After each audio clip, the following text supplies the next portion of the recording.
Alright, you guys, welcome back to Runt Pat Goes Plane Walking, episode 17, Survivor Edition.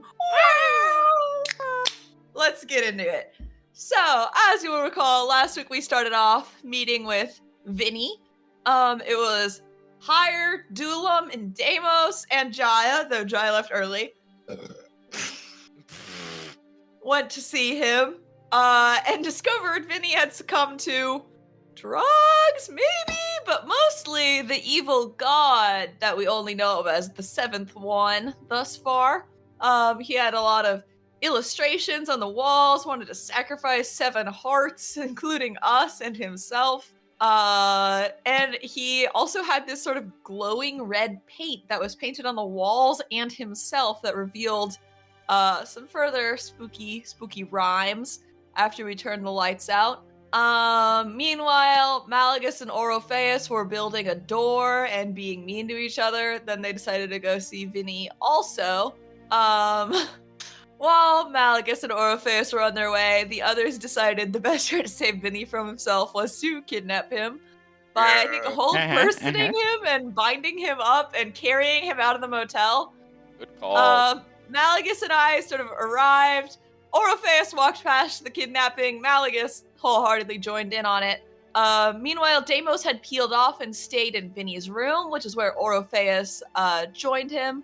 They conducted a further investigation, identifying some 7 overlapping symbols that Vinny had painted upon the wall. Meanwhile, as the others tried to walk out with Vinny's bound but conscious body, Forge Toe stopped them. Forge Toe, the proprietor of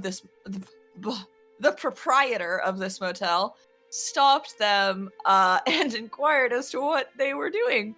He was not so happy about one of his customers being kidnapped and insisted that Vinny be let go and returned safely to his room. After some arguing, Dulam, Hire, and Malagus finally agreed and freed Vinny. Woo! I'm so sorry, I'm just burping. That was a burp? Vinny... Oh, yeah. Vinny returned to his room in the motel where he met Orpheus and Deimos, where Orpheus, who also considers himself to have been the victim of a recent kidnapping, they had a very sensitive conversation, very introspective, of Orpheus trying to convince Vinny that even if he didn't want to travel with our party, he would be best off returning to Waterdeep, where his parents and friends can help him through his grief over Bagatha, and with his ultimate goal of resurrecting Bagatha. Before Oro left, Vinny did agree to meet with the party for the moment it would take to teleport back to the material plane, but who's to say how well he'll stick with it. After that, our party went to go went to go meet with Red Hands, and inquire over Zavrik's whereabouts, where we discovered some information that made us even more suspicious of Samir's strange action, which was that the day we had returned, Samir had gone to Red Hands in the middle of the night to inform him of our return, which doesn't really make sense, as Samir and Red Hands were not very close, and Samir never visited Red Hands until a few months ago while we were absent. They began to be friends. This led us to go confront Samir, who had many smooth questions to all our inquiries about his strange behavior, but the smoothness itself was almost more suspicious. There's a distinct lack of awkward laughing. Also, he claimed he had a date with Grimwalk, which is horrifying to us all for many reasons. Many different reasons, actually, that I think then horrified each other. Finally, Deimos caught Samir in a lie he couldn't justify of Samir not remembering. Was it the first spell Samir taught you? Yeah. Yep. Yeah, the first spell Samir taught him. Having been caught irrevocably, Samir smiled unsettlingly widely like Zavrik's and disappeared. We ran to Zavrik's house, where Deimos and I stayed to keep an eye on the mirror while the others went to get the Lady of Pain. The Lady of Pain they found actually in bed. She accepted their audience because she really liked us, but she got pretty mad at them for waking her with something that to her wasn't pressing. Meanwhile, Deimos was inspecting the mirror and rolled a nat 20, which allowed him to use it once to bring us to the last place it had been opened to. Deimos and I, of course, stepped through into the jungle plane. Wow! Is that a survivor noise? Yeah. Yeah. As the others were returning to us, Dulam caught sight of the door thief. Dulam split off from the others, promising it would return in 5 minutes exactly. Sorry, 1 minute. Yeah, I was reading the wrong number. Dulam split off from the others, promising it would return to them in exactly 1 minute. And it chased a small human-sized woman, with size 5 feet, we discovered, exactly, based on prints, who had human-looking eyes and a face all bandaged up. And it saw her climbing away up a flat wall, but did not pursue, as it only had 1 minute and needed to return quickly. Meanwhile, Hire and Malagus returned to Zavrix's workshop, where they found Red Hands straining to keep the portal open. Red Hands fell over unconscious just as they arrived, and Hire and Malagus valiantly held it open until Dulam caught up, taking insane amounts of damage from all this ragged glass. And finally, as Dulam arrived, all three of them followed Deimos and I into the jungle. Now, this jungle, Oro and Deimos discovered, is in fact the afterlife of lizard folk warriors, very similar to Oro's home plane. And the jungle setting is why this is your official Survivor episode. We have 2 teams. 3 teams. We have 3 teams afoot in this experiment. Team 1, Brain. That is Orpheus, Deimos, and Tick. Team 2, Brawn. That is Hire, Dulam, and Malagus. And 3, Beauty. That is Samir and or Zavrix afoot in this forest. Who will win? Who will outplay, outwit, outlast? Join us now with your DM, not actually Jeff Probst. Woo! Oh my god, DM name drop. Oh, first and last name. Hello, everyone. I'm your host, Jeff Probst. Welcome to this episode of Survivor. I love Today your on the just Runt Jeff impression. Sorry. I don't know what he sounds like. He just sounds like a guy. Yeah. Just talk like you're a guy, but you're really handsome. Hello, everybody. My name is Jeff Probst. Well, welcome back, everybody, to another episode of the Runt Pack. You all have traveled interdimensionally once more, this time to the forest of lizard folk champions. This sort of rainforest is welcomed you all. The first group to arrive here is Deimos, Orpheus, and, of course, Tick. The Brains team, as was previously established. You are in a vast jungle. It seems to sort of stretch endlessly in all directions. The ground is a thick, lush tapestry of dense grasses and tangled scrub. It's so overgrown that the earth itself is invisible beneath all the vibrant green. The air here is heavy and muggy and hot, laden with the sort of tang of damp vegetation. There's also the sound of the atmosphere of insects and mammals and birds all around you. There are cries of small animals and birds as well. You hear the sort of zzz, zzz, buzzing of mosquitoes and other small insects around you. Above you, the sky is practically hidden behind this unbroken canopy. These colossal trees seem to stretch up to form this endless canopy that forms sort of a natural roof that keeps the heat in and filters in the light as a sort of perpetual verdant green. There are only a few scattered clearings that you can see that the open sky does break through, revealing those pockets of bright blue light. But it does appear, though, that these openings are where the lizard folk have seemed to gather.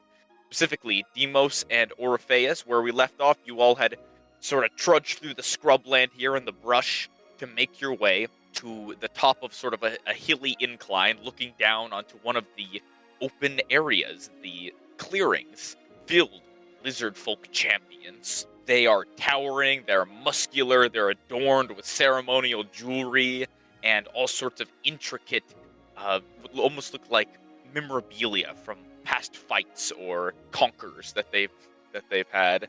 They seem excited, happy. They all have sort of a laughing, jovial demeanor, and every once in a while, one of them will howl out. Around them in this clearing that you guys can see, they have some semblance of architecture around them. There is a sort of reminiscent of, in Orpheus, I suppose you would know this from your time in architecture. They're reminiscent of very ancient Aztec designs, very geometrical, a lot of pillars that seem to climb to the sky. And while there are no large buildings you can see, these seem to almost mostly be ruins.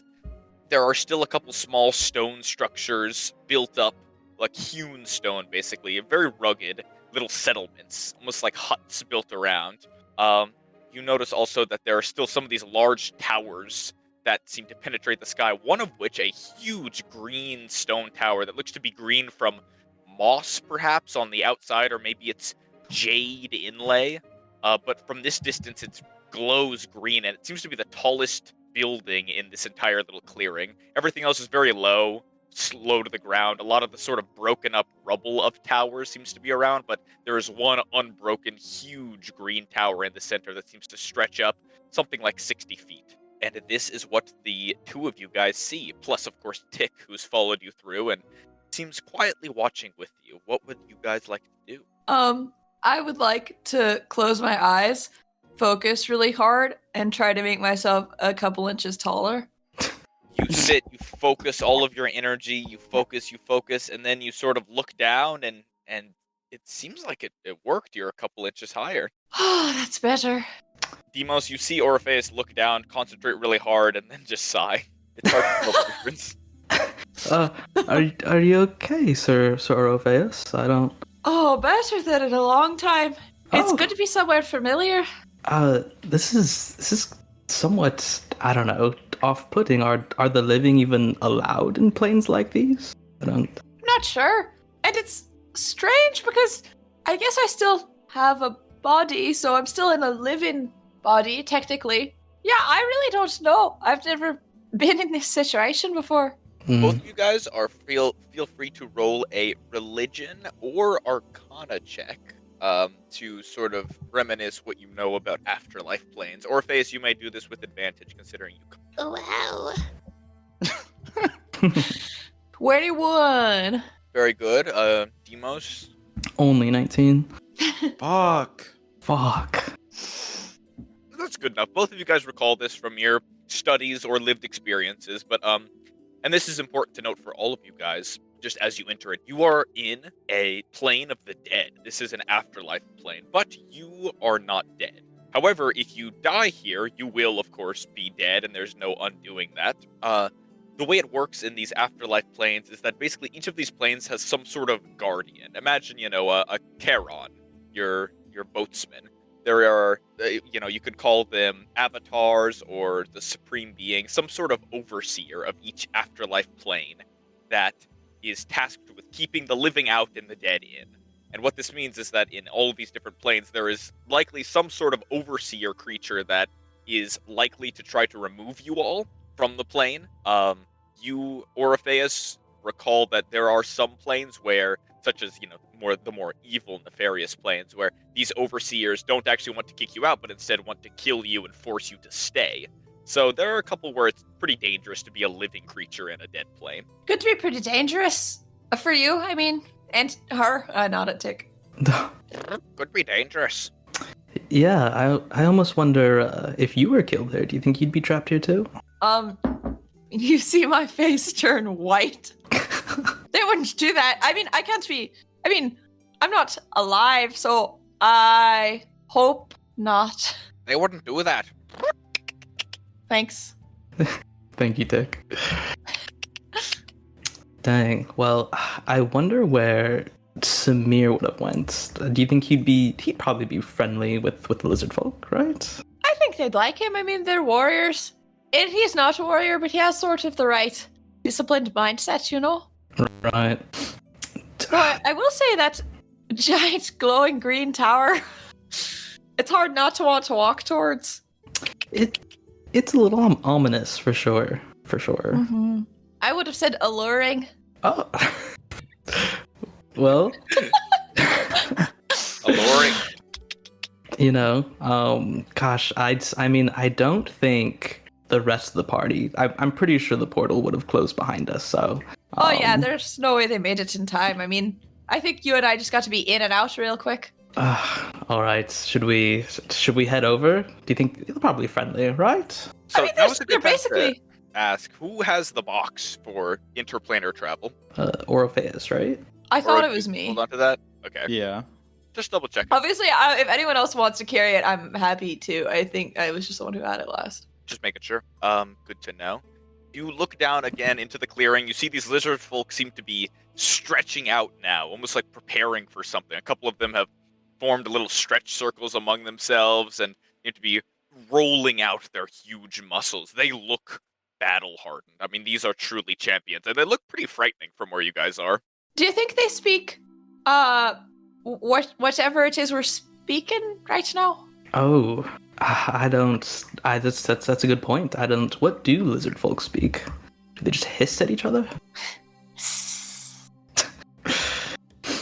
Can I make a history check to see if I remember? All right. Let's see, it's gonna be a big 19. Holy cow. 19, all right. You do recall, lizard folk traditionally speak Draconic. Oh, sick. Hmm. Actually, I speak some Draconic. All right, do you want to be our envoy? I guess so. It might be a good idea for do you think it'd be a good idea for me to just head out there by myself, you know? Like just in case they do anything funny. Yeah, that's fair. I mean, I'm a little worried about sending you on your own, but you definitely look more like them. I guess that could sort of go either way, though, because, like, in my Warrior Afterlife, there were sort of two sides at war, so if we'd seen someone we didn't recognize approach, we might have been skeptical of them, so they might think you're from whoever the enemy is. But at the same time, if you explain yourself, I'm sure they'll hear you out. And I'll be backing you up from here. I take out my cannon and, like, strap it on. Oh, does that thing reach far? Oh yeah, one wrong move, I'll blow them to bits. Okay. Actually, this is really great, because now that we're here again, killing is like, no problem. Super clean, over just like that. Much, much easier. Yeah, I mean, I don't usually mind killing anyways, but, you know. Well... Hello. I'll head over. Alright, the girl and I'll back you up. Nice. All right, I'm gonna approach in such a calm and like friendly way. Right, so you make your way out of the brush.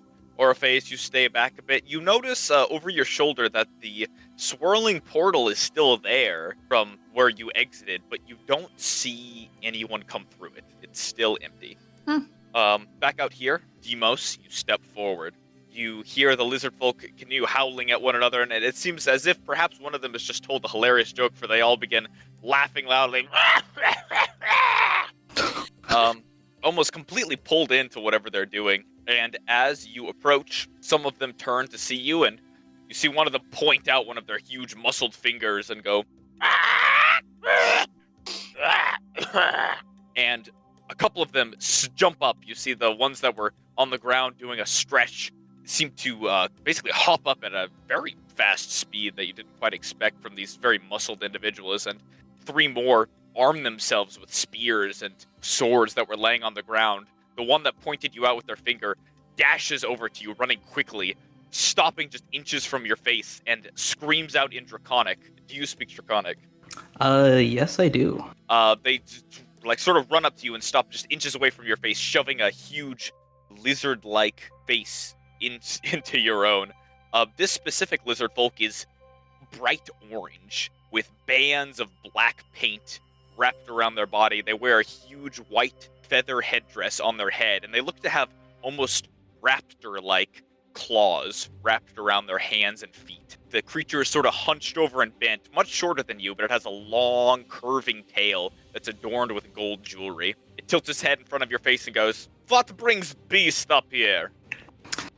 Oh, hello there, everyone. Might I trouble you for some assistance? What, you want to fight? The creature pokes one of its claws into your belly. It's sharp and almost hurts for a bit, and you back up instinctually from the knife.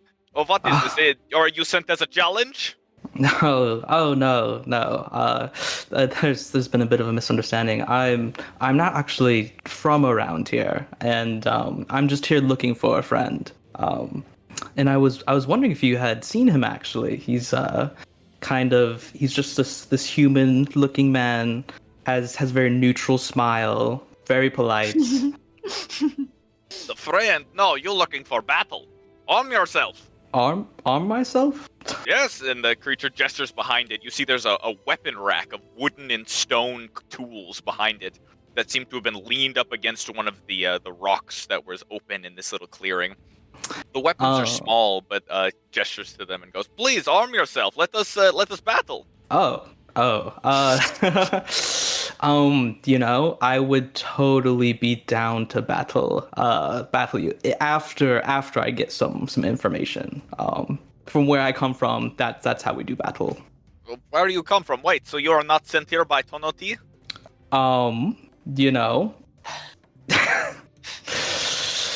Wait, then you have. Can I make died. do I know that name at all? Or would I just Roll a history or religion check, whatever's higher. Okay. Alright. Holy 21. Oh, okay.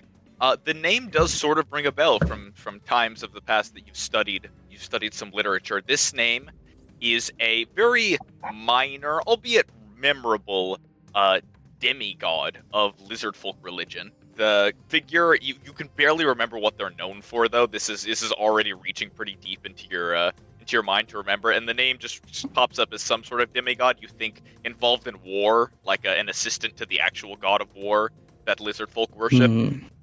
Okay. Right, then you have died. Are you a new member here? Tell me, what century is it out there? Oh, God, what century is it out there? You spawn. It's like the 14th century. Oh, it's the 14th century now. Things are quite great, in my opinion, at least. Much time has passed. Wonderful. Tell me, are the lizard folk still a prime race and fighting spirit still alive of our people? Oh yeah. Lizard people, we rule the world now. It's quite great.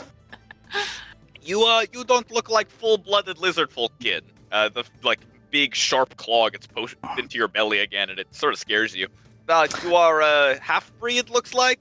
Well, welcome all the same. If Tonoti invited you here. Oh, thank you. Yes, I was worried my mixed blood might offend some here. Oh, no worries. Please take off your cloak. Let us see your muscles.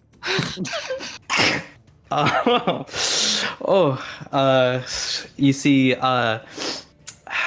in the 14th century, it's quite mandatory to fight with your clothes on.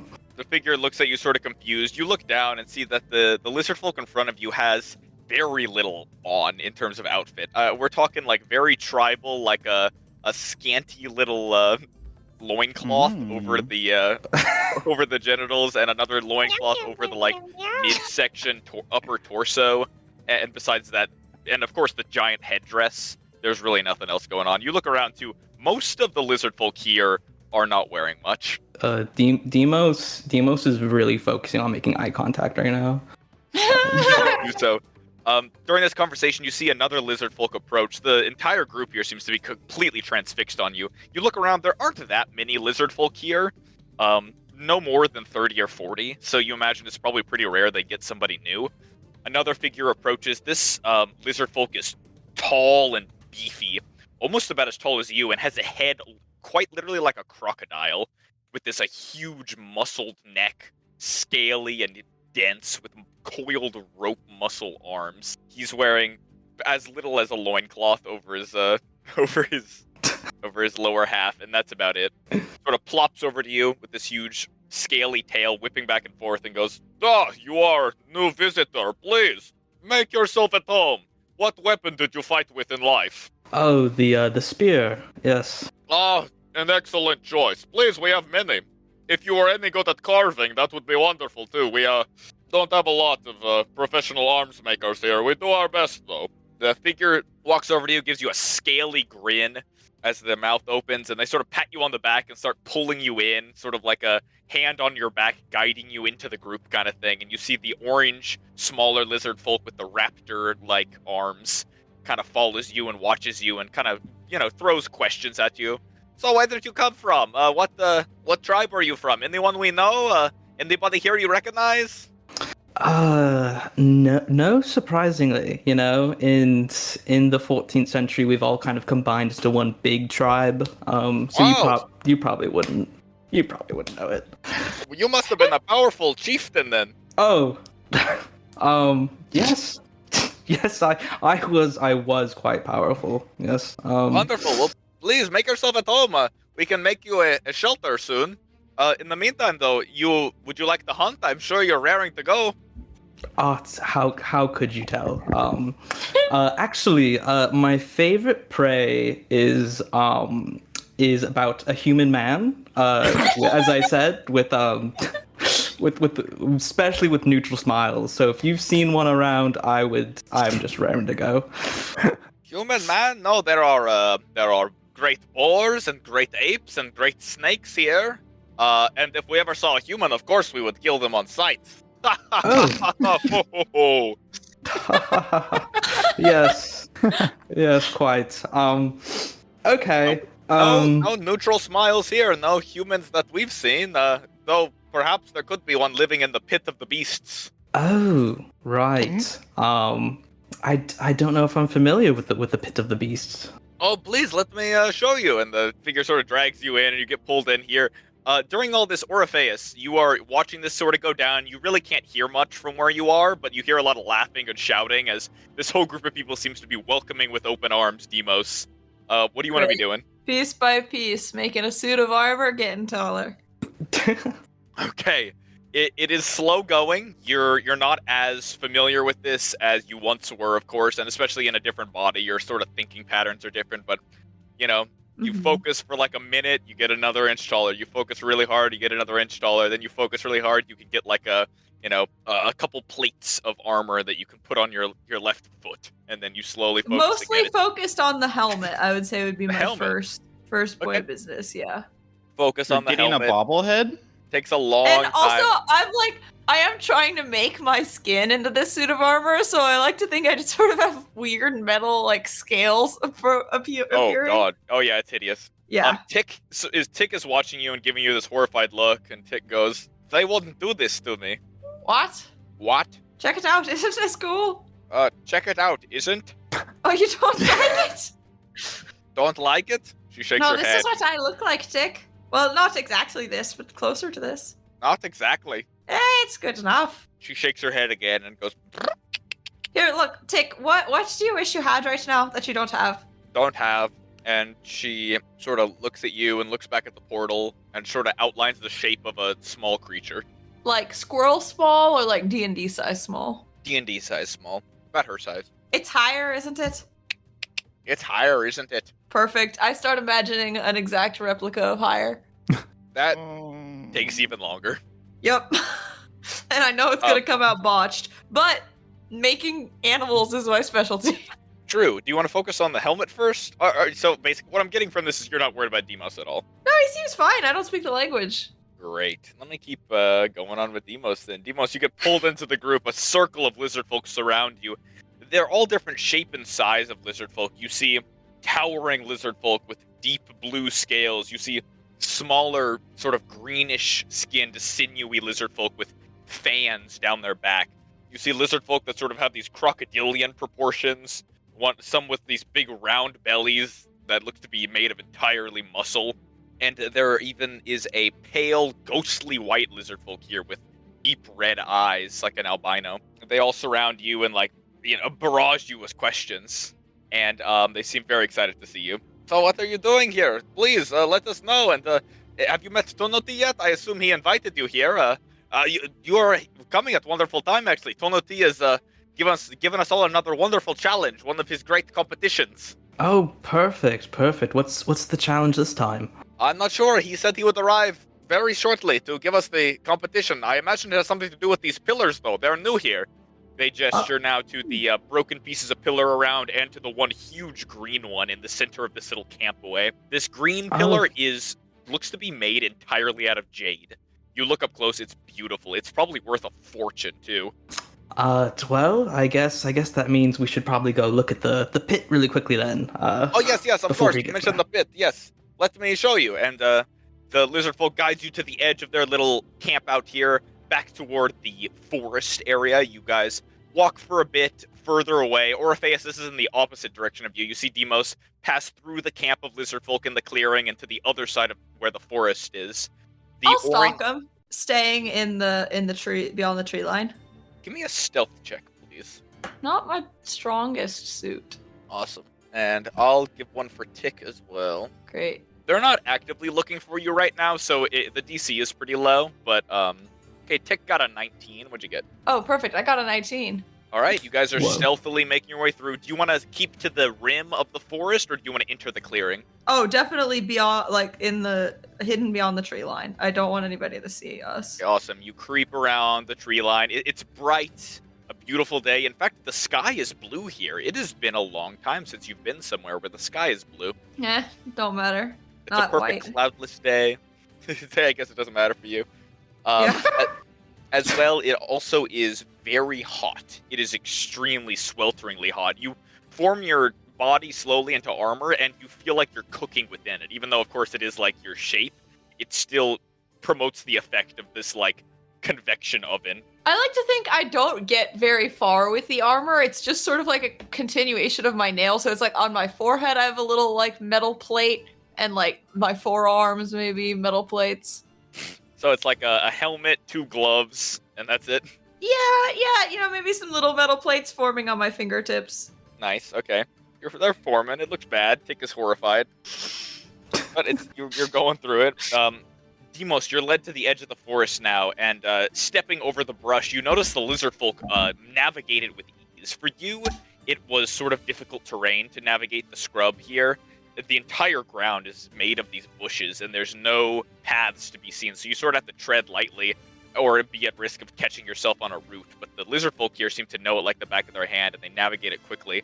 After only entering about 10 feet into the forest here, and it looks like only about a third of the lizard folk came with you. The rest remain in the clearing, and they seem to be continuing that stretching they were doing earlier and having big jovial conversations. The orange lizard folk that you saw earlier with the giant white feather headdress gestures to the ground now, where the brush is. Look down here, you'll see it. And you see that he pulls aside some of the brush, clawing and pulling using those razor-sharp raptor talons. And after a few moments, you sort of look, and it scares you for a moment realizing this, as the raptor pulls open a hole in the ground beneath you. You look down 60 feet, a drop into some sort of underforest. You look down now and see a whole, almost looks like a different floor down there. It looks like you are held aloft entirely by canopy and bushes. You sort of feel your weight now on it, and you feel it now. You hadn't really noticed it before, that it is hollow beneath your feet, and if you sort of jump up and down, it's almost like you're jumping on top of a very, very densely knotted tree branch. Looking down now, you see that there's this sort of plummet about 60 feet down into this very dark landscape.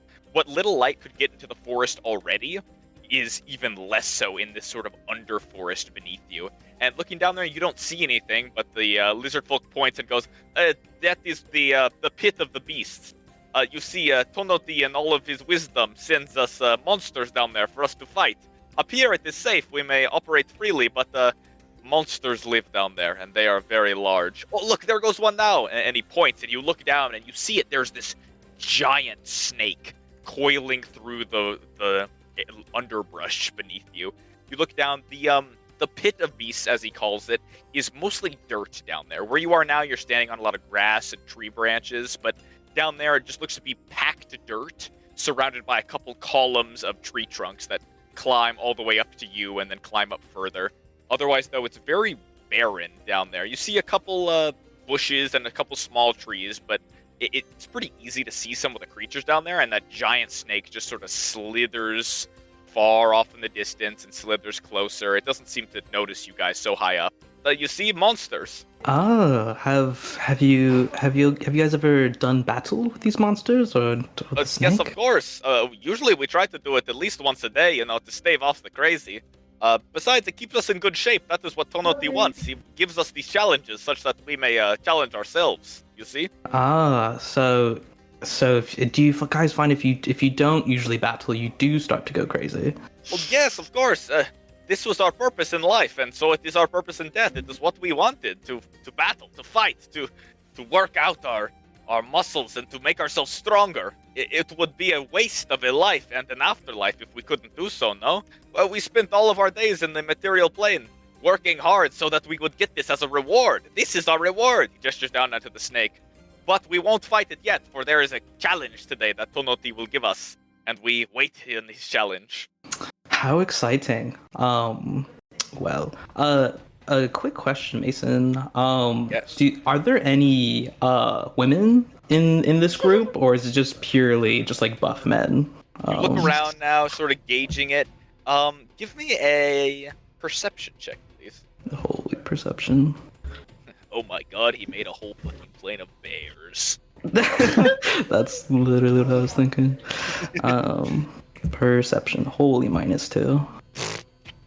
A strong 8. The strongest 8 you've ever seen. Okay, you look around now at the group of, the couple dozen lizard folk here, and you're not super familiar with lizard folk anatomy, so it's sort of hard to tell from the faces.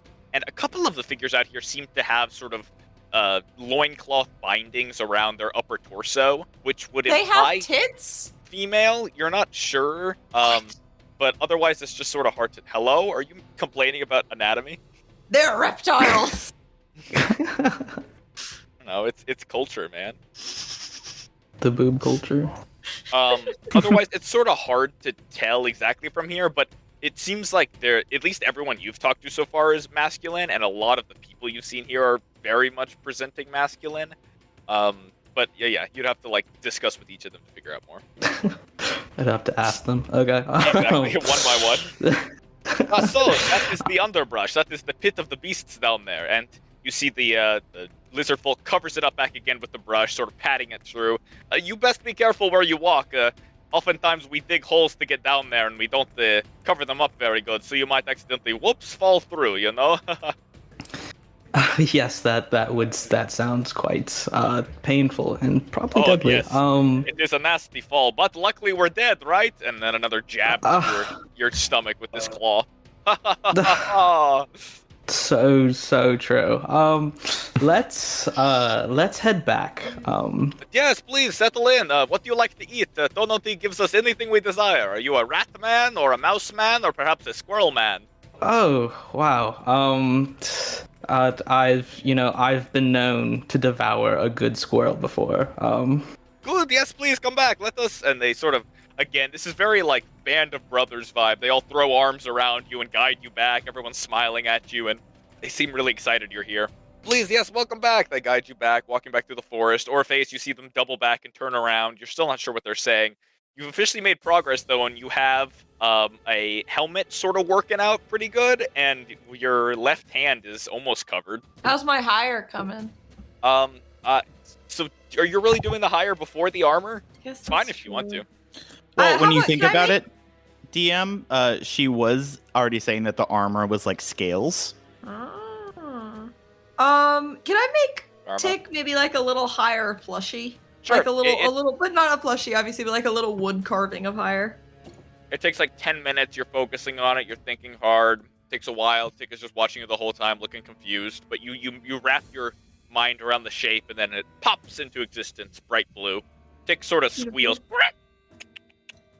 Picks it up off the ground. Check it out. And she shakes it at you and gives you a beaked smile. We're gonna be home soon enough, Tick. Don't worry. Sorry we brought you here. I think perhaps I should have left you with hire, but Perhaps should have left you. Well, you live and you learn. Are you having fun? You live. Well, I don't. You learn. Sometimes. She sort of plops down in the grass and starts playing with her little higher wooden doll. So, Tick, What sort of things do you like to do in your free time? I'll give you options. Category 1, sports. Category 2, art. Category 3, studying. Category 4, games. Category 5, feats of strength. Category 6, social skills. Category 1, Category 4, Category 6. Which were those?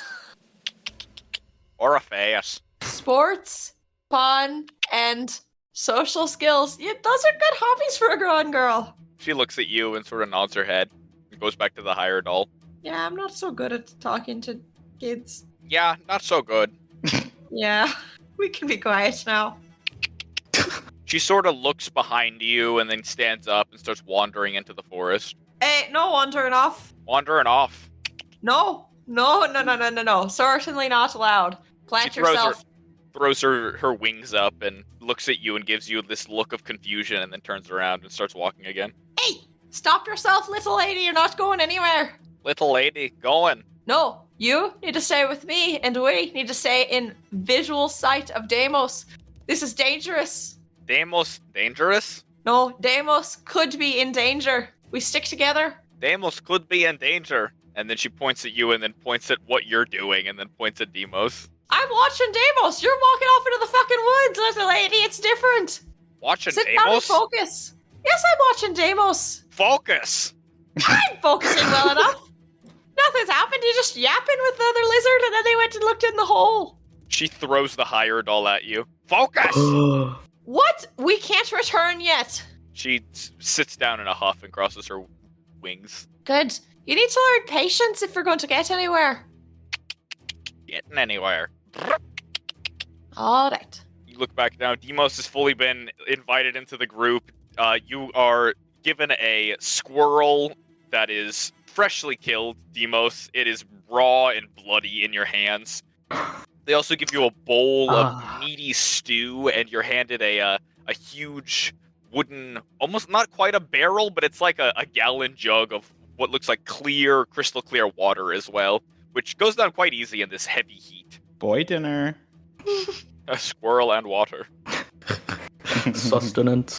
Donald says water very good for muscles. Please drink. Okay, I will drink the water. But I don't think Deimos has ever eaten like any like raw meat before. Okay. So Drink the water. It's good. It's very cold, which is nice because the heat is starting to get to you. It's sweltering out here. And the squirrel is just sitting in your hands now. It's dead and bloody. Please eat up. Unless, of course, you are some sort of refined gentleman. Just kidding. All right, I will dig in, but can I also try to scan the tree line to see if I see Orpheus and Tick? Awesome. Give me a perception check. While you do so, the lizard folk continue. Please, yes, make yourself at home. Donald should be here any second and give us the rules of the bout today. And, you should definitely consider yourself lucky to be in the afterlife of the endless jungle. It is the best afterlife in the world. Right, gentlemen? I got a 11. Or never mind, 13, sorry. Okay, you look. No, it was 11. See Orpheus. You don't see Orpheus anywhere. Okay. He definitely wasn't where you left him. You don't see him at all on the clearing at the top of the hill back where you left him. And you look around now, and he's nowhere to be seen. Okay. Orpheus, I'm gonna you see Deimos looking around. Okay, I will, Okay. Seeing him looking around and knowing, like, oh, he's probably kind of looking for me, I will, make one of my... I'll pull a magnet off my bee necklace, use my artificer magical tinkling. Tinkling!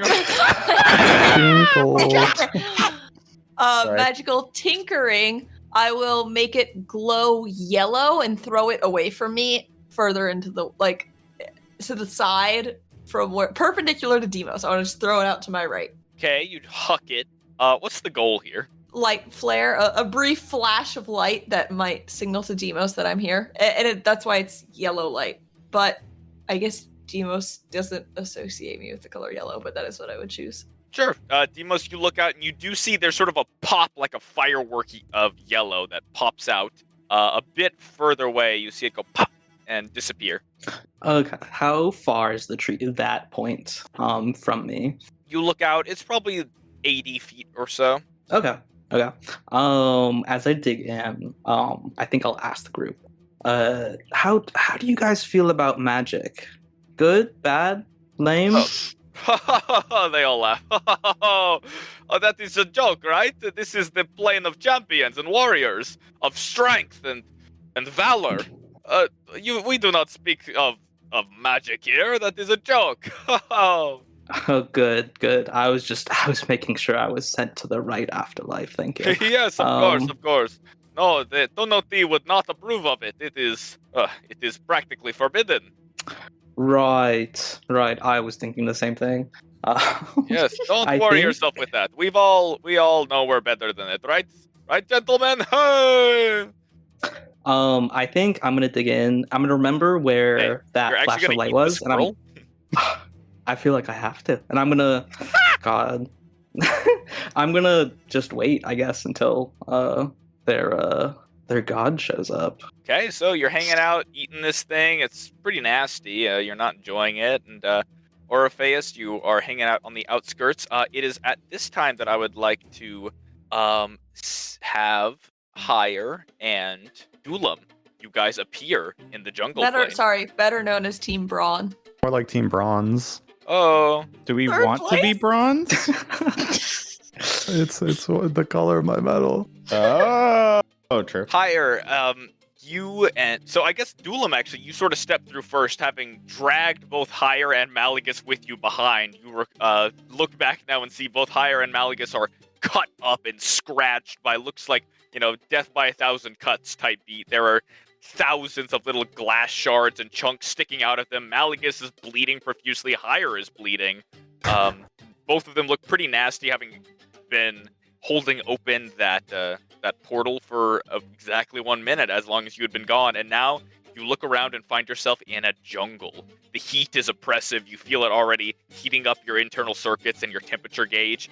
And you look around, you hear distant voices in a clearing, perhaps far away, but right now you don't see anything. And just as you guys slip through, the portal behind you disappears. I start picking the glass out of Malagus. Oh, thanks, man. Listen, he reaches over to you, and you guys do the monkey circle where he's picking ticks out of you two. Oh, God. No, that fucking sucked, right? Hey, we did it, Dulam. Did you see that? We held it open for you. Great work. I'll also pick out some shards of glass. I guess you're not Malagus. You have no priority to share everything, but what was so important? Oh, I found the door thief. Oh, good. That's nice. Did you capture him? No, I could not capture them in 1 minute. Oh, did you get like a facial ID though? Yes, quite exact. That's something. All right. I suppose we could probably turn that in for the bounty when we get back and get ourselves some coin. How's that sound? Good, but not necessarily for the coin. Well, you can do it for the justice of it, and I'll do it for the... How's that sound? Sure thing. Right. And Malagus, you see stretch out his body and look toward where you guys are now and goes, well, shit, where'd those fucking idiots run off to? Dulam, was there a reason we couldn't, help you in finding the door thief? It's just, I know we're Dulam and the Lost Boys, but, we're a party as well. I was not sure that it would bear any fruit. It was a suspicion. Oh, all right.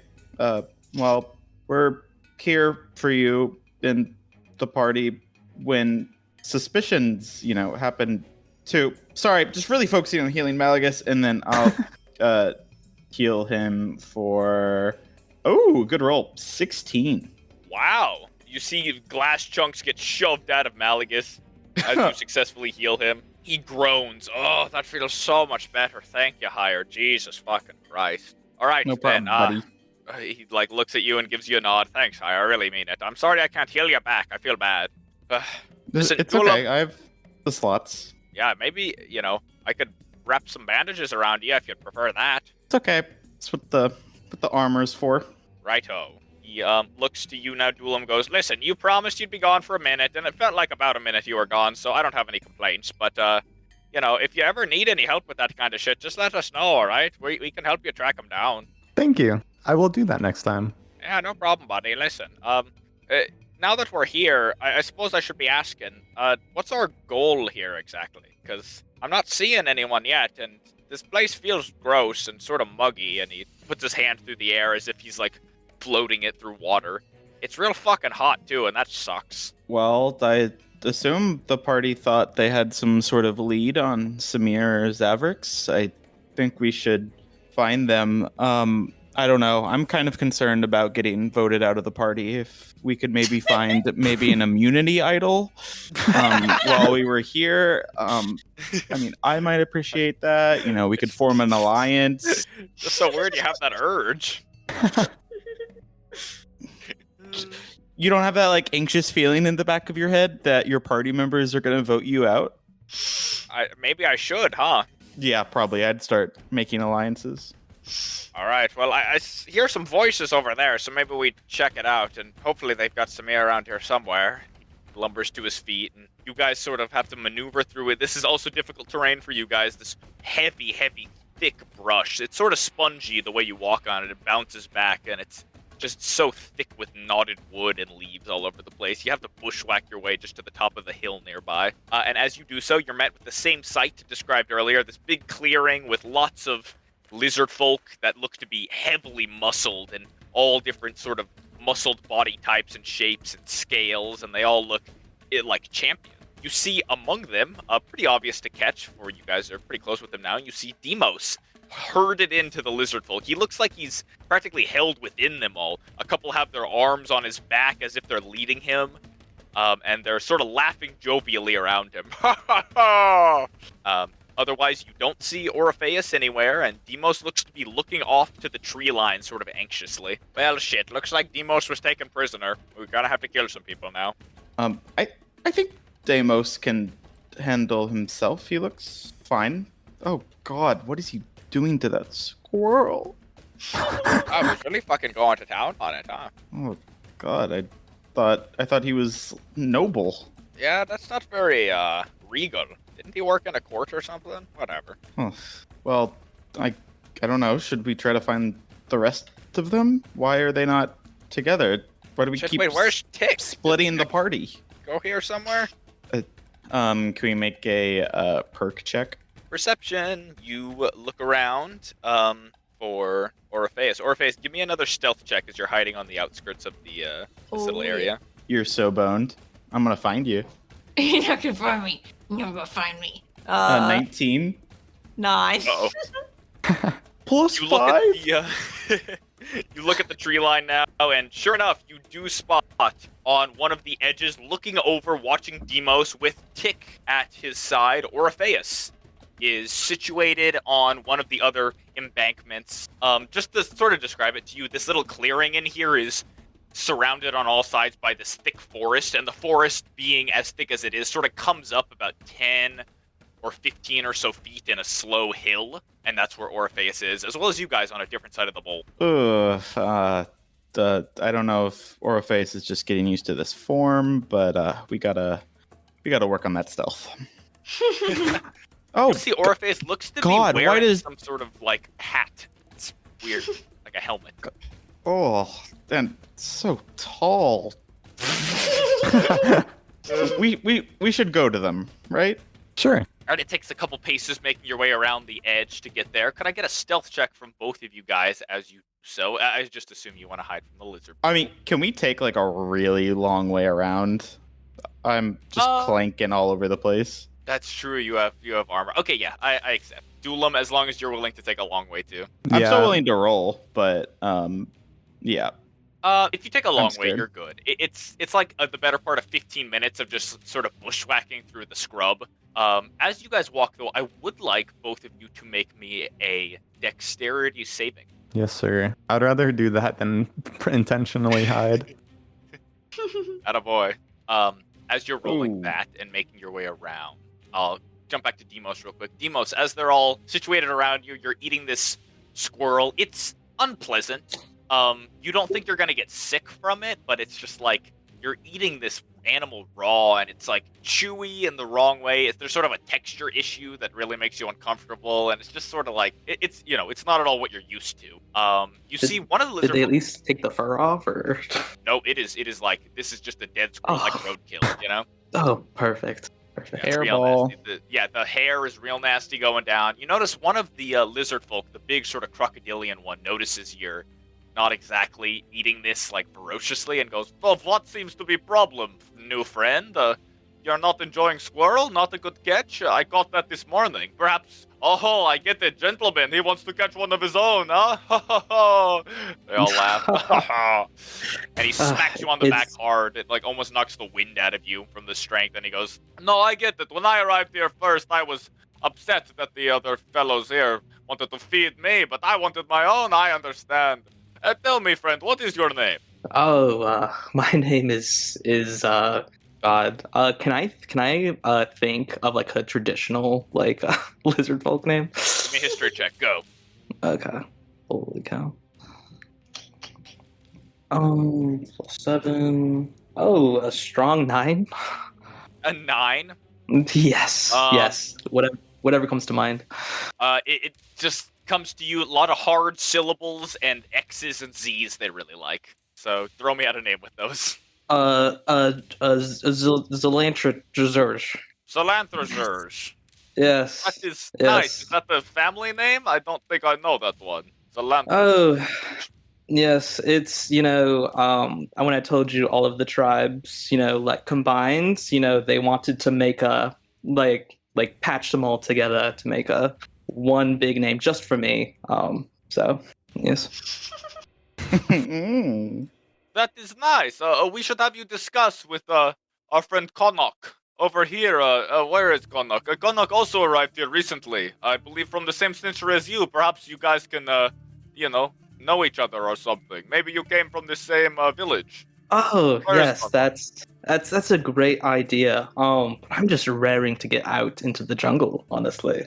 Yes, but be patient, all right? Don't let those. I know you want to stretch those muscles, I see, but great Tonoti will arrive shortly with our mission. If you want to go wear yourself out now, you can, but just know it will make you perform worse in the competition. They all smile at you. God. You wait there. I will go look for Konok. The crocodile guy turns around and goes wandering off through the little settlement they have. Is the orange one there? The one who's suspicious of me? Yes, the orange one is sort of sitting there. So you guys are, I imagine, sitting on like logs or broken pieces of pillar in a little circle around the squirrel that you're eating. He looks at you and gives you a lizard folk smile and goes, "It is still a pleasure to have a new face here. You look very strong. I'd love to challenge you to an arm wrestle match." Oh yes. That would be a great idea. Of course. And listen, one more thing. Don't worry about doing it today. You don't even have to do it tomorrow. But it is sort of a good idea in the next couple of days for you to how do I say this? To die here. It gets rid of the fear of dying, and once you know that we can't actually die here, it makes it much easier to go gallivanting in the underbrush fighting monsters. Oh, how exciting. How long would you say it takes to come back after dying? Well, depends on Tonoti's graces. If you die in battle, he will usually bring you back within minutes. But if you die, suicidally, or if you die from accident, like drowning, then it takes a couple days, sometimes a week. Okay, good to know. Thank you. Yes. All right. So don't worry, you will be fine. If you die in battle like we plan, we can go fighting monsters in the underbrush and the pit of beasts. And once you die to a monster and Tonoti brings you back, then you'll be like, "Oh, it is safe here," and that makes us all feel better. Very nice. Hey, what does a lizard folk have to do around here to get some privacy, if you know what I mean? I'm gonna wink at him. He looks at you, tilts his head, and winks back. "I'm confused. You don't mean urinate, do you? We don't do that here. Are you interested in sexual pleasure? We usually do that as a group." I want what they have so bad. Sorry. Don't worry. Listen, I understand. Maybe you just died and you are still feeling a little frisky, but every night you will be invited to the party. Oh, every night you say. Oh, Oh, This is heaven, is it not? so true. So Oh true. my god, polycule. Lizard molecule. Oh, yeah, just as to let you know, don't worry about Tonoti's challenges. They are oftentimes very simple, and he does offer us nice rewards, though. Like for example, and he sort of strokes the giant white feather headdress the orange lizard folk has got on, and he goes, "This was actually a gift from a previous challenge. It makes me look good, doesn't it?" Oh, so beautiful. You're making me jealous. Thank you. He tells me it's enchanted, but I forget with what. But he often gives out such boons as gifts for winning his challenges, so it is a good thing. And listen, like I said, if you die in the challenge, do not worry. It is normal. Many of us die in the challenges. It is actually quite normal and understood to die in challenges. In fact, it's come to be expected. So don't worry about your life. You will come back. Oh, good. Damn. Okay. I'm You'll probably going- make us do some feat of strength, you know? What would you like to do? Okay. So this might sound crazy. But I still have. Do I still have some of the squirrel left or something like that? Yeah, sure. Okay. I'm gonna pretend to choke on the squirrel. Hey, I'm gonna need let me think, probably a deception check from you on this. How please. exciting. Okay. If this goes badly, you're fucked. 18. Okay. All right. You grab a sort of gnaw off a piece of the squirrel, put it in the back of your throat, get it situated just right where it looks real, and then you start coughing. And the lizard folk turns to you and sort of looks confused and goes, "Friend, are you okay?" You're choking and coughing. Oh fuck, As- he's choking. As I pretend to choke, I'm gonna try to walk 10 feet away from the group. Shit, she needs our help. And through the choking, can I try to cast Thunderstep? Okay. That is you- crazy. Start choking. Orpheus, you see Demos choking. Oh my god, they must have poisoned him. Oh shit, they're not warriors, they're cowards. The the orange lizard folk with the headdress looks at you, Demos, and goes, "No, listen, spit it out. You don't want to die that way. Toloti will not bring you back for many weeks. No, spit it out. Get it out." And he runs up to you to try to pull it out of your mouth, but you cast Thunderstep right beneath your feet, and a thunderous kaboom echoes through the clearing. Where do you want to jump? So the range for Thunderstep is 90 feet. So I would like to go past the tree line towards where I saw the glow. Okay, you thunderstep away. The thunderous kaboom disappears as you teleport 90 feet into the tree line. As you land, you could sort of cough up the squirrel chunk in you, and you see behind you the group of lizard folk all make a Constitution saving throw, I guess, to take half damage. So go ahead and roll 3d10 because you are damaging them. So You're tragic. killing a random group of people again. They are so buff. There's no way they die. They're from very this. buff. All of them are swole to the extreme. You watch as this happens, Orpheus. You're actually pretty familiar with Demos' Thunderstep too, so you're pretty sure what's happening, but nonetheless, you don't see him appear because he appears where you threw your deed, like some 30 feet away. I don't If see him 30 feet away. This is a thick brush. That being said, But he's though, like- Demos, go ahead. But isn't he like thunderclap? Like I don't see where he True, lands. Demos, do you want to hide, or do you want people to be able to see you where you are? Let me think. I guess if I was deep enough, God. Yeah, you get yourself, 20 feet maybe or so into the brush. Yeah, I wouldn't be fully hiding. I would be looking around. Okay, so then you disappear. What was your roll in the D10? 18. Okay, 18. You see Orpheus, I guess you would be the one to see, as some of the lizard folk sort of shudder, and one of them even falls down prone as the thunderstep echoes out. The group of them all start ranting and raving, Poisoned him. screaming out in a draconic tongue that you don't understand. They all look around wildly. You look around too. You see Demos on the edge of the tree line where you threw your bead. You see all the lizard folk are looking at the tree line too, trying to find if he went anywhere, where he went. They're looking around diligently. What do you want to do? I want to sprint to Demos and tackle him down, and as quick as I possibly can, try to give him what me, a ghost, thinks is my best guess at the Heimlich. I want him horizontal in the dirt, and then I just want to start pressing on him. Give me a stealth check for your run. Yeah. You run over. While you're rolling that, and for Demos, going back to my other group, for, I think, Malagus and Higher and Ulam, you guys are trudging through the brush. What did you guys get on your dexterity saving throws? 5. 15. Okay. So as you guys are trudging through, Malagus is complaining, God, it's so fucking hot, and these birds are cawing all the damn time, and there's fucking mosquitoes in the air, and fuck, it's so hot. And it's like wet in the air, and it's nasty. And as he's complaining, Dulam, you step forward, and you feel your foot give out as if falling into something. You pull back, stopping yourself, and you look through, and you see your foot punches through the ground. And you look down, and you see it would have dropped several tens of feet into some underlayer beneath the forest. Who put that there? You look down. It looks scary. Malagus calls out, "Wait, what happened? You all right?" Watch your foot. Dulam, you turn back, and Malagus looks at you and goes, "All right, I'll keep an eye out." And you see as Higher takes one more step forward, and Higher, as you take a step, both of your feet give out from under you, and you feel yourself free falling. Me falling. I Look tried down. There's a to drop. grab on to the ledge behind me if I can. You reach out and try to grab on. Give me a strength check, just a raw strength check, please. As we're walking and going, Higher is asking Dulam, if one of us dies in like by choking, like does the group pay for the diamond, or is it just that one person? Whoa! Higher, the branches break beneath you and you go flying down. Sorry, what check was it? Just a strength check. Just give me a raw strength check. 16 minus 1.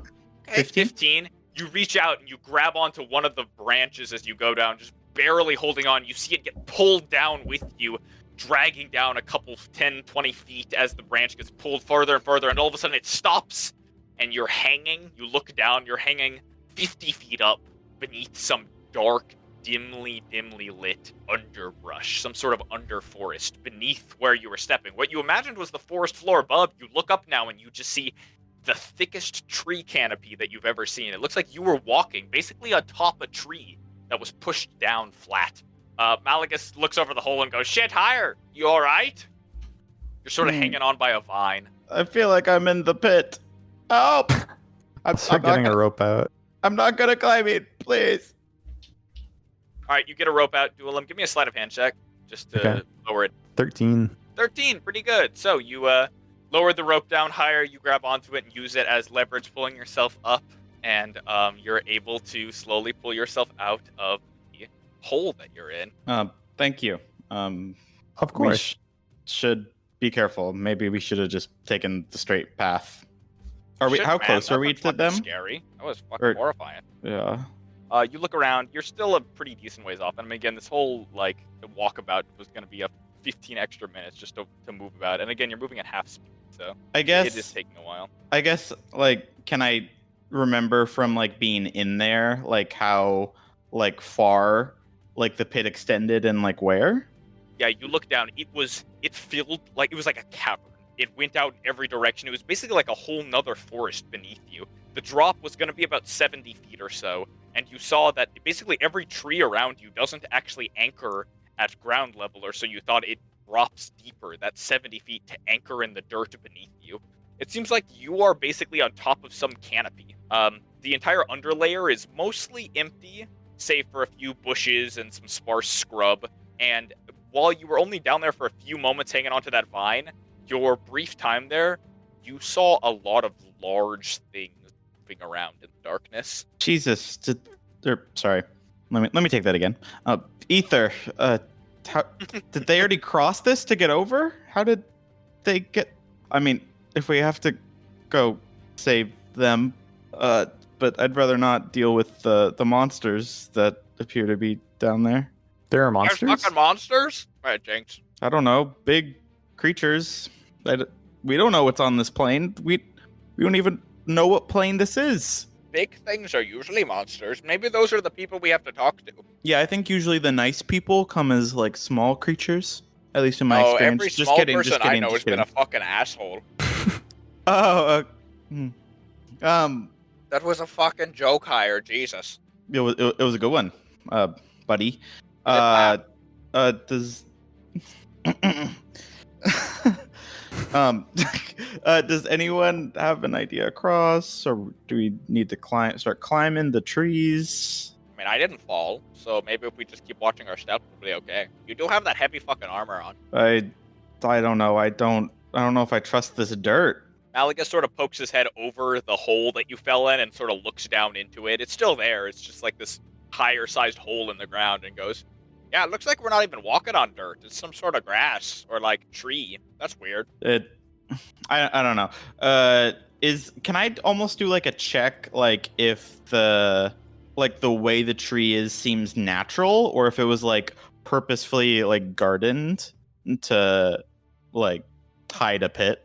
It seems great. Give me a nature check. 21.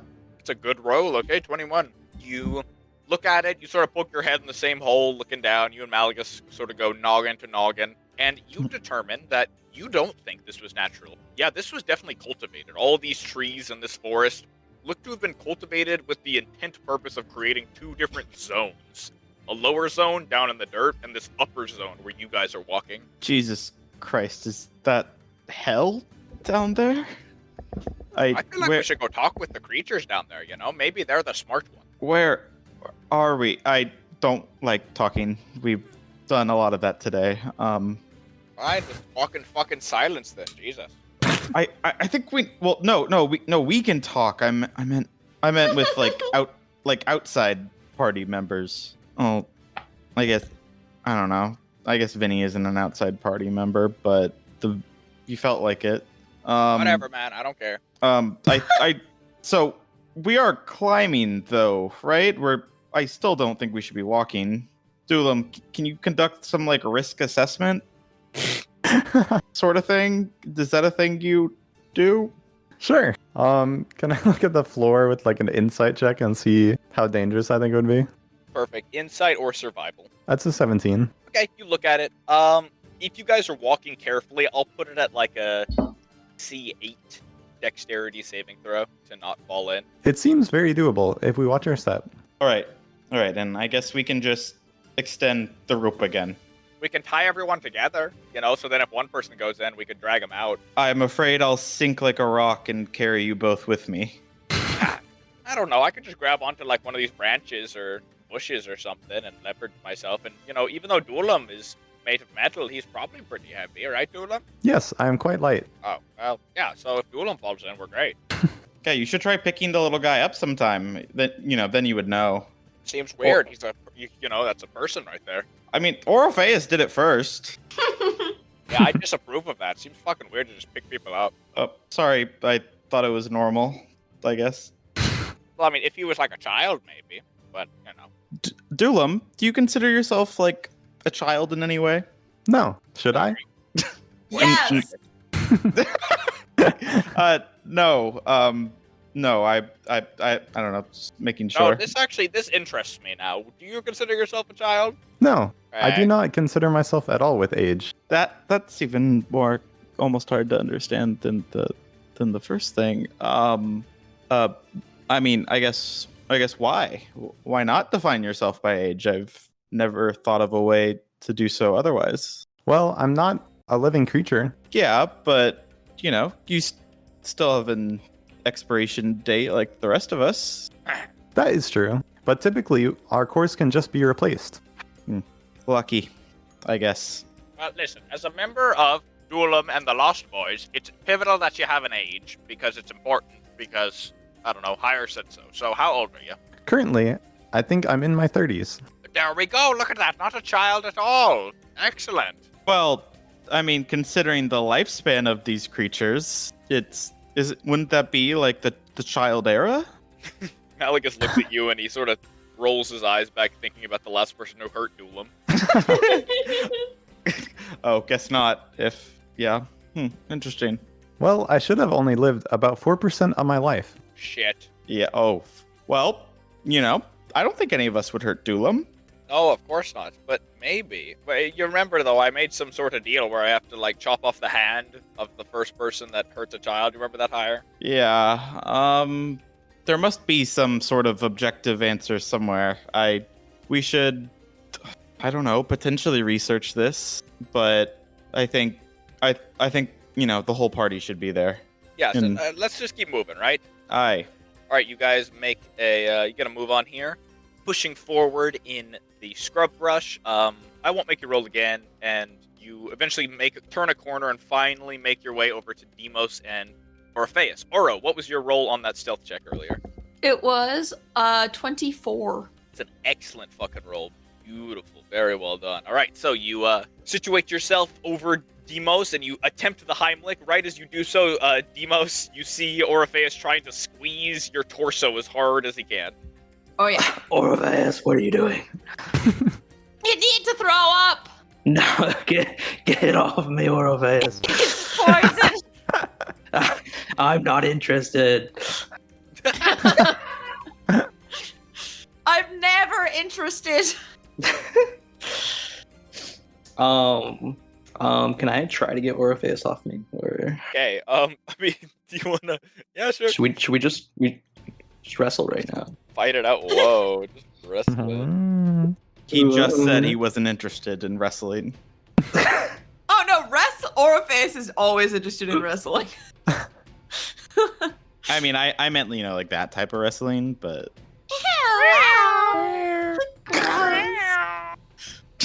Well, you Was that guys Malagus, or...? wrestle for a bit. Oh, sorry. What am I saying? You guys wrestle for a bit, and eventually, Orpheus, you determine that Demos is not, in fact, choking. Okay. You're not choking. No, it's I had to come up with something in order to leave. I wanted to make it look like I died. Oh. Maybe a little too dramatic. They didn't seem very happy. It seems and real. Oh, good. I feel a little bad. They were so nice. They were all so nice, but Yeah, I thought you were like figured getting on really well. I figured the moment their god got here, it would be over for me. Their god's coming soon? Yes, they're about to receive a challenge, probably something to do with all the pillars. Oh. Yeah, it's I all don't very know interesting. if their god come in is good news for any of us. No, I don't think so. And they hadn't seen anything like Samir come around here, so. Shit. Okay, so if Samir's not in with them and the pillars are new, then Samir's probably not in the pillars, so where do we look next? They showed me this pit, as they called it, but really it seemed more like an under forest. Because right now we're actually just on like the second layer, or should I say the first layer of the canopy. That's why it's so spongy beneath us. But there's many monsters below us though, including this ginormous snake. It's nothing it's we all can't very face insane. ourselves. Oh well. Yes, but I don't know where Samir would go, honestly. Okay. You know Samir better than any of us, so close your eyes. Imagine you're Samir, alright? Okay. I give a neutral smile and I really get into it. Okay. You are Samir. You're alone in a giant war machine because you want to go home so you can have children. Then a scary gold man attacks you and puts you in the jungle. You're never hungry and you don't get cold and the lizards don't like you and you have a compulsion to bake food. Even though you're not hungry, that's important. You're not hungry. Where do you go? God.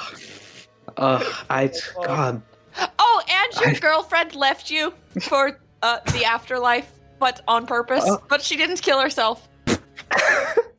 Fucked up. God, if I'm Samir, I would Yes. want to gather the materials necessary to perhaps create a portal out of here, or just to survive. I feel he could survive anywhere he goes because he doesn't need to eat, and I doubt things would hunt him that much, given that on the first bite they've learned he's made of clay, and he probably doesn't smell like prey, right? For the beasts. Probably not. But this plane seems very hostile. Like it's just all made for combat and dying and death. So It's it just doesn't like feel home. good. Oh. And at this point, the rest of you guys arrive, and you guys meet up with Team Brawn, who appear out of the forest. Oh God, our Trudging competition. their way out. Are you Algus imagining them, or are they really here? Tick, what are you holding? Oh. Is that supposed to be me? She holds it up, and you see the little higher. Is it cute? Or is Look it at weird? It is pretty cute. It's an Oh. exact replica. Pretty cute. Exact proportions, nothing cartoony about it. It is you, but smaller. Very small. Made out of wood. Hire looks up at you and says, that was so sweet. Starts tearing up. It's so beautiful. Your attention to detail. Oh, anyways, I'm quite an artist. I don't know if I've ever mentioned it, but this is sort of my material of choice. anyways, You have mentioned it. Not perfect memory. Do you guys know about the pit? We just found a pit. Do you guys know about that? Oh yeah, we're just talking about the Yes. pit. Oh God, you probably found out before us. Guess how Higher found out. Guess. Higher, how'd you find out? Oh, did you Fell fall in the higher? pit. Oh God. Yeah, it was tough. How long have you guys been here, by the way? So we maybe have some understanding of the time dilation. I'd say a year or two. Uh,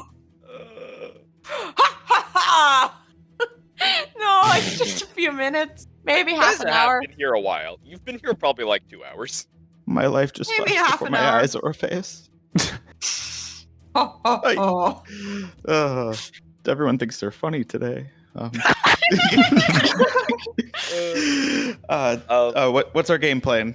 Well, Deimos is just trying to get into Samir's headspace. Do you have anything to add? What does Samir think about? Okay, wait. Why don't we talk to the lizard folk? Didn't you say they were Probably nice demos? perfecting They're probably recipes. maybe they don't know what they're looking for. Because you said you were looking for a person, but maybe they're smart. Maybe they know he's a golem. He's a golem. Whoa.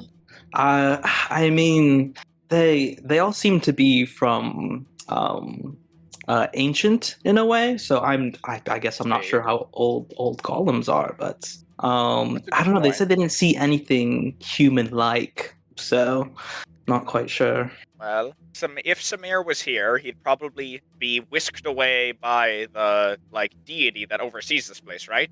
Because something dead plane. Someone told me that. Hopefully, rather than just annihilated on the spot. Yeah. Yeah. So then it's likely that maybe he's being kept prisoner by this god that they have here. You said they were worshipping something, right, Demos? In a way, they just spend their days fighting. Their god comes by, gives them a challenge every once in a while. Seems fun-ish if you're into that. Guys, Okay. there's certainly no guarantee Samir or Zavrix are here, though. True. At the I very mean, least, we should. Sorry. At the very least, we should try to figure out why Zavrix had opened to this plane, right? The timing does seem to suggest that either him or Samir is hidden out here. Didn't you say something about pillars? There was these big green pillars. Well, one green one and a bunch of wrecked-looking ones. Did you count how many there were? We can see them from No. Oh. here, right? You can see them. There's these one giant green pillar in the center of this little clearing. It's 60, 70 feet tall. It's huge. There are also a bunch of sort of tattered, destroyed pillars, like chunks of pillars, around this larger green pillar. These other ones are sort of just marble or some sort of granite. They look simple and not at all like carved well. They're very geometric, sort of Aztec in nature, as we were discussing before. So they're saving that for some sort of challenge. Maybe the reward this time is eating Samir, you know? Well, can we try to estimate maybe how many pillars there were? I feel like this could be related to Samir's god, could it not? Samir has Or a not god? Samir, Zavrix. Sorry, they Oh. look the same. That's not a bad idea. The one problem is, though, what if, obviously, there's a chance these pillars or whatever are more to do with their god? I don't know. We can look, sure. Well, how many is there though? Because that does seem like an important hint. You look out, there are chunks of pillars everywhere. Getting a good look at it, you count just off of the top of your head, you see 15, 16, 17 little chunks of pillars around the Great Green One. Good thinking though, higher. So you're not sure how they add up or how tall each one was supposed to be. You could probably figure it out if you got a little closer. Yeah, I think that it's a good place to look. Well, we had such an advantage when Demos was up in there. So Demos, what if you just go back, say their god summoned you or whatever, and then do some more investigation up close? I could, but I'm not sure what's gonna happen when their god shows up. That's fair, but I mean, I assume, we'll be here for it anyway, right? So why not at least be out in the open about it? I don't know, these guys sort of scare the piss out of me. They look scary and very muscular and large. So I feel like it's best not to get on their bad side. Yeah, it's quite muscular, quite sweaty, quite large. Very sweaty, yeah. Well, if they don't see us, then we won't be on their bad side. Well, Have we ahead. given any reason for us to have to hide? I mean, they seemed pretty friendly with you, Demos. Oh, when I mentioned Samir, they said if they saw anyone who was basically not a lizard folk, they would just kill them on sight, how they usually do. So. Oh. Sort of fucked up. God, I bet it sucks to not have scales right now. Maybe higher could go in and pretend to be a child. Oh, okay. I mean, if you want, I guess. Though, what if they Hire's actively bleeding still? Oh god. What if they see me just like a giveaway easy target, like puppy to put down, you know? Do you speak Draconic, Hire? No, I didn't really grow up with my people. I only know Celestial. Okay. Well, I mean, I guess they might not. They might be okay with you not speaking their language. I mean, that makes me even what do you guys more mean? like Demos the dog in my analogy. Goose. Demos will be perfect for this. Let's just put Demos in there. Well, Demos, why did you there was a reason you left the first time, right? Yes. So what I'm thinking is the moment their god shows up, wouldn't they be able to sense that I'm alive and not dead? They didn't before, right? What changed? No, the god would be the one who sensed it, Malagus. Oh. Yeah, I almost feel like we're vulnerable even being close to him. Can gods have true sight sometimes? Right? True what? I don't True know. sight. They see true. Well, Okay.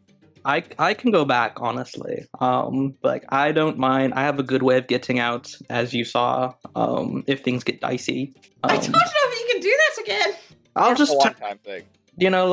I'll just tell them that their god gave me like a one time hey, that was really pathetic that you died by choking on a squirrel. So I'll just bring you back in a couple minutes, and I'll tell them that. I'm sure they'll believe it. But They you don't very have to smart. put yourself in danger if you don't want to. Well, maybe I like being around all these. I mean, yeah. Rather hang out them than with us? Oh no, Hire. No. I just, it's a good cultural exchange, I think. Oh. Danger is the most fun part of being alive. All right, so what do you guys want to do? I kind of like feeling safe, personally.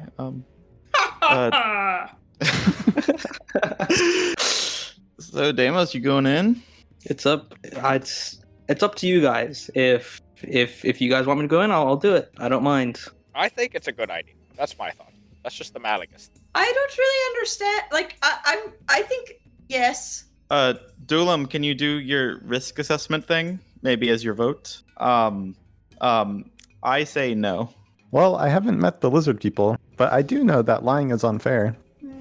I'd honestly really like to dissect why, maybe later. Or I guess like how. It sounded like a no. I was like, Yo, a Tick. yes to me. Yo, Tick, you want to vote? Tick, you want to vote? She's too young to vote. But What she is not the- a child, right? No, a teenager. I think you underestimate her. But if you want to, gerrymander so she doesn't get a vote, Gerrymander! do what you vote. I don't know. Like 2 minutes ago, all she wanted to do was go to the understory and explore. Understory. I mean, I guess we should, as long as we reach a decision, I'm fine with it. I say go, right? If you guys really think this god might have Samir captive, then let's go win the fucking competition. Show them what's what. Show them what a couple of humans and some assorted others can do. Oh god, with the competition coming up earlier, I really need my immunity aisle. Sorry. I like that plan. All right. All right, off you go, Demos. Malika slaps you on the back. Go give him the bad news. I slap you on the other side of your back. Attaboy, we'll be right here. Okay. Oh, yeah. Okay. Good. Should we have like a sort of signal, like in case things go really bad? Like, do I just give you guys like a thumb down? Like, Yeah. okay, off I go then. Maybe if you like weep violently, like a real cry, then we'll know. Okay. Yes, start maybe screaming. scream. Yeah. All right. Gosh. Actually, Orpheus, when the dead come back to life in the afterlife, Uh-huh.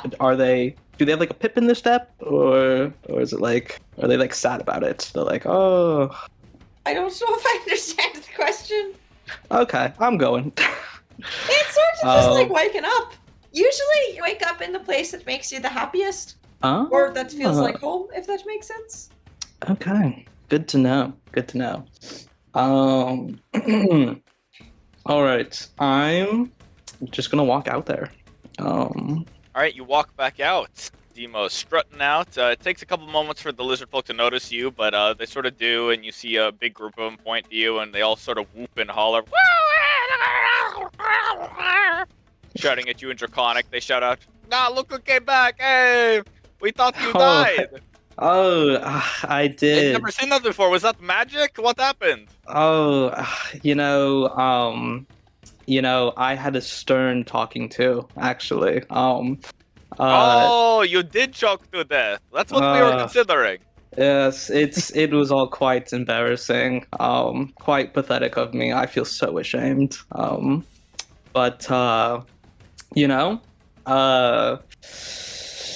They sat me aside and they said, you know what, since your first death, I'll give you this one time express ticket back. And I said, thank you. And here I am. Oh, welcome back, welcome. They all sort of just clap their hands. For those of you guys in the tree line, you see this whole band of lizard folk absolutely welcome Demos with open arms. Demos, one of the lizard folk you haven't interacted with yet, this sort of short, stout-looking lizard with sort of the proportions of a frog and a giant fin down their back, sort of like a frill. Walks over to you holding a small item and goes, "We made you this. Thought you would like it. Welcome home, buddy." And hands you what looks to be some sort of tooth attached to a necklace. Like a little tooth necklace. Oh, that's so cute. I'll put it on immediately. This What? is from Sabertooth Cat in Underforest. It's beautiful. I can't What wait. like? I can't wait to get my first kill wearing it. Gosh, you will slay one of your own down there very soon. One of my own, or Yes, you will kill something of your own down there. oh yes. What Tonoti invites. Please welcome back. They all welcome you back in. Are you hungry? Was Tonoti upset? Did he say when he would be by? Oh, he said quite soon. So don't worry about it. And I think I've had my fill for the day, if you know what I mean. Of course.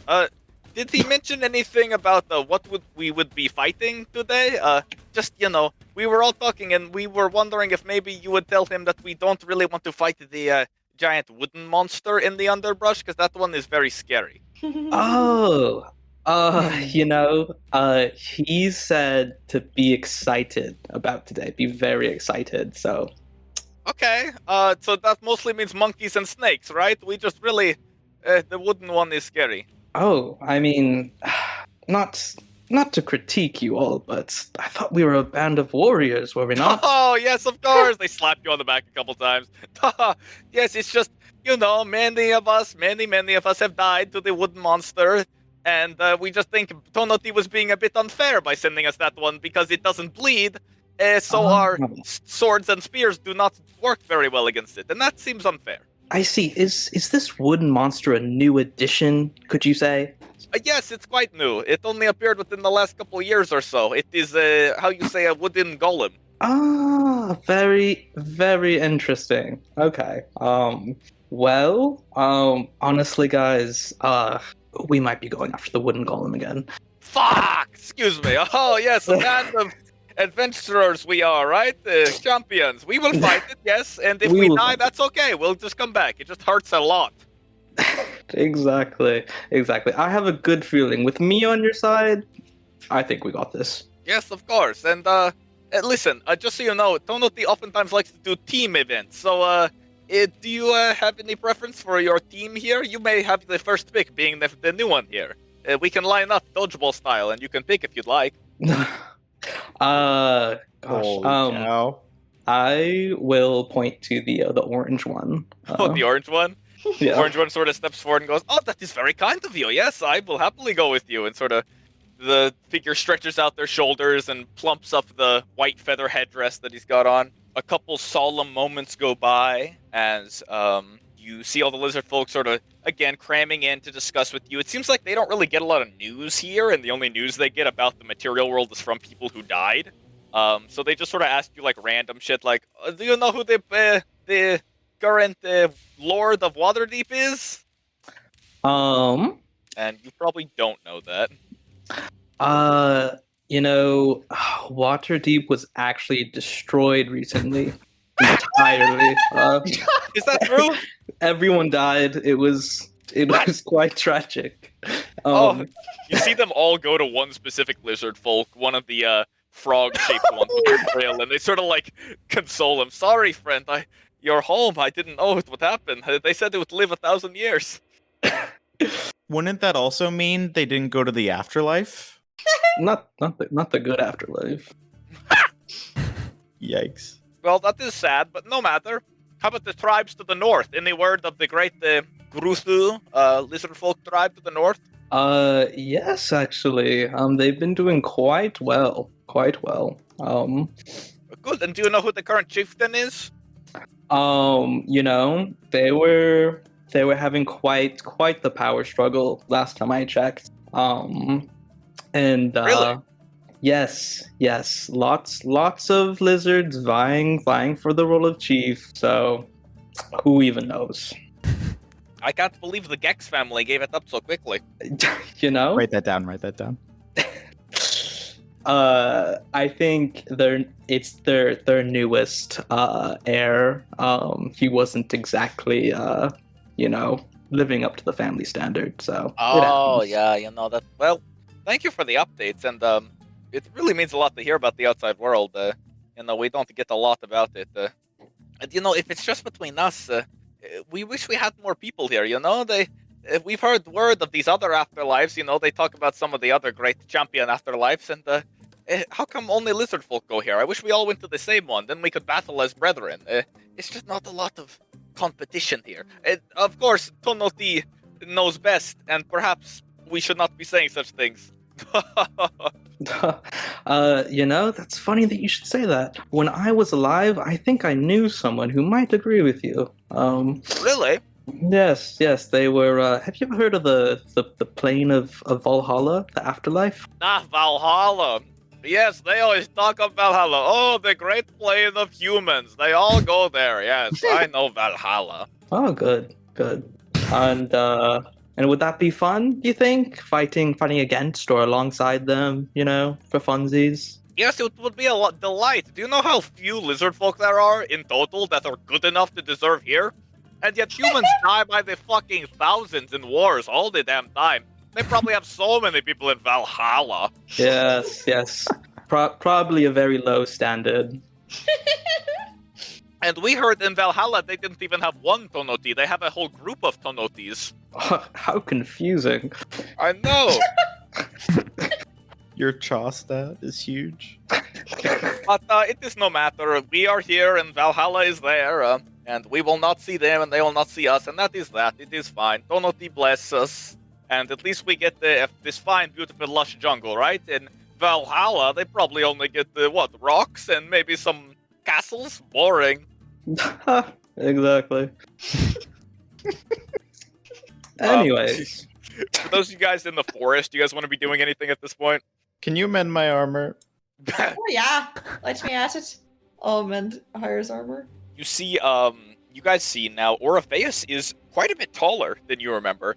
Now, the proportions are a little off, because it's still sort of a small, mostly feminine-facing form of Aislinn, but just, like, way taller, so much more gangly looking. On top of that, Orpheus also has a helmet on. Did you get like a mutation going through the portal? No, I'm just going back to normal, though it's taken a while, obviously. What? Like, what do you mean go back to normal? Like the way I normally look. Oh, well, we're here long enough to see the full thing, I guess. Oh yeah, it'd be great. Anyway, your armor's pretty beat up. Let me fix that for you. And I'll take out my hammer and just start tapping out Hire's armor. Oh god, can I Sorry, take it not off with first? fencing, you're using a fucking hammer? It's called Flavor. Look it up. My hammer Sorry. is my spellcasting. Are you letting me take it off though, before you just start hammering at me? No, I'm doing it on you. I'll just hammer on him. I just want to hammer. Fantastic. Alright, you wrote it down on him. Tink, tink, tink, tink. So, how long did you say you guys had been here? Like half an hour? I don't know, half an hour or like a few hours, some amount of time. Okay, well, which is it? Can you not tell time? Because those are very different time lengths. Where I'm from, time doesn't really exist. It's not. But you grew to new human time, or human, I guess, like living creature time when you have been alive so far. I mean, yeah, I can tell like how long a day is, when the sun comes. I'm just not that good at measuring it, and when a lot of stuff is going on, it's sort of hard to say, like, 2 hours, an hour, a half an hour. It could have been one of those. Tick, Sir Orpheus just listed out all the options. Which one was it? Orpheus. Which She one goes is back it? to playing with her little hire doll. Yeah, I don't know, but it's like not that long. It's say. okay. I guess Deimos will know. I'm just worried about Vinny, I guess. Duelam, you still have your pocket watch that you can reference for time dilation if you like. Yeah, can I set it to circad time? Yeah, I think it already was set to circad time. So just looking at it for a minute, let me think. You look at it, and it does sort of surprise you how it looks like the clock isn't even moving. As a sort of notice for that, it seems like every minute in circad is about 2 or 3 hours here. So Woohoo! you can do the math out that way. Oh God, Samir's been here for Yeah. fucking millennia. Samir must be very old. Dad? Well, we'll find Samir. I'm sure So- we will. Do you want to try to get in? I don't know. Deimos is having a hard time getting in his headspace. I mean, I feel as if I understand him, if that's what you mean. Okay, let me lay out the facts for you. Close your eyes. Okay. You Close want my to have eyes. children, so you're going home to ask your dad how, but you can't go home, so you got on a giant war machine, and then a scary gold man with a giant mouth whose house you tried to break into a few weeks ago finds you and puts you through a mirror, so you're in a jungle plane, and your friends are also really far away, and you probably won't see them for a long time, and now it's even longer. Also, there's a bird you were in charge of that you just abandoned, and you didn't mean to, but it happened. And your baby is in your backpack. And you're in the jungle. Where'd you go? And you don't need to eat, and you don't feel cold. Also, your girlfriend left you. I'm sure he probably had some way of finding out that the top part of this plane is more safe. So I feel good it's not down in the pit. Unless he was dropped there, which could be possible. Oh god. But What if the reason the lizards all think the pit is dangerous is because Samir's down there? Also, if he's made of solid clay, he's probably pretty heavy and might fall down. No. that's true. Well, if I'm Samir and I'm having a good day and my calculations were correct, I feel like he would be taking cover, some sort of shelter in this, kind of foresty area we are in, away from the people. And if I was Samir on a bad day, I would be hunted by these people for fun in a competition, perhaps, sort of thing. Yeah, one of those days definitely sounds better than the other. So you did that good. Yeah, it depends on whether I was sad about Jackknife or not on that particular day. What about Jackknife? I thought that was his girlfriend. No! I'd rather not actually imagine that. All right, and just as you finish that thought higher, and as Demos, you are sort of, fraternizing with the lizard folk here, a great blast of dry lightning echoes throughout the clearing here. It zots down from the clear blue sky in an arc, slamming into the ground hard, chipping up some of the grass and tree coverage, and even some flecks of root go flying as you are all momentarily blinded by this bright, dazzling light. For a moment, Orpheus, this for you is like, wow, this is really fucking cool.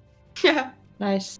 Just as the lightning strikes down, this seems like some sort of cold lightning. And as the blindness sort of subsides, you all see that something has arrived. Some sort of creature appears now where the bolt of lightning had landed. A towering, impossibly muscular lizard folk, 8 feet tall at least. Its scales brilliant emerald, and there is this almost halo of golden light behind its head.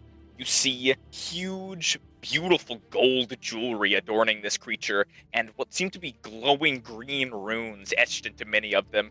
The creature stands up with its its back sort of arched, looking up at the sky, and it looks down. It has a huge, what looks like a peacock feather headdress on its head, and the creature sort of holds its arms out toward the lizard folk, standing heads above all of them. Its eyes glowing bright green, fiercely radiating.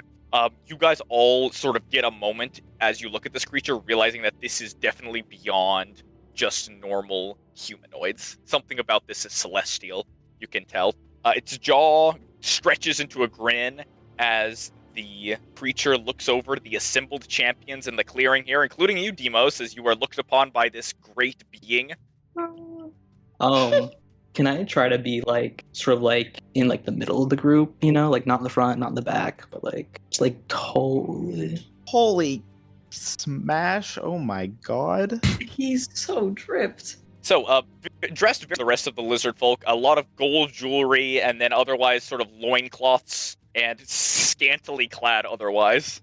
The figure is extremely tall, though, and that glowing circle halo behind its head seems to sort of follow it as the creature moves around. He holds out his arms now toward the assembled champions and goes, "Who is ready for a challenge? Woo! My champions, my warriors, my legends, it is time for another competition!" And a roar erupts from the lizard folk as they all chant and boom rhythmically. They all pound their chests and stomp the ground beneath them. The large lizard looks out at you all and goes, "For the newly initiated, I am Tonoti, the overseer of this land. Though I sense there are more here." The figure then turns and looks directly off into the tree line where the rest of you guys are. I fucking knew it. I told you.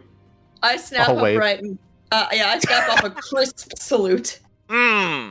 Soft, pale, metallic, Not built for the heat, not built for the jungle, but you stand tall, you do not cower. Interesting, very interesting. Should we The, cower or Figure turns back to the lizard folk then, seemingly ignoring you guys now. Well then, the great competition begins again. This time, the prize is one worthy of true strength. For you, my champions, I offer today a font of unending, endless water, pure and strong, to fuel you. You see, water is the lifeblood of warriors, and I grant this boon to only the strongest among you. He swings his mighty arms wide, almost like encircling the lizard folk in front of him. And in the spirit of competition, he then points now to the end of the jungle, almost like talking again to the lizard folk, treating you guys as an audience. I shall invite our small and strange guests to enter, if they dare. The lizard folk all sort of laugh and cheer together, completely excited, and in some sort of spirit of competition, they all seem happy about it, some clapping their hands together in excitement. A lot of the lizard folk have now looked off into the jungle to see if they can spot you guys. You're still sort of half covered, so they can't get a good look, but nevertheless, this large lizard folk, Tonoti, seems to view you guys with ease. Yeah, I want to start marching in. Alright, you start marching in. Holy. I guess The we gang are comes in. professionals in competitions. Malagus grabs the bird by the hand and goes, come on, let's fucking go. You guys all march in. Tonoti leans into you all as you walk in, putting his great lizard arms on his side, sort of in a gesture of playful judgment.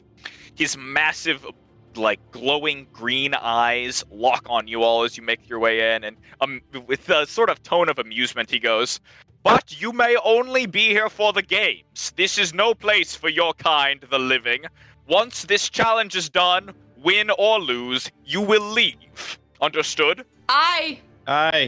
Good, but while you are here, and he sort of puts his arms out now and he flexes, not as like a display of intimidation, but just this entertainment in his own might. Show me what you're made of in the great competition. And the crowd goes wild. Yeah! Yeah! Yeah!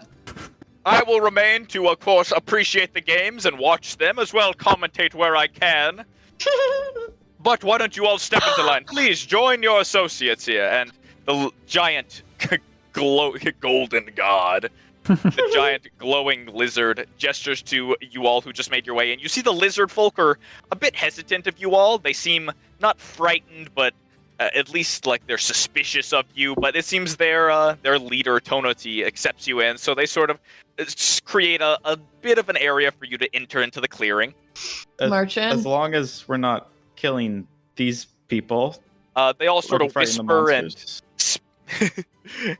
they whisper and speak in Draconic, which Demos, I believe you're still the only one who can understand. They say things to you like, "Ugh, humans, disgusting. I wonder how they arrived at this plane."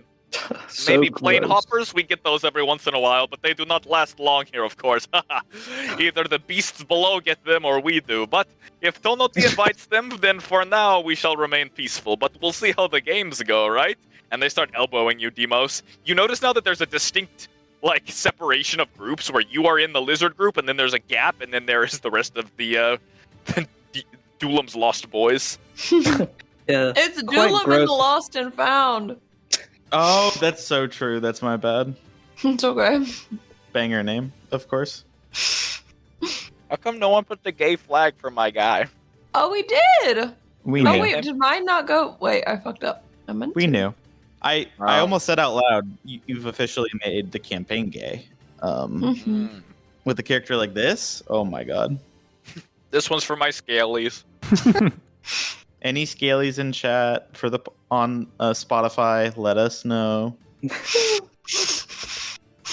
All right, so Tonoti flexes once more, sort of showing off his giant biceps.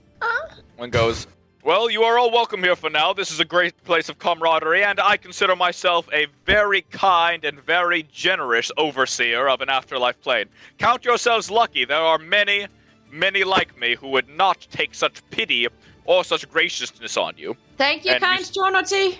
The rest of the lizard folk all laugh. Was Demos, that you notice... manipulation?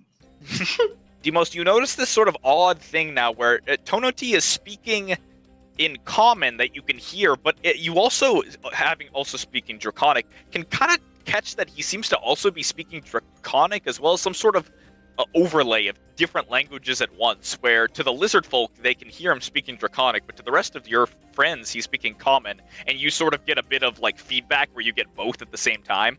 Whoa. What a cool guy. That, again, adds to some sort of, like, celestial vibe of his. One of the lizard folk next to you elbows you and goes, I bet those fuckers in Valhalla wouldn't be so nice to humans interfering, right? So does Tonoti, like, does he show up at night for the orgies, or is that just a thing? Oh, only on the most special of occasions does Tonoti contribute. No, normally not. Oh my god. Okay, There's a cool. chance. For you, Orpheus, real quick, you hear them talking in Draconic, and all of a sudden they go, Valhalla. Are you talk Valhalla? Valhalla. Valhalla? Look, the fleshy one wants to speak to us. Yeah, Valhalla. I come representing Valhalla. The lizards sort of look confused. They look like they don't understand what Orpheus is saying. So, Demos, do you want to translate? I think that one is saying something about how superior Valhalla is. What? Valhalla. Valhalla. Yes, no, Valhalla, Valhalla. They all Orpheus, sort of stop hiss at you, picking Orpheus. fights. Nasty. Or They, Valhalla. The lizard folk all bare their fangs at you, Orpheus, and it's quite frightening. It's like when a snake opens its mouth. I smile back. We're not here to win. We're here to look for Samir. Yeah, I know. They're talking about Valhalla. I wonder if they know where I'm from. I What wonder is if it's this near creature here. say Valhalla is better? What? Is this also a dead? Why is the dead coming from Valhalla? Quite Do you strange. do you think it wants to fight? A test Oh. of strength? Oh, do you think they're like invading? Oh my goodness. Maybe. Source Orpheus, they you notice wouldn't. that the orange lizard folk, the one that Demos seems to be talking with mostly, scuttles over to you, moving quickly on its raptor hind legs, and prods at your midsection with its giant sharp talon, and it I chitters would, in front of your face. We'll reach my hand out and shake the talon, the extended talon. The creature almost jumps back for a second, but you grab the talon and begin shaking it up and down. It's razor sharp. You have trouble not cutting yourself on it as you shake it, and the creature sort of calls over its shoulder, look, the soft one is trying to make friends, huh? It's hilarious. I like you, soft skin, and the lizard folk bonks you on the head on the side of the helmet, and it rattles you for a minute. I bonk him back. You go to bonk him, and he tries to, like, step out of the way. Bonk. We will see how you do in the competition. And it sort of like speaks Draconic in front of your face. Valhalla! How do you make friends so easily? the lizard folk returns, and you hear Tonoti speak, Now, settle down. Let me explain today's games. First, please leave all your weapons on the rack. As is standard with these bouts, it is essential that you don't have any weapons on you. So please, if everyone would.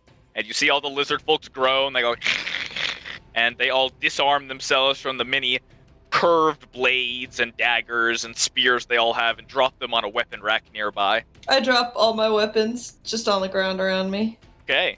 Malaga sort of looks to you. What are you doing? What? Shouldn't we keep those? You said to I'll drop our drop- weapons. We're in a I'll drop- hostile land. I'll drop mine as well. I don't really use these.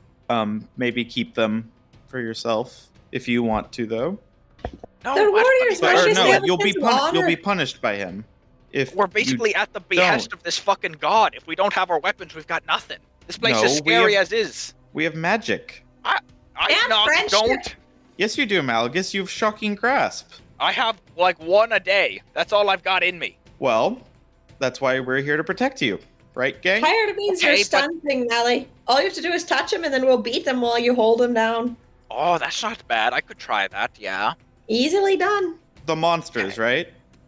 Or Well, I'm the not sure others. what we're doing. We might be fighting them. I mean, if this is a plane of afterlife, what if all of their fights are to the death? Well, Probably we can are. simply press the button and leave. If That takes a full fucking minute. I can't. We If have I'm to- dying out there getting stabbed by some fucking monster lizard, and you're like, "Oh, I'm gonna get you out of here, Malagus," I'm dead.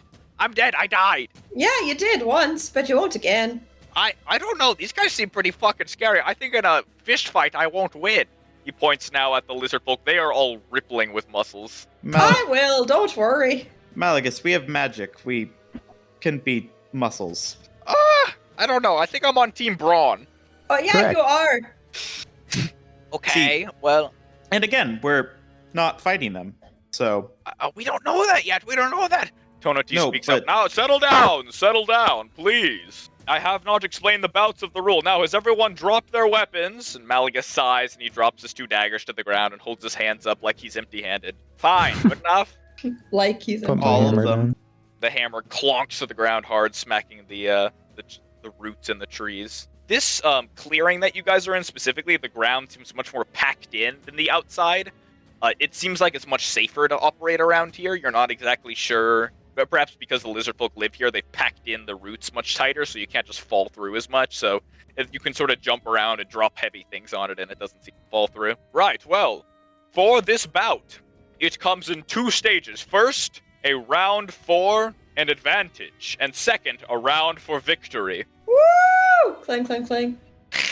Oh, the lizards Clang, go clang, crazy. clang. They seem really hype about this. Let me get right into it then. And of course, I will always be on the sidelines for any questions or issues you may have. You know I love to observe these things. The lizard folk go crazy again. We love you, Tonoti. we can go talk to him. For the first round, I have for you the Pillars of Tonoti. He gestured to the pillars around him. Your first task is simple, and as a reward, you will find your very weapons lying on the side. For you see, the first to complete the first round here will be allowed any weapon of their choosing, and they will have first dibs as well. They will have a time advantage in the second round. The first round is quite simple. Move the pillars about to form one of your own. There are in total around this arena 21 chunks of pillars. If you're able to stack up 4, yes, only 4 chunks of pillars, it will reach you high enough, and thus 1 pillar is complete. On completing a pillar, you may then climb the central jade pillar. On arriving at the very top of the jade pillar, once you have finished building your own and ascended, then, and only then, have you completed the first round. You may descend, select a weapon of your choice, and enter the Underforest for round 2. The lizards go crazy. Really quick, I want to look around and try to figure out who the strongest lizard is and memorize what weapon it dropped. You look around, you look, what do you consider strength? There are some lizards that are just fucking enormous here. Pure But, for brawn. example, Pure brawn. pure brawn? Biggest Alright. lizard. Biggest, most heroic, knightly The looking biggest lizard is likely the one that has sort of a crocodilian head, and Perfect. that lizard folk dropped a huge wooden spear. It's like the size of a ballista bolt. Sick. I want to look at him and snarl. Alright, you snarl. The lizard doesn't even turn its head to look towards you. Good. Now, as is typical, we will be doing these competitions in teams of 2. If you and your team win, then you receive the prize, the font of water. There is only 1 font, so I ask that you please do share, but you will perform in teams of 2. Would the crowd prefer that I select the teams, or you split up amongst yourselves? All the lizards sort of hiss and say, we want to pick our own. We don't want the humans. Very well. Why don't you all now select amongst yourselves your teams? Everyone here is contributing, and I expect everyone to pick fairly. Now go ahead. Dylan, do you know how to cast mending? Yes. You and me, buddy. Okay. What do you guys listen? There has to be something more to this. This is way too jovial. Like, I get that this is an afterlife, but these people probably die all the fucking time. We really should be careful about this. We did Yes. this back home too. Big competitions, feats of strength to keep the troops rallied. Yes, but death is fucking permanent, Orpheus. This is not a joke for us. This is a joke for them, but How are you gonna die making a pillar? If we're in the battlefield, we can make sure that these people don't die to whatever monsters there are. And again, we do this professionally. look, Fight. these are fucking champions, right? These are the best of the best lizard folk, right? I don't know about you guys, but I don't think I'm as powerful as the best of the best lizard folk. I'm probably gonna fucking die if the average monster here can fight those monsters. If you think they're the best of the best lizard folk, what do you think I am? Malagus, we slayed a dragon. Yeah. It was and already dead. We can teleport out. Like, if it's really just that bad. I fucking can't. Alright, here's my pitch, alright? I think I would like to be on a team with Tick, and me and Tick just throw the match so we don't get hurt. Sounds good. But what if we can't help you in a Sounds fight? It would good. just be you two. I mean, I would just give up, you know? I'd say, over, I quit, I'm out. I guess we would just have to stick together then, so... No, I'm sure they have rules, you know, where I'm allowed to tap out. Yeah, I'm just Yeah. concerned if it's maybe like a 1v1 or like team versus team direct league sort of event. Or I guess he told us what it is. Well, that's just the first part. The second part, he said we're going to go underground, and that makes me think we're probably going to fight monsters down there. So what I can do is just not go down there and tell them that me and Tick, you know, we thrown in the towel. Cowards, yes. Yes, precisely. Regardless of if we're on different teams, I think we need to stick together. Otherwise, I don't think we can trust that you two won't be... I don't know. I don't want You're just not you hearing and me, Tick. Hire. I'm throwing the match. It's all right. You focus on winning or whatever, so then maybe you can find Samir. I just don't know if I want you with Tick. I mean, I guess I'll find someone else. Oh, you want to be with me? Oh, Hire, I didn't know you felt that way. No, I wanted to be with With Tick, Tick. so you're throwing the match. No, I'm throwing it first. I'm throwing it first. I might not have muscles like those things over there, but I can hold my own in a fight. Nobody beats Malagus to a coward off. That's crazy. And I mean that. I almost want someone powerful to be with you both, but we don't have anyone else on our side. Listen, me and Tick will be fine. We'll go find our own place to do this shit, and we'll throw the match so you can focus on winning, right? Because, you know, maybe, I didn't know this, but maybe Samir is made out of water, you know, and he's gonna be the water. That's what I'm thinking is gonna happen. Demos, one of the lizard folk, the orange lizard specifically, elbows you and goes, do you want to be together? As a new member, of course. Of course. You know, there's something about you that I really like. Oh, well, thank you. Only if you'd like, of course. I don't want to pressure you in any way. I'm sure you have a lot of suitors. He gestures around, and you notice almost all the lizard folk look excited to team up with you, Demos. You're sort of the belle of the ball. I sort of like flex a little bit casually. It's like, you know, it makes sense, but you know, you were the first lizard I met, so I think it's important. I'm sorry, I don't think I got your name when I got here. Oh, did I not introduce myself? That is so embarrassing. I actually forget your name as well. It had a lot of syllables. Can you remind me? Oh, don't worry. It's my friends call me Demos, and you're definitely my friend. Demos. I don't remember your name having any D's in it. Oh well, it was sort of an inside joke from when I was still alive. So. Okay, well, it is nice to meet you. My name is Bask. Bask. What a strong name. Yeah, my name is Bask. Please, I'd love to be on your team. That would be nice for me. If, of course, you would allow it. I don't want to pressure you. No, of course. I think Excellent. with us teaming up, we got this in the bag. I believe so. And, you know, as a treat, you may keep the water. You know, water is the lifeblood of us lizard folk, right? Keeps the muscles going. So you may keep it to hydrate yourself. Oh, that's too kind of you. That's too kind of you. It is the nicest thing I could do. Well, thank you, Bask. Thank you. Of course. A true friend. And plus, we must keep an eye out. You know, humans, they like to play dirty when competing. So, no, True. I want to Very keep an eye true. out on you. Notoriously untrustworthy. That's what I say. Yes, they will probably try to attack us, and so we should go ahead and get the jump on them and attack them early. You understand? Oh, well. It's yes. likely what we're all thinking here. You know, back in the living world, we had this tactic where they would, you know, think that we were going to attack them, but then we never did. Very tricky. I don't understand though. Why not just attack them?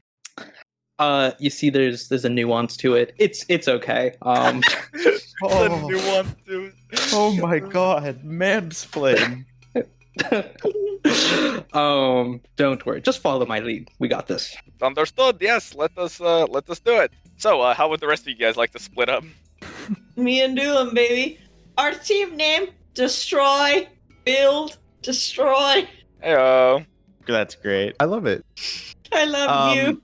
I am walking, Thank you. and as I'm walking, I'm casting Cure Wounds on myself, and I'm saying in Celestial or Common, I guess. I heal people, and seeing if anyone seems interested. Let's see. Celestials. Anyone speak Celestial? Well, Shut there's up, a you. there's a god around here. There is a deity here. You think that Tono T probably speaks all languages, but he seems to just sort of be watching with that big, spiky-toothed lizardfolk grin, watching you guys all pick teams. Now then, please, if you would all take your time, make sure you make the right decision.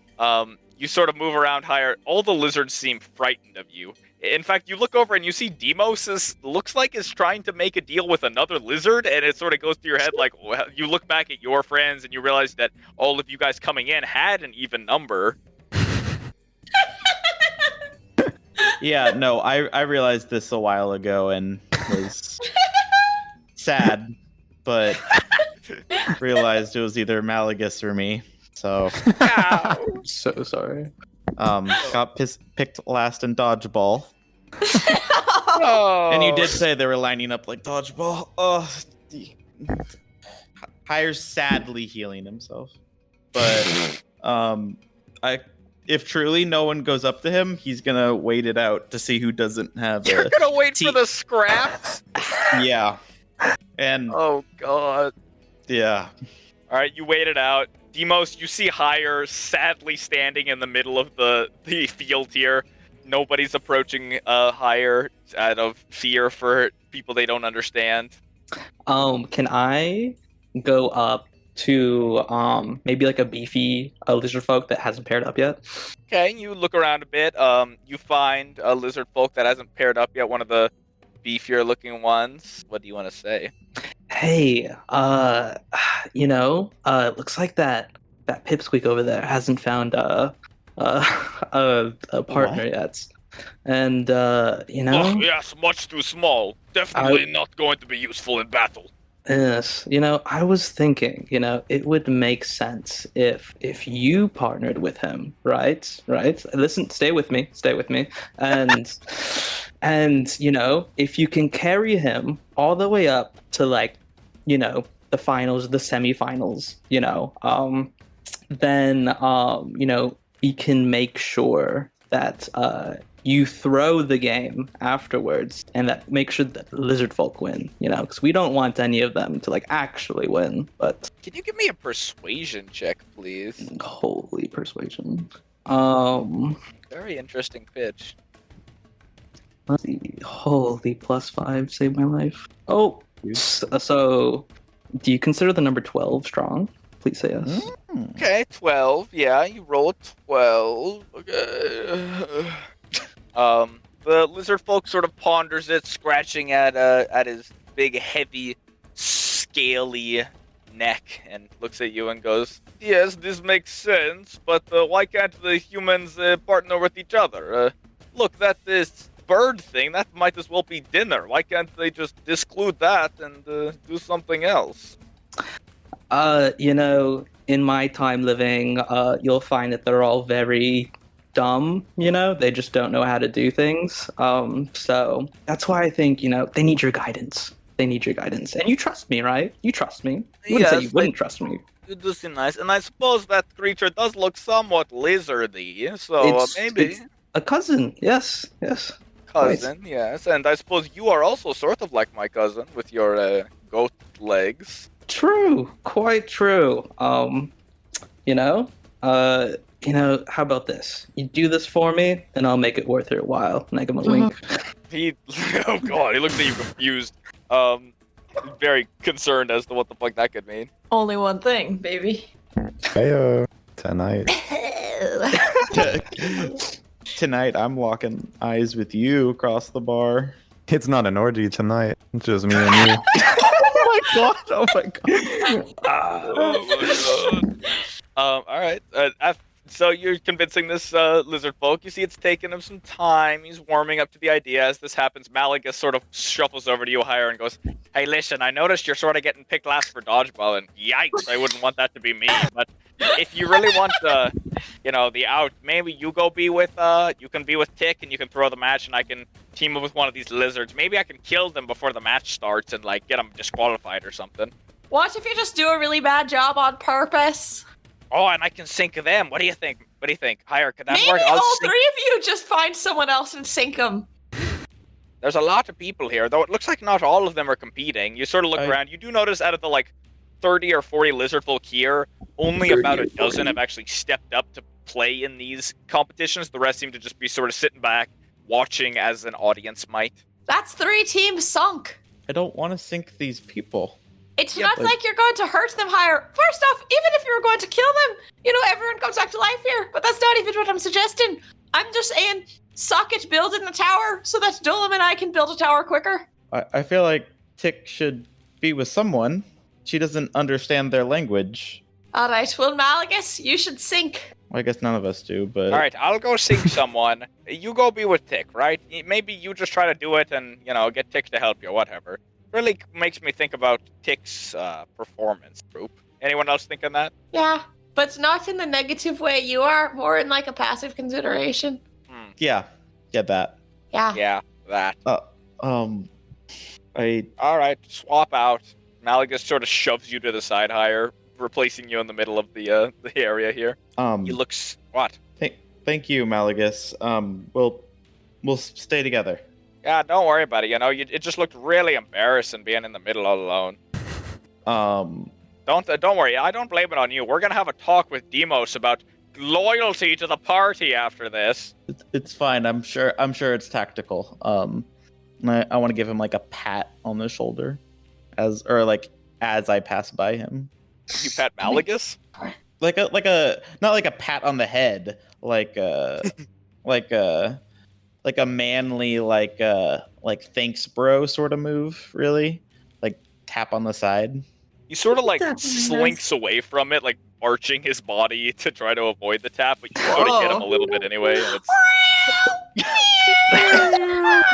You're kidding! Cat doesn't want to be pet, huh? You guys can actually put it away. Alright, so Malagus gets the partner that you were trying to pawn off, Demos. The large-looking lizard folk muscles over to Malagus and sort of looks down at him, and the two speak nothing at each other. Malagus looks up and goes, "You're a real fucking ugly lad, aren't you?" And the lizard looks down and goes, "Look at this fucking nasty flesh man." Malagus, be nice. Just kiss already. Yeah. He can't understand a thing I'm saying. Look at him. Well, at least act like you're being nice. I can't. Besides, look at this giant fucking guy. He gestures at the 8-foot-tall, this glowing god lizard folk next to him. He scares the piss out of me. He can understand you. You know that, right? Yeah, but you guys know you're playing this way too fucking simple. We're basically being toyed with. I don't think we get a choice playing these games or not. It's like, if we don't, he'll probably kill us. And if we do, he might kill us too. This is scary as shit. I thought, and again, we're teleporting out if it goes poorly. I can't do that. We can You'll do be that. fine, Mally. Why are you scared of a little competition? I'm just saying you guys are being way too fucking calm about this, that's all. I'm right Isn't at home. this what our life is now? Right now, yes. I don't have a life, just for clarity's sake. Me You do neither. now. I high five Doodlem. I high five back. Whatever. Malagus looks up at the lizard folk again and goes, "I'm gonna fucking sink you, buddy, you know that?" Malagus, we're trying to find Samir, not win. Well, I'm right? just saying, infinite water source would be really good for a friend of ours. Okay, we're trying to win. Man, I guess I'm thirsty all the time. Oh my god, that was on my checklist to heal that guy. Yeah, me so we too. have I guess mentally. I didn't even think of that. Okay. So I'm taking this seriously. You guys get your head in the game. Heads in the game, heads in the game. Good. I cured wounds for 14, by the way. Okay, alright. Go ahead and add that to yourself, please. And Tonoti looks out at you all and claps his big hands, and almost a thunderous echoes out as he claps them together. For those of you who are wizards, you immediately recognize this as thaumaturgy. Alright, it looks like everyone paired off. Congratulations, I love to see some interspecies pairings. Hopefully they all go well. Now, in the essence of good sportsmanship, I expect everyone to do their best. Is that understood? Whatever you fucking say, old man. Sir, yes, sir. Are we being coerced to try our best? Now, in the essence of good sportsmanship, I just expect you all to. Is that understood? Don't you know Aye. any other way to do it, sir? All well and good. All right, so is all understood about the first round of this? Please stack up 4 sets of tower. Once you do so, you are then permitted to climb the central tower. And once you arrive at the top, you may then fetch any weapon of your choice, as well as multiples if you'd like, and descend into the underbrush. Once down there, I will meet you there and give you instructions for the next round. Now, to remind you, speed is pivotal here. For the first to climb the Jade Tower will also be the first to enter the underbrush and begin the second challenge. There is no breaks in between. They go one into the other. So, the faster you complete this first round, the better. Understood. Alrighty then. I assume we're sort of here with the group of them, right? Yeah, you are. In fact, Okay, I'll... I'm just inching my way over here. As he's talking, I'm just sort of shrugging why is- my way over. I'm running so fucking fast. Tulum's fucking tweaking. I've included for your convenience all other lizard folk that are competing. I'll go ahead and portion them off into teams here. How much does Dulum weigh? Great. That's a good question. We said that I'm like lighter than a small creature now that my Yeah, your blood is Water's not- lasers, so that's blood lighter. lasers. Your blood is laser, so. blood is laser, so So there's that. That's pretty nice. I thought we said he was like carrying a football. football. Football, that's pretty light. I would say like carrying a Maybe like Lucky Corn Dog? definitely not that light. Okay. Get it. I'm looking around the room for references for how heavy Dulum would be. How about like Are you a gonna heavy dog? A Send heavy them on dog, the I like bee. that. How heavy is a heavy dog? Like 50 pounds, Well, like maybe? Buttercup heavy or like Appa heavy? Because Appa's fucking dense. Don't say that about Appa. She's just dense. She's had a lot of time to really settle. If you say that about Appa, you're saying about our gunkit, skunkit, I darling can't believe baby. you would say that about them. Appa, she's not even chubby. She's just dense. She's a solid dog. It's one solid dog. Just one solid. Have you ever tried to pick her up? She's a heavy. I have not. Is she just big? She's just like well built. I think she's honestly very muscular. These all sound like Dulum. No, Well Dulum's full built, of laser. muscular. Well built and muscular. Oh yeah. All right, so you guys are all set up for the little competition here. How come you maneuvered your way over there, Maze? With that, man. It's where I go. Yeah, he just said do your best, which actually changed Dulum's entire perspective on this competition. You're about to be such an optimal. Said do your best instead of be fair. It's actually perfect that someone gave you that order because that's basically how Oro would automatically take it. So now I think we're on the exact same page. You guys just take orders like that? Yeah. Wow. Says a lot. Oh yeah. So I probably wasn't even gonna use magic, but he said do your best. So I mean, I wasn't gonna flex on them, but Here I am, about to flex. Mason, how big are each of these columns? Big, the size of barrels, and they look to be made of solid stone. Okay, so like a regular person probably can't lift these too well. Doubtful. You'd need 2 extremely strong people to even lift up one, and each one is about 5 feet wide, so to stack 4 of them on top of each other will also be very difficult, especially for the last couple. You can go ahead and say would be very difficult huh? Hello? for someone flexing on lesser. them again. Oh yeah. Hey, Mason is tick strong. Do I get those vibes? Yeah, that's gonna be a no, champ. Okay. Gonna be a no from me, champ. I mean, she can't have a negative to strength. There's no way we would both have a negative to strength. Yes, she definitely. Huge. Oh, that's pretty good though, right? We up, we up. All right. The great lizard folk demigod Tonoti continues then. All right, please situate yourselves where you'd like. And does anyone have any questions before we begin? I especially urge the newcomers to this plane to please share any questions they have for this friendly competition. What's the second challenge? Well, that will be revealed once you arrive down there, but my hint to you all now is, of course, grab a weapon from the weapon rack that will arm you well to fight any manner of creature. Including ourselves? He smiles broadly. I raise my hand. Again. When you say a weapon, do you mean like our weapons, or we only get one?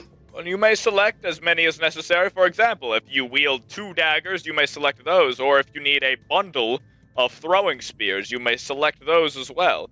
But of course, just make sure, in the spirit of the game, you do arm yourself with something. Of course, I'll arm myself as much as necessary. And as a warning, if no weapons remain, then you simply will be able to grab nothing and will go down empty-handed. Is that understood? Makes perfect sense. Excellent. Guys, we're willing to kill these people for this reward? People don't die here. It's the afterlife. We're still killing them, though. Surely they feel it. I mean, sure, you feel it a little bit, but it's nothing like it is in the material plane. You still want to do it? Very much so. Yeah, Hire, you can't keep fucking worrying about this stuff. Just sync your partner and we're all gonna win. I'm No, being outvoted. Hire's working with Tick. Oh, I'm being outvoted on this. We're staying and hurting these people. First off, I don't know why you think we're hurting them. I'm pretty sure we're gonna go hunt monsters in the underbrush. Second off, I'm from somewhere just like here. How about that, Orpheus? In your competitions from home, did you guys mostly fight monsters or each other? We didn't really have monsters, so we'd usually fight each other, but not usually to the death. Well, there you go. So, they still feel pain here, right? So they don't want to die. So they are crazy fucking lizard people. No offense, Your Highness. I don't feel right doing this, but I mean, They all yeah, agree to the terms. I'll try to understand. Well, you feel right about using spells, and that seems against the spirit of the game. No, certainly not. That was never said out loud.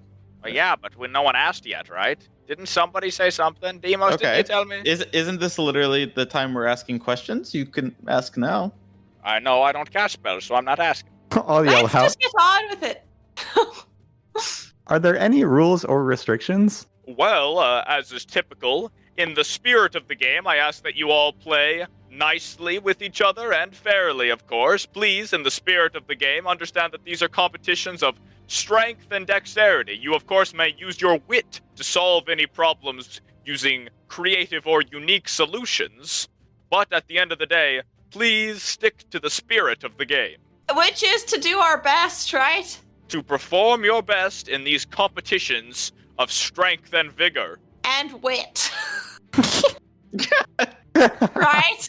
There is, of course, place for wit on the battlefield. I won't count it Okay, out. thank you. That sounds good.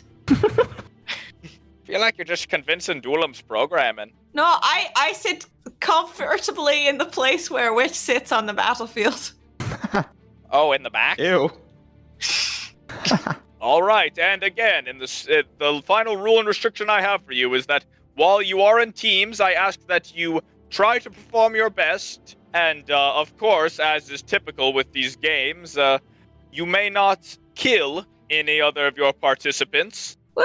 But if you find that it strengthens your game, you may attempt to hinder them as much as you'd like. Woohoo! Thank Ether. Thank you. Sounds awesome. All right, then. Let the game begin! Woo! Woo! And you see a Woo! shower of green sparks shoot out from Tonoti as his bristled peacock feather headdress glows brightly, and he exclaims out, stretching and straining his arms up toward the sky. As this happens, I would like you guys to go ahead for me, please roll initiative for this little game as groups. Yeah! Holy. Oh yeah, 19 for team build, destroy, Boy. build, destroy. Nice, all right. 6 total. 6 total. Cool. I got a 3 on initiative. You did get a 3. All right, so as the great shower of green sparks goes out, you guys feel the rush of adrenaline kick in as you go to begin this little challenge here. Malagus calls out again, I still feel like we might die from this. I'm scared as shit. But as he says that, you see one of the teams immediately run up to one of the pillars, and both of them creep around the edge of it, try to lift it up as best as they can. You see they get it up off the ground and slowly start dragging it over as slowly as they can to another pillar. It moves very slow, about 5 feet in total. Orpheus and Dulam, you're up next. What do you want to do? Dulam, I have a plan, all right? Okay, what is it? Well, I'm going to break these rocks up into smaller pieces that we can put on top of a big base piece, and then mend it back together into 3 rocks. Four rocks. Sounds good. All right. Will you run 10 feet away? Sure thing. That's a good All right. lad. Run 10, Orpheus. I want to cast Shatter, which will affect these 3 rocks. Okay, you cast Shatter. Roll damage for me as a cacophonous boom echoes out. Oh yeah. 11 thunder damage. Very Oh, nice. and since they're made of rock, I believe they take double damage. Double, Let me so double check. 22 damage. You thunderously kaboom echo out this lovely sound of thunder as Shatter breaks up these rocks. You see all 3 of them crumble into about 10 pieces each. Yeah, and I was wrong. It doesn't do double damage. They just would have disadvantage on their saving throw. But I'm That's guessing right. They all crumble into about 10 or so pieces each. Big chunks of marble and slabs of slate. Sick. Then I want to pick up as many as I can and just start like hauling them over to this. Climb on top of this one and start mending the first load together on top of it. All right, you grab each chunk now is about the size of a football, and they're fucking heavy. You can barely pick up 2 chunks, and you start running over 5-10 feet over here, and you place the 2 down. Mending is an action, right? Shit. Yeah. 1. Oh, Okay. fuck. So you already cast Shatter this round. Yeah, I did. So yeah, if then I can go back because I have a lot of movements. That was Okay, only so- 5, 10. So I can do 4 trips actually back and forth from this. So bring basically 1 full barrel's worth Okay, of chunks we'll round over. up. You are able to haul 1 full column's worth and sort of stack them all in a heap on top of the pillar next to you. Okay. Willem, what would you like to do at this time? Can I use the rest of my movement to walk over to the chunks and start mending? Okay, you cast Mending. You lean over. Okay, Mending. Let me read the spell here. Hold on, let me find it. This spell repairs a single break or tear in an object you touch. So you can combine 2 pieces into 1 piece, yeah? Oh, Well, Okay, so you grab 2 of the pieces of the football and push them together and cast the spell. Instantly, they mold into 1. It's a perfect fit. You can see where the seams disappear. sorry, Anything else buddy. you'd I like- really didn't think it would be 10 chunks each. I was thinking like 4 to 6. Thunder is good damage. Breaks them up real good. Duelam, what else would you like to do? that's my movement in action, so I guess that's it. Cool. 2 more lizard folk on the edge slowly creep over to a pillar of their own. They try to lift it up, but fail. It does not come off the ground, and the 2 heave and ho, straining and sort of squelching out. As they do so, it doesn't get off the ground. Another team runs over to where you guys took off some chunks, and they begin grabbing chunks out of one of your pillars. Hey, get the fuck off our chunks! One of them turns and hisses at you. They both grab handfuls and start pulling them over to their pillar. Fuck you, asshole. Good luck mending them. You see them run over one of the... Here, I'll stack these right here. One of the lizard folk, you see him wrap what looks like a wrapping around his hand. What was effectively some loincloth wrapped around his torso, he pulls out and wraps around his hand, basically around both of his fists, combining them together, forming one big sort of hammer fist, and drops it down on the football shape, embedding it hard in the stone pillar beneath.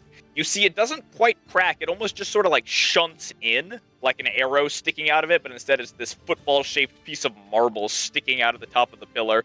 And then he sort of nods and gruffly goes, "Rugh." What an idiot. With that, Malagus goes. He shouts out and goes, "Oh, which rock to pick first? This is a real fucking challenge. What do you think, big fucking ugly guy?" His friend runs over to a pillar and starts trying to pull it up and screeches out for Malagus. And he goes, "Oh, I don't know if that's the right one. I'm thinking maybe this one over here is the one I want." And he sort of wanders off. With that, Demos, you're up. What would you like to do? Okay, Bask.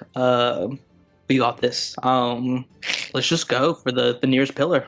We got this. All right, you guys make your way over to the nearest pillar. You go to pick it up. Give me a strength check, please. This is going to be raw athletics. So big. Athletics. Oh, is a nat one good? Nat 1.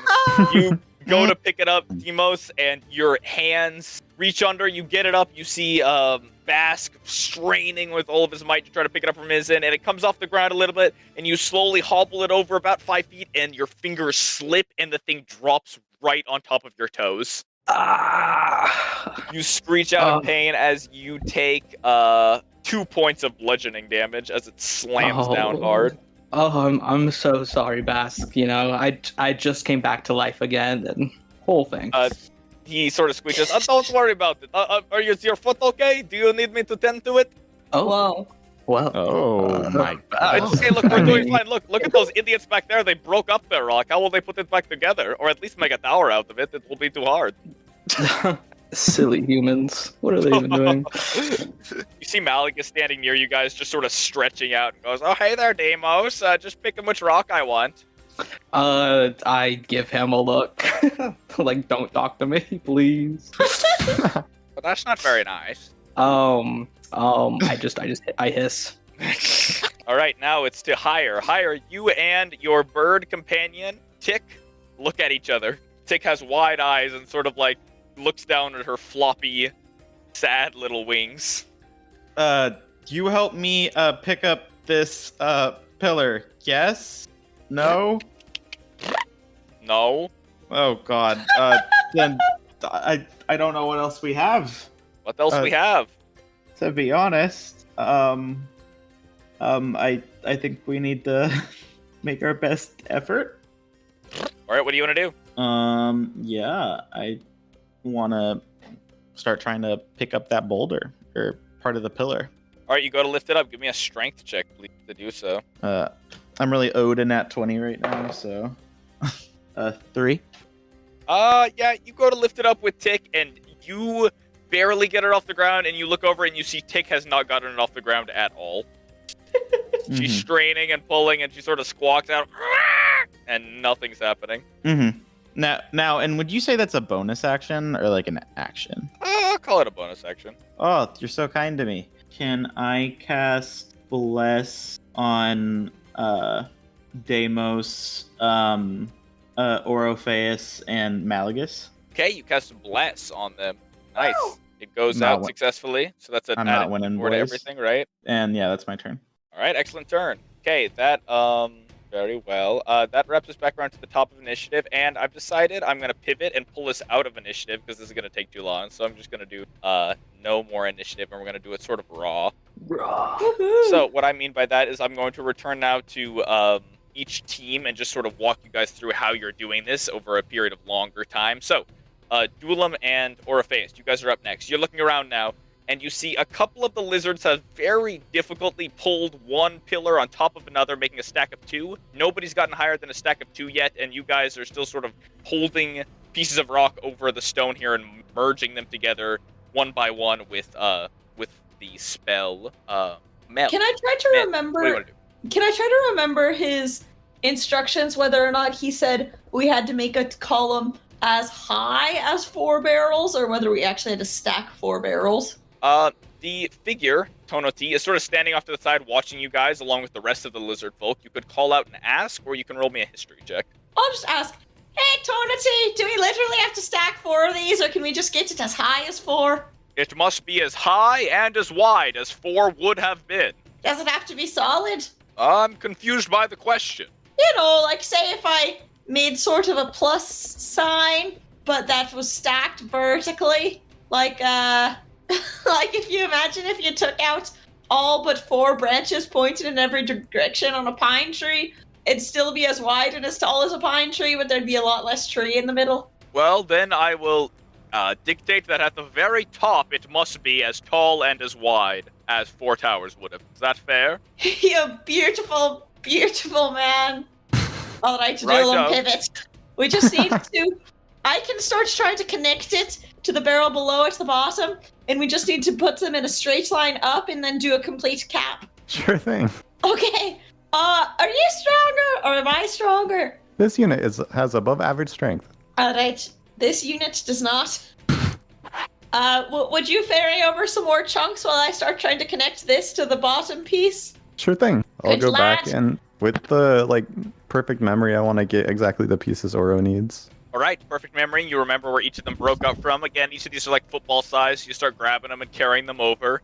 Orpheus, you get these deliveries of football-sized chunks of marble, and you start mending them all together. Perfect. And I'm trying to use my stonecutter's tools to really connect the bottom piece to the bottom barrel. Does that make sense? Got it. And so the way you're mending these together, are you just doing like a thin, tall tower? Okay, yeah. I'm just doing it a little bit in the middle. Okay, you slowly start making your tower. It does take a while, just because, as you know, you can only mend so many pieces at once. But for this, can I get you to roll a check? I'm trying to decide what check here, and I'll accept some input. Actually, before I roll the check, can I try something? What's that? While I'm holding two pieces together as though I would mend them, I want to instead close my eyes and imagine really hard that they are stuck together. Okay, you imagine really hard that they're stuck together, and that takes about 20 or so seconds. Okay, it's so longer than mending. As soon as it took Yes. longer than mending did, I would go back to mending. Okay, you go back to mending, and you mend them together. I will take a sleight of hand check for this. That feels right. Oh, yeah. And I will allow you to roll this. Add your proficiency bonus, please, because you are using Stonecutter's tool. Aye, Captain. It's a 23. Okay, all right. The Oh. bottom, what you attach to that barrel-sized chunk of marble at the bottom is steady and strong. It looks good. And the several football-shaped chunks of marble that you attach end to end on top in sort of a tower all look very sturdy. Dulam, you're even impressed by it's definitely not perfect, but it's very efficient and very the shape that Orpheus is making is quite optimal. Good work. Good work! All right, you guys keep carting stone back and forth. I've decided I'm going to use initiative as sort of like a rough tracker I'm going to go to next. So up next is Malagus's team. Malagus has now wandered his way over to the stone chunks that you're working with, Dulam, and he's grabbing some football-shaped chunks, and he's like, I think I want these for my tower, but I guess I'll bring them over to this one for now, just as a storage, and he brings them over to Orpheus. You hear cursing from across the way as his lizard folk teammate is screaming. From you, Demos, it's just profanities. Curse words and hate speech given toward humans. Get back here right now! What are you doing over there? Help me carry this! What? Don't you want to win? Why are you here? As he's trying desperately to lift up a chunk of marble, and it's not working. Orpheus, you get more and more marble chunks now as two people are sort of delivering them. Malagus, fuck off! What? I'm doing my best. I'm helping my team. I'm just putting No, them here for now. Thank you, but I don't want to cheat. What? Is this cheating? I'm not sure. And he gets cut off from Tonoti, the demigod, from away. Now, let's keep to our own, shall we? Yes, Yeah. sir. All right. Well, and Malagus slowly wanders away to some other team. Thank you, Mally. Whatever. I guess. Oh, these roses look very nice. And wanders off to the forest. Demos, you were up next with your friend Bask. You guys moved your stone a bit. Give me an overall athletics check for the next couple of minutes of movement. Nice. Please. Much better. 22. Excellent. Okay, so you guys pick up the column once more and drag it over successfully to one of the chunks of marble on the ground. You're able to stack them on top. Oh, it takes a lot of strength just to drag it over and plonk it on top, but ooh, you do it, and you see successfully that the tower is made at least 2 tall, and you guys make your way over to another column now, and slowly lift it up and start dragging that one, and you will eventually bring it over to your tower. Did you guys add Bless, by the way? Oh, true. So- Thank you. Wait, so Bless is... I'm sorry, I still don't know An how Bless additional works. D4. Okay, thank you. Holy 23. Job. Bask speaks to you. Oh, I think we are doing a good job, but how are we going to get this one on top? I can't climb 10 feet to put this up top. I'm not as tall as you. Let's just put this one here, and let's go get the next column, and then we can use this one as a stepping stool. Stepping stool, right? Okay, that sounds good. And he makes his way over with you as you guys go for another one. At this point, though, as you're going for your third column, you notice that there aren't actually enough left to fully stack for everyone. In fact, all the ones left seem to have at least one team sort of near them. So you'll need to fight for the third one that you get. There's one near higher. There's one near where there are two near where Malagus and Folk team are. Hey Bask, let's go over to that one that partnered with that human that's like not even helping. Yes, that is a great idea. We could take it from him. Stupid idiot, partner with the human. He should have expected the human to be useless. It was so obvious the entire time. The two of you go down to him now, and Bask sort of hisses, "You're not using it anyway, let us take it," and sort of shoves the lizard folk out of the way. And he turns to him and goes, "The fuck you, Bask, alright? You and your friend told me to take the human. You told me I should do this." And he looks at you, Demos, and he sort of stomps over to you and tries to shove you. I guess I'll shove him back. Okay, he pushes you hard, and it rattles you a little bit. You go to shove him back, you push hard. I'll use your 23 strength from earlier, and you push him back pretty hard. He looks at you, and he smiles a bit, noticing your strength, and he goes, "Yeah, alright, well, it still felt like a low blow. I'll go find that damned human and show him what he was fucking worth." And the lizard folk stomps off, leaving you alone with the column. Yeah, go fuck him up. You and Bask drag the column over now to your stack, and now you have forces of column all layered up, all in your area at least. Got the fourth one just now. And Bask goes, "Good idea using this as a stepping stool. I would not have thought of that. Very smart. You must have been a valiant warrior, maybe a general." I'm glad you noticed, Bask. Quite so. Of course, yes, let us pull this up. And as you begin dragging it up the side, higher, you're up next. You and Tick are at one of the stones. Tick is trying as hard as she can to lift it up, but she is also at a minus for strength pretty substantially, and it is not budging. Do I need to roll a strength check again to try to move it? I would like a strength check from you, please. This is I got like a an overall strength check for the next couple minutes. I got a 15. Okay, you go to lift it up. Your end, you pull off the ground. Now again, you've got her up, but Tick is not getting it off the ground. She's pulling, and you hear her strain and sort of croak. And you are effectively carrying this by yourself. You can start dragging it if you want, but she is not helping. I guess I'll say I can drag it.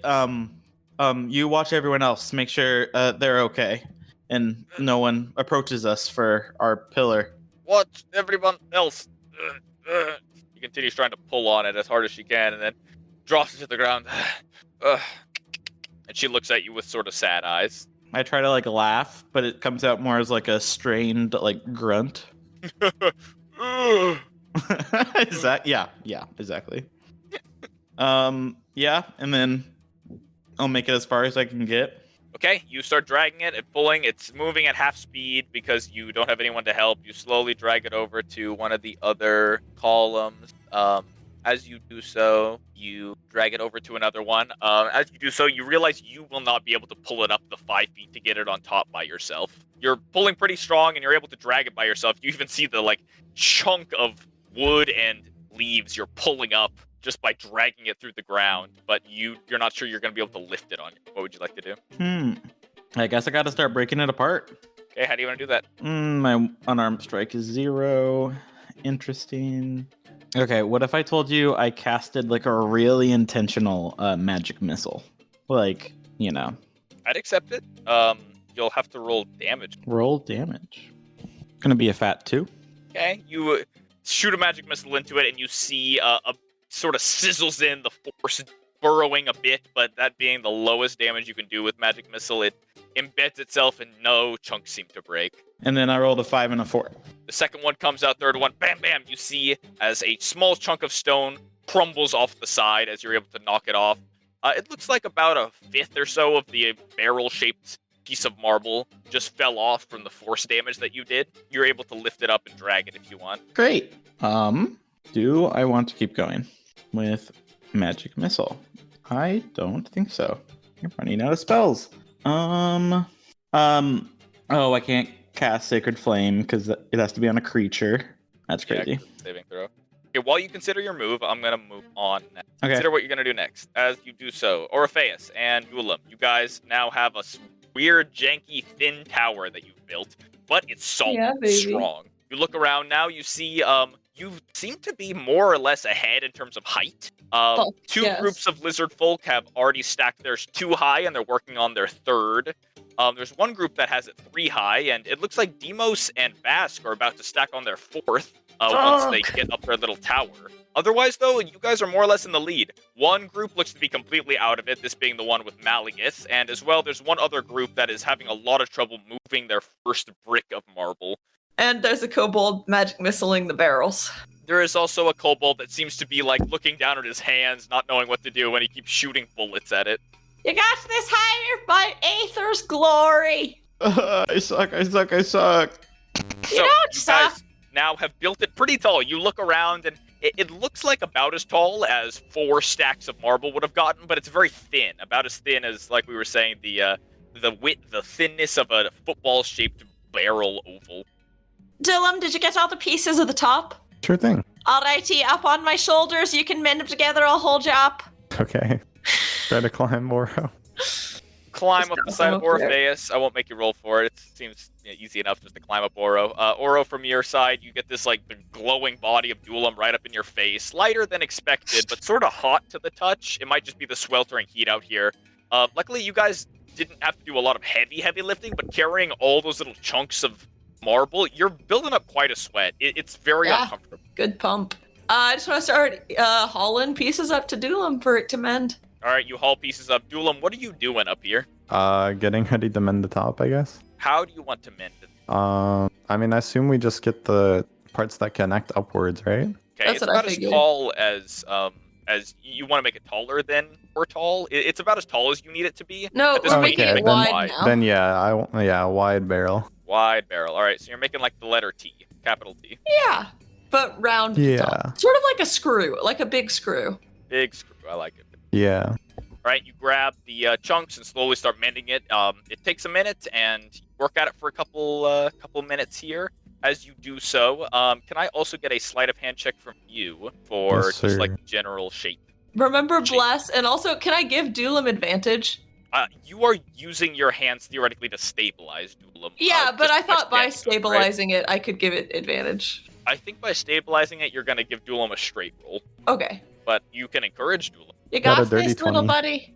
30-20, all right. You put it together, slowly start pushing the pieces together, and you take. It takes a bit of time again, just melding and mending all of it together. Once you finish, though, you look at your work, and it's a well-shaped screw. And you look around, you see you're definitely the tallest shape here, and as you do so, you see that the great figure of Tonotu sort of lurches his arms up and goes, "All right, to the middle now, climb." Woo!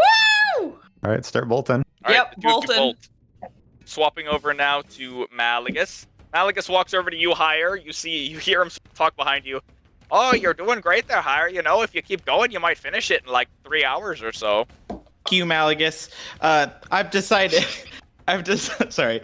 I've decided, Tick. We have to give this our all. Who cares if we lose? We got this. I'm gonna give it my all till I got nothing left to give, and then I'll cast Magic Missile at 2nd level. Malleus sort of whistles. "Very nice. That might even take out a slightly larger chunk." And just as he finishes that sentence, you hear a loud grunt from behind you as a lizardfold barrels into Malleus, knocking him 10 feet forward onto the ground. His partner has pushed him over. You see his partner pulls him up off the ground and shouts at him loudly in Draconic. You don't understand what it is. Malleus looks scared, and the lizardfolk throws a punch at Malleus's face. God, I wish I had learned friends instead. Natural 19 to hit. The punch lands on Malleus, and it No. sort of caves in his chest a bit as he coughs up a bit of spit and blood. The lizard folk looks at him and screams again in Draconic, and Malleus goes, "I don't know what you want. I was trying my best, I promise. There, let's go back. I'll try to carry it now." And the lizard folk sort of pushes him down now and starts grappling Malleus to the ground. The two start rolling around. Shit. I didn't realize you could get him to listen that easily. How much damage did the other guy do to Malagus? No idea. Ugh. Malagus is... he's not let's see, bleeding, He is not right? bleeding. No, you healed him above half, and it looks like this punch did not put him below half, but it did look bad. Like, he's probably going to have a nasty bruise from that. Okay. Malagus, just try your best. I'm trying my best. Fucking idiot keeps punching the shit out of me. Yeah, buddy, you got this. You're not gonna help me? What the fuck? How am I supposed to? Get him off of me! I'll find him off. You're still hitting him? The lizard folk is just sort of like trying to push him to the ground again. The two are, they're sort of like, it's, you know what would be a great description of this? It's sort of like a cat fight.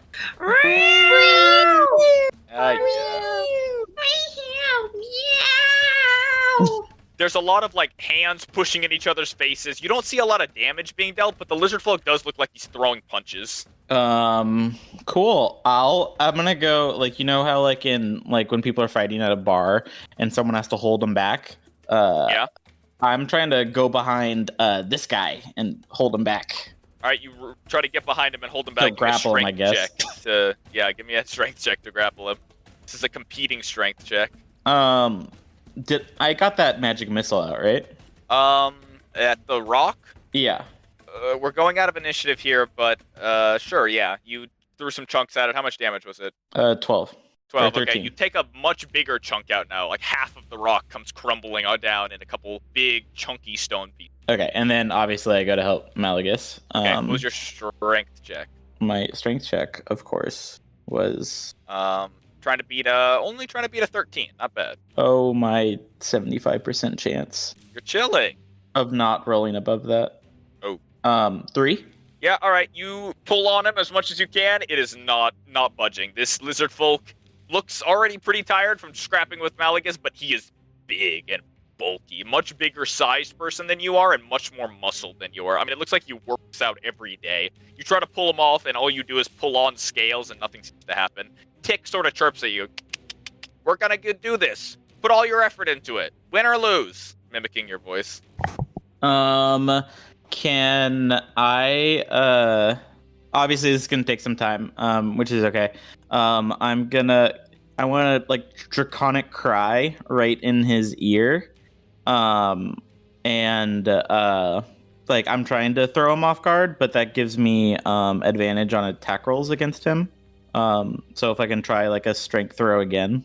Okay, nice. That is a draconic cry right in his ear, and he sort of looks at you and goes, "Now that's the fucking voice I recognize." And give me another strength roll with, you said, advantage? Yeah. Alright. Oh, one of them's a nat 1. Other one's a 15. Okay, let's see. His opposing check is he's only got a +3, got a -1. It's possible. He got a 19.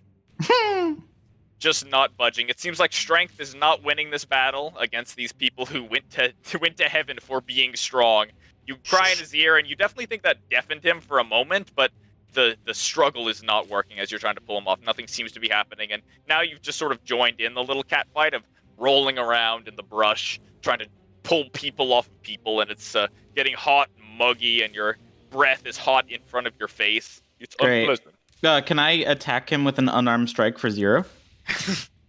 You roll out and smack him for 0. I won't even let you roll for it. You just smack him for 0. I'm just, well, the point of this is I'm trying to get him off Malagus and hitting me instead. 0 damage probably doesn't provoke him. Oh, pussy bitch. He's just scared. As you guys are rolling around, Demos, you and Bask are pulling up your last stone. You drag it up slowly. Give me one more strength check for this bout. Freaking sick. Oh, yeah. Athletics, you said? Yeah. Okay. Yeah. Yeah. 14? Okay. Let's see if Bask is gonna carry you. Got a 19. Yeah, all right. You guys drag up the last brick. You put it on top. Slam it down, and then you step down to pick up the stool that you were using before. Takes a bit more effort to drag this one up. You're sort of doing a deadlift here from the top, pulling it, dragging it up against the side, putting it right on top, narrowly avoiding your toes as you do so, as you're sort of balancing on the edge of the pillar. Slam it down, stacking all 4, dangerously, but all the well, on top of one another. You feel exhausted, Demos. Not D&D levels of exhaustion, but it's wet and muggy out here. Wet meaning it's just sort of like humid. You feel your robe clinging to your skin, and you're sweaty all up and down, and your breath is hot against your face. But you succeed, and you hear a voice cry out from across the little arena here as the great overseer of this land shouts out, "Excellent! On you go then, to the middle! Begin your climb!" Let's go, Bask. We got this. Bask wipes a huge drop of sweat off of his forehead and goes, "Yes, this was good. We're doing well. Look, we are still ahead, except the humans, but they're cheating, right?" Yeah. Yes. I wouldn't worry about it. Oh, yes, thank God. And the two of you run to the middle and begin climbing. Demos and Bask make it a couple seconds or so, maybe about a minute after Dulam and Orpheus. You guys get there. Dulam and Orpheus at the center column. What do you guys want to do? You look up. It's tall. It's like 70 feet tall. I'm a pretty good climber, but I have a feeling these lizards are better climbers. You look at the outside. It's jade, solid jade. You don't even see any handhold. It's very geometric, so there's sort of some square shapes you can grab on the outside, but it requires a lot of finger dexterity to sort of cling to the outside and drag yourself up. Remembering the rules, did he say that we both needed to make it to the top? Only one must make it to the top. I can spot you. Okay. Yeah. Oh, yeah. Do you have climbing gear? I gave mine to Deimos. I'll hand over mine. Thank you. I will also go ahead and cast Expeditious Retreat upon myself as a bonus action. Got it. As a action, I will cast Long Strider. And so Cool. what that means is for now on, I can take a dash as bonus action in addition to a dash as action. And my base speed is plus 10. So it's 50 for movement, plus 50 for action, plus 50 for bonus action. So 150 God. movement speed. Wow. Okay. Fast as fuck. Pretty awesome. On top of all of that, though, I'm still gonna need you to make a sleight of hand check for the climb. Because you're moving so fast, it'll just be one check. If you succeed the check, you make it all the way to the top of the tower. Okay. Don't let me die too long. Yeah, I'll be holding my action. And I'm still blessed, right? No, that lasts for a minute. Oh, I would okay. assume. So then it probably comes up. Yeah. Okay, no bless. It's okay, I still rolled a 21. Okay. Oh, and you do I begin. get advantage because of climbing tools? I think climbing tools makes it where you add proficiency to the roll. Okay, 6. So it's 21 plus 3, 25. Sorry, 24. Okay, nice. You gallop up the side. Dulam, you sort of look up, and after a few moments, you're like, yeah, I don't even need to hold my action. Orpheus slithers up the side, moving extremely quickly. This Cynical. is full-on like watching a parkour video. Have you seen Hardcore Henry? And Orpheus, it's not easy going up, it's still painful, your hands and fingers are burning by the time you get to the top of the 70-foot tall tower, and your breath is so hot against your body, and that boiling sun is just bearing down upon you, and you just wish you were under the cover of the trees right now. No way. This is the best Orpheus has felt in a long time. He's taller. He's finally doing a physical activity that his body is well suited to. He feels on top of the fucking world. All right, as you make it to the top, you feel a slight pain in the tips of your fingers, and you climb on top, landing successfully, and you look down and you notice all of your iron nails have fallen out. Oh. Okay. I throw up in my mouth a little. I stay focused. Stay focused. Hey, Tony, can I throw a rope down for my teammate? Or I guess we don't need to both go up here, huh? That's right. Tonoti's pillars are now succeeded by one team. You may now descend, and both of you may select your weapons for the next challenge. I shall now descend to the lower levels. Please feel free to join me. Great.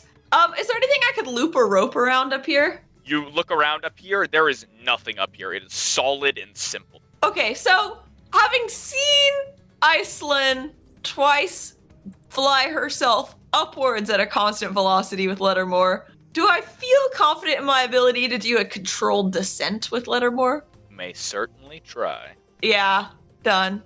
We're trying. All right, controlled descent. Here we go. It's not exactly pretty, but you using Lettermore as a sort of stepping stool here, right? I'm basically thinking I'm holding on to him, and he's flapping as fast as he can while we both sink through the air. I like it. I like what I'm hearing. Sort of a Link holding the chicken in Breath of the Wild. Okay. It's not pretty. Again, it's working, but it's not pretty. But you slowly descend.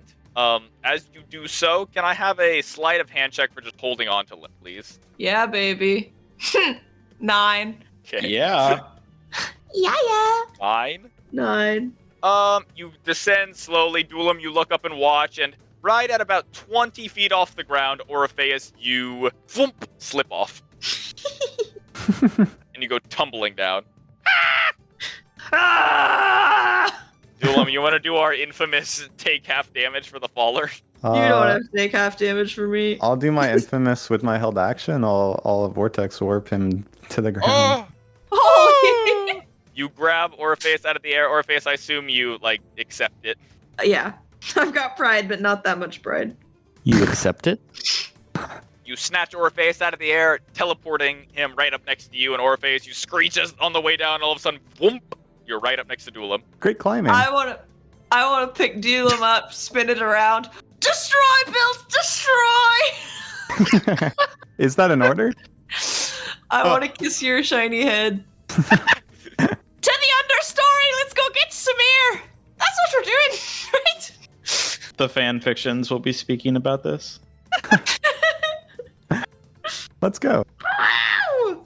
I want to run with Dulam, holding hands. All right, you guys go gallivanting down into the into the depths. You notice that a sort of flimsy-looking rope ladder has been set up, leading into the underlayer, and it looks stable enough for people to climb down. So you guys slowly make your way down it. As you do so, I jump now to at the top. I guess is Malagus again, fighting his best against the lizard folk. You see the lizard folk throw 2 more punches at him. First one is an 11, which misses. Second one is an 18, though, which lands. You see his catch a punch right in his nose as the lizard folk screams at him, and his nose explodes in blood as Malagus sort of screeches out, "Ah! Fucking Christ! Hire, you're trying your best, but he really fucking wants me. I guess it's nighttime already." Glad you still got your sense of humor, bud. Hang tight. Christ. Really just too Malagus bad. tries to push him off with a strength check of 9, not enough. They continue rolling down, and Malagus screeches at him, "I don't know what you want, I'm sorry!" The 2 roll further and further away. A minute or so goes by of continual shoving back and forth. You see the lizard folk lands yet another punch on him. Smack! Higher, what do you want to do? All right. God, sorry, where is it? Okay, I will go ahead and hold out my holy symbol, my ring, at the guy on top of Malagus and cast Channel Divinity on him. Okay, what divinity would you like to channel? Divine Spark. The creature makes a Constitution saving check. Okay, con save. Con be high for him. Just +1. He got an 8. Great. He fails. Oh, good. So that's gonna be 1 damage. Okay. So I'm really trying my best over here, and Okay. I yell, "Hey, get off my friend!" You scream that out, and the creature sort of turns behind you and hisses, taking the damage, but it doesn't seem to do much to him at all. Jesus, he's this mad. That Seems is pretty tough. upset. It seems competition is really important to these people. Malagus, can you try apologizing? No. I already fucking did. All right, you big fucking oaf. I'm sorry. All right, I think Higher wants to just so bad to not attack this creature, but just as Malagus gets hit again and again, each hit is Smack, bringing smack. him He looks to closer. be bleeding out of his nose pretty bad. Yeah, it's just making him more and more sad and upset. So we're casting magic missile on him. Okay, you bring out the hand and you cast magic missile. Roll to magic, please. I guess just roll damage, right? Yeah. Right on. I do not want to do full. Right now I don't want to do full if I would kill him, but if I don't kill him, then I do a total of 15. Okay, well, I can't tell you whether or not it will kill him before. You have to decide right now if you're doing non-lethal damage. Well, I mean, can't I decide how many missiles I send at him? Oh, I see. Yes, I get what you mean. All right, yes. So you send out one missile for 4. Oh, yes, you shoot out all your missiles, and they shunt into the side of him, and he grunts, "Urgh," and he finally lets go of Malagus and turns to you and opens that big lizard mouth and sort of croaks something at you, and you're not sure what he says, and he points at Malagus with both hands, sort of gesturing to him in a angry gesture, and then points back at you and goes, Can I try yelling at Tony, as he's been called, and ask him if he'll tell this guy that Malagus is gonna help now? I know that might be a reach if he'll actually do it or not. You shout out to Tonoti, and he turns to you and goes, "It is outside of my realm. I am not allowed to interfere with the games. If you're having trouble with a competitor, I recommend you speak to them honestly and politely." I don't speak their language. If only someone else could translate for me. Sorry. I look around in the area, see if anyone maybe speaks Draconic. You look around. I mean, you know who you're looking for. Yeah, no, I know. Does he know? DM, may I speak? Yes, May go I ahead. speak? Okay, I think Demos is gonna yell out. Let's see. Hey, don't kill your teammate. You're gonna need him for the competition, and you can't have a dead teammate, and you won't win with a dead teammate. This is no teammate. What I have here is some sort of dead weight. If he's not Tonati, going to take this seriously, then he won't take anything seriously anymore. Tonati, what happens if our teammate dies? Do we lose? Are you disqualified? You are disqualified. Yes, that is correct. So listen to reason, my friend, and just keep him around. Just don't kill him. We can probably help each other out in the next challenge. All right, throw a persuasion check at me, Moss. Surely I can give the help action with my not physically through words, but with just my body, my body language. What do you do with your body? I got a nat 20.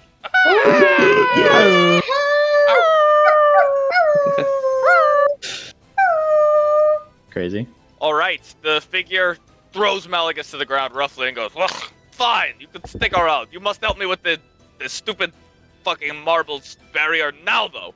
Ugh. And Malagus spits some dirt out of his mouth and some leaves and goes, "Thank you, Demos. I think you saved me there." And he coughs up something and turns slowly and trudges after his teammate and gives you guys a thumbs up and gives a thumbs up to you, Hire, and goes, "Thanks for looking after me, Hire. Sorry, that was real nasty." Of course, Malagus. Just, you got this. Sorry he hit you. That's then all right. I turned to Tick and say to her, God, he wasted so much of our time. I didn't know he was thinking us too. It gives you a thumbs up, and she sort of holds her arms out like she's ready to start pushing something. Yeah, and getting back to work, because I have to actually pick up the pieces I potentially broke off. All right, give me a strength check. I pray to Ether. Gonna nab that nat 20 from Deimos. Ooh, that's pretty good. I got a 17. Okay, you slowly drag up the column, and Tick even contributes a little bit this time, and you're able to finally drop the column on top of the other one, and you have a stack of 2 now. You're halfway there, sort of. And I'm going to jump now to Demos, who actually, Demos, you had just finished your column, so you and your compatriot were about to head up the tower in the center, if I recall. Bask sort of beckons you back over and goes, "That is nice of you to help the kobold, your friend, I believe. It sounds like you know each other, or the human?" Oh no! It's just I wouldn't want to see one of our friends, the big lizard folk, of course, get disqualified just because of some lowly human. So. Of course, you speak very eloquently. I'm impressed. You must have been very high up in your clan.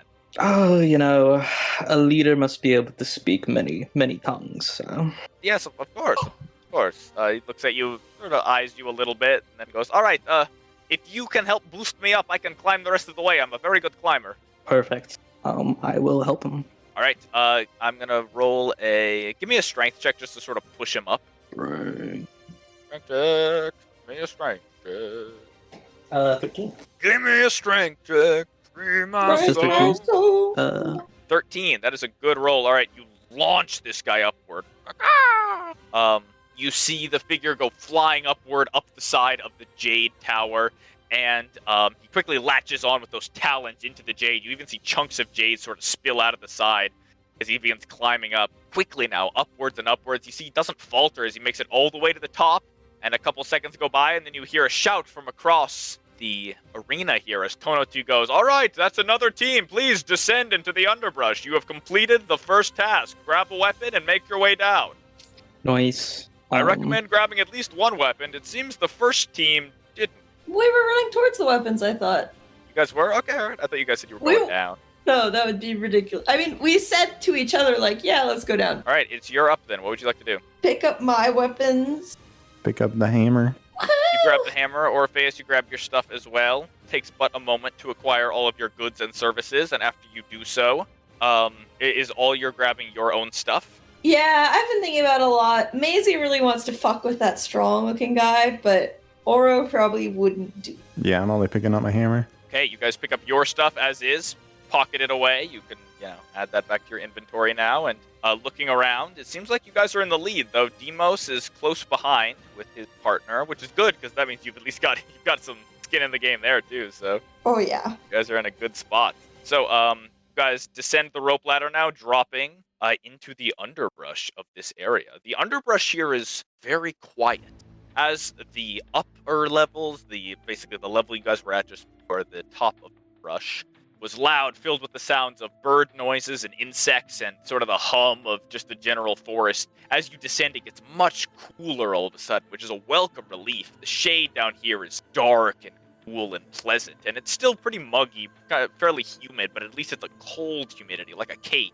You descend further and further down the rope ladder, being careful not to just drop yourselves at all.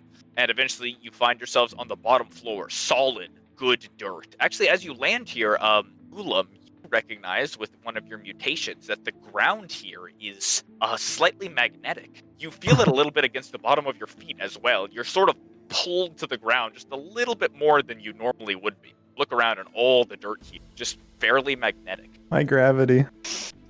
Orpheus, you of course don't feel this at all, and instead are looking now at this giant 8-foot-tall tulpa lizard person. All right, Tony, what's up? Tonoti speaks to you and goes, "You have done well in the first challenge, and now you get both a time advantage and a weapon of your choice in the second one. Now, this is a fairly difficult challenge, and one that I know many of the great folks of the eternal jungle plane of lizard folk champions have been dreading, but for your challenge today, I wish for you to slay a beast that has been haunting the underbrush. On it. You will slay whatever you come across? What is it? Well, the specific beast that I wish for you to slay is the great wooden golem that is found down here. Wooden golem? That's right, a beast with no soul made entirely of wood and grass. It is large and bulky. You can't miss it. And it resides in one specific part of the underbrush. In fact, it's just right, and you see him point out his muscular arms sort of stretching out in an Icarus pose as he does so. Over there. And we have to subdue this golem? Bring the golem back to me right here in an unconscious or dead state, and I shall award you your victory. What about a subdued state? Like, Dulam has this thing where it can just freeze something. Right, I would count that as unconscious, I suppose, if it's not moving. Okay, what if it's, like, not fighting back? Like we tamed it? If you can somehow do that, I would accept it as well. Okay, thank you. Good luck, and be wary of the many other beasts that reside down here. You might run into them on the way, unless you are quite stealthy. They'd better be wary of running into us. Quite. Yes, of course. Speaking Now of then. running, I don't think anything will catch us. Dulam, climb on. Yes, sir. All right, good luck.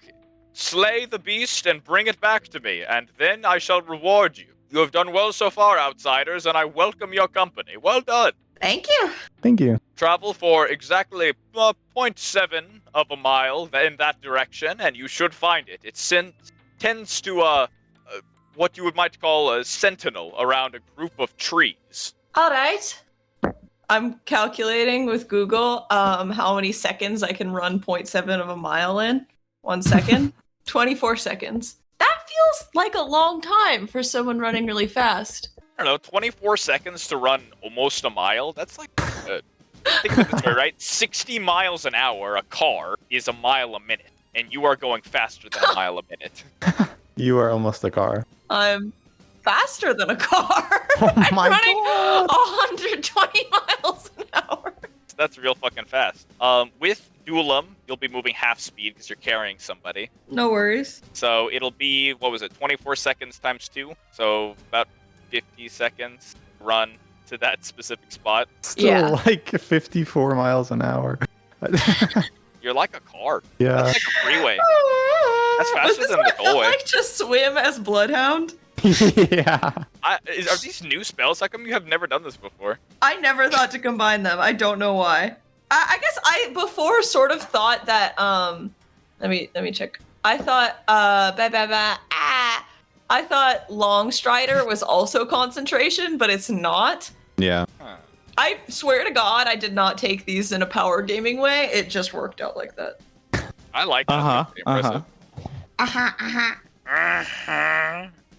Well, that being said, you begin sprinting over. You run and run and run, and as you run, some of the creatures of the forest do notice you. There's a great boar that seems to notice you and snarls out a nasty my boar. But you run by it quickly. There's this gorilla that you run by that goes run Gorilla? right fucking by it. I mean, you are driving down here. Oh yeah. Duelam, you are moving fast as fuck on top of Orpheus as well. You feel the wind smacking into your face, and the magnets try to pull you down a little bit, but you will not be held down. And eventually you guys make your way into a clearing. I will describe the clearing in just a moment, as first I cut now Womp Womp Malagus, who is off doing his Malagus things with a lizard. They're doing their best. He's trying now. He's trying his best. As he's trying his best, I'm going to do Higher now. Higher, you and Tick stacked one rock on top of itself. Tick looks worn the fuck out. She looks tired, and she's sort of wiping her brow, and you're beginning to understand now why Malagus said that siding with Tick would be throwing. Okay. Tick, give all you got, but if you've got none left, I got this. She like sort of stretches out her arms like she's about to go at it again, and you see she wipes her brow again with her bird-like arm and leans over to try to help. Okay, what's the rest of my pillar looking like? Because I've done all like the magic missile stuff to it, but like, is it still like too large of a chunk left? No, that you guys have already moved that pillar. That's what I was saying you did last time. You stacked it on top, and you have a too tall pillar now. You have to grab now a third pillar and begin dragging it over, one that you haven't dealt with yet. Oh, okay. Now this is interesting. Okay. There's still one next to me, right? Yeah, you make your way over to the one next to you. It is still, you're pretty wiped out too. And I want you to go ahead and make a strength check to pick this one up, and the DC is going to be a little higher because you're tired now. Mm-hmm. Feeling really good about this roll. Woohoo! I actually am not kidding. That is a nat 20. That's so cute. Oh! Oh my god. Let's All go. right, you shake off the fucking fatigue. You don't need it. You're better than it. You're stronger than it. You My 1 in 20 drag chance. this thing over. Tick is not helping at all. You sort of lug it onto your back and just begin pulling and pulling as fucking hard as you can. It is a real slog. But you turn around and you see, wow, you dragged the pillar all the way over. In fact, you've got it halfway propped up on the side of your tower. Tick comes up beside you, she chirps next to you and tries to help you, and with your nat 20, you shove this thing successfully, pushing as hard as you can, getting it over the edge, and putting it right on top. You now have a stack of 3. Congratulations. Oh my god, thank you so much. I think Hire is very like in the battle zone mindset. He's in the flow, which just for him means he's really calm right now. It's really helping him pick up that chunk. Picking up junks, baby. And then yeah, I would. Oh god, so now I have to travel for this last one. This last one, you look around, you're going to have to... It looks like most of the teams now have basically finished theirs. You see a couple other groups of lizard folk have begun climbing the central tower. As they do so, they leave their towers behind, untouched, even though they're stacked up to 4 haphazardly. It looks like you could maybe just take one off of their tower, maybe, like topple it over. Yeah, I'm trying to... Tono T break it isn't that here way. anymore. He's down beneath in the underbrush, but all the rest of the lizard folk are still cheering you on, so you sort of make your way over to one of the other towers. You want to topple it? Yeah, I just want to throw my body against it. Oh my god, wait. That would be an unarmed strike, which would be 0 damage, right? Yeah, I'll let you. It doesn't have to be 0 damage. I'll let you have make me one more strength check, please. Wow, 16. Okay, that's it's good enough. You topple it over. You see all the towers slam into the ground, clanking hard as they do. You sort of peer over at them now and are able to sort of grab one and begin rolling it slowly up the side of the toward your tower now.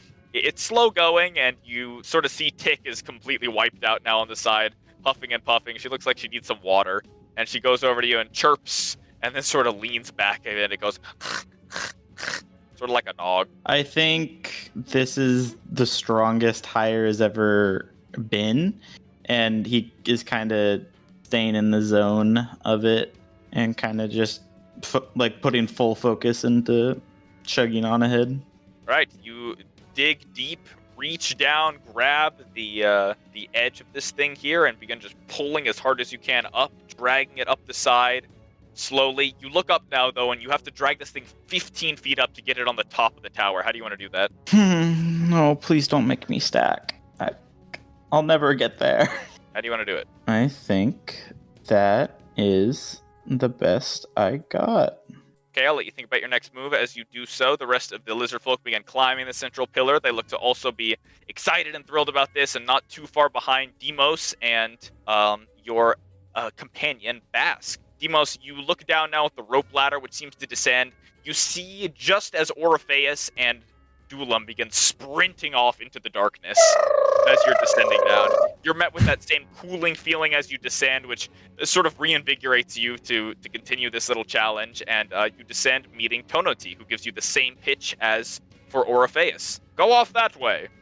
You know, Bask, Yes, my friend. Deimos, right? It is such a pleasure. I'm so glad you'll be living here. You have seemed like such a nice, upstanding member of this community. Oh, thank you, Bask. I can't wait to be a permanent resident. Hey, Bask, you know this this underlayer better than I do. You've seen the wooden golem before, right? You fought it, actually. Yes, I did fight it. It was not pleasant. I died to it quite dramatically. It is so violent. Oh, wow. And do you remember, does it dwell in a specific area, or? Yes, in fact, it dwells right up in this area. A lot of the animals down here sort of move about in different places, but this one stays exactly in the same place. Okay. And you think you could lead us there? Yes, I can. In fact, I even know where most of the other animals live around here, so we can, if you're willing to be a little stealthy with me, we can perhaps avoid a lot of contention with other beasts down here, because the boar resides around here, and as he speaks, he begins walking with you, sort of crouching down slowly and pulling you along. And Nice. The gorilla is right here, and you guys move at not exactly a speedy pace compared to Orpheus the car.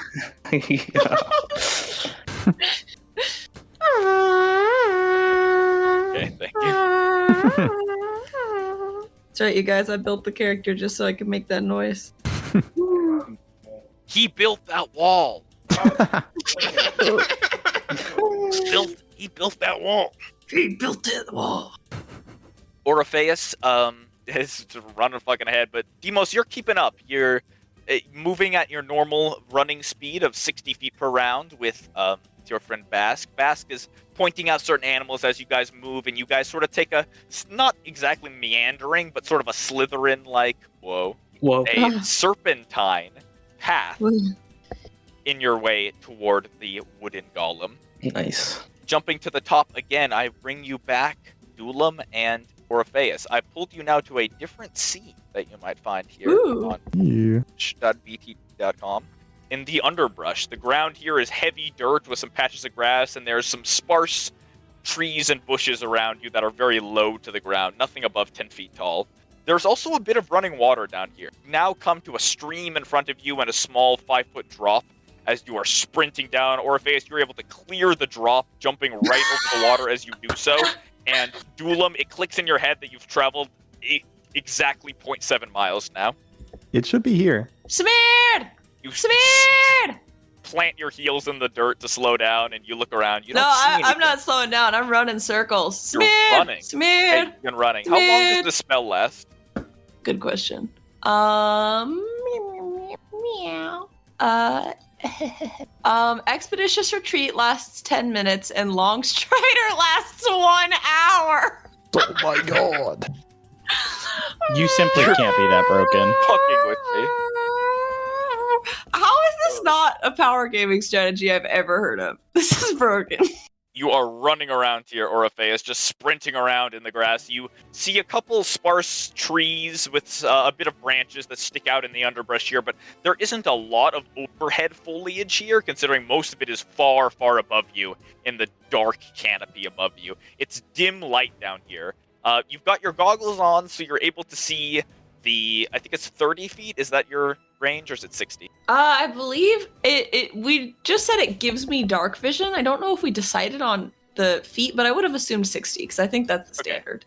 I think 60 standard too. So you've got your cone out to 60 feet where you can see pretty well, but beyond that, it is really dark. And you do, of course, note that you and Dulam are glowing pretty brightly because of Dulam's body. Oh, so yeah. you do sort of stand out in the darkness here as you run about. Can you give I'll me go ahead and light up. Oh, sorry. Go first. I'll go ahead and light up a bead on my necklace too. I want to be seen. All right, you pull out a bead, light it up, and now you guys are definitely glowing now. I was going to say for both of you guys to give me a perception check as you run around here. Yeah, I light up. Oh yeah. 19. I guess I forgot to mention that Orpheus dosed on steroids before this game. You're on roids. Oh, You took them from I can't. He Jaya? fucking stopped. I got a dirty 20. You popped a pill? Shit. One of the Viagra's? Fucking perceptive. Can I give Dulam help also, or just imagine that it helps him? It helps it because it's on my shoulder. Dulam, you have to like gyroscope out the bouncing that Orpheus is adding into your vision. So you get a second to look around though. You guys get a nice view of the area here, and 19 and a 20, is that right? Yeah. Right. Very nice. Orpheus, you see something, or rather, you hear something snap behind one of the bunches of trees nearby. Dulam, you turn your head and you even see it. Something is moving pretty fast. Of course, comparatively to you guys, it's not as fast, but something is moving pretty fast and just hid behind a tree nearby. Samir! You look over and you don't see anything immediately, but as Orpheus, sort of Lucio boosts around. Orpheus, do you want to approach this unusual sight? Does Dulam point it out to me? I don't think I saw it on my own, right? You heard it. Oh. It came from about over here on the map, behind one of the big tree trunks that goes shooting up. Should we check that out? Perhaps. Do you want to go around? Sure. Before I run around, though, I do want to just look up that tree to see if there's something at the top of it. You look up. I You look don't up. see anything at the top of it. In Okay. fact, it's not even one of the biggest trees here. There's a clump of trees a little closer to you guys to your left. That's about 4 trees in this half-circle formation that's much more densely cluttered. But nevertheless, this is definitely where you heard something snap, like a huge cracking. Okay, I'm running around. Samir! Samir! You run around. Because you guys got a 19 and a 20 on your perception check, and this thing only got a nat 1 on its stealth check. Only. You see what looks to have been a creature that was trying to blend in with the tree behind it. Some sort of golem. It is completely still, trying to blend in, and its coloring is the exact same as the giant trunk behind it. Its body is made a lot of tree leaves and roots, and it's got this gnarled, giant sort of torso mixed with the head and long, spindly legs and arms. Legs seem to come down almost to a point, like a sharpened end of a stick, but it's completely still, and it's sort of hard to tell where the exact end of this creature is, as it stands there, completely unstill, trying to be unseen by you guys. It's big. It's a large creature. Hey, do you know Samir? You speak to it? Yeah. All right. As you do so, the creature, knowing that it's seen now, lurches towards you. So it's got these big, spindly tree legs and a sort of wide torso and big arms that lean down down past its knees. It's got a giant stump sticking out of its back, and its torso seems to be made mostly of leaves around a big cluttering of wood. Do you know Samir? The creature does not speak to you and instead looks to make an attack at you. Hey! It lurches forward, throwing its arms out like it's going to clap you along the sides. I tried just roll to hit. Rolling, baby, roll. Lurches forward. It got a 12 to hit.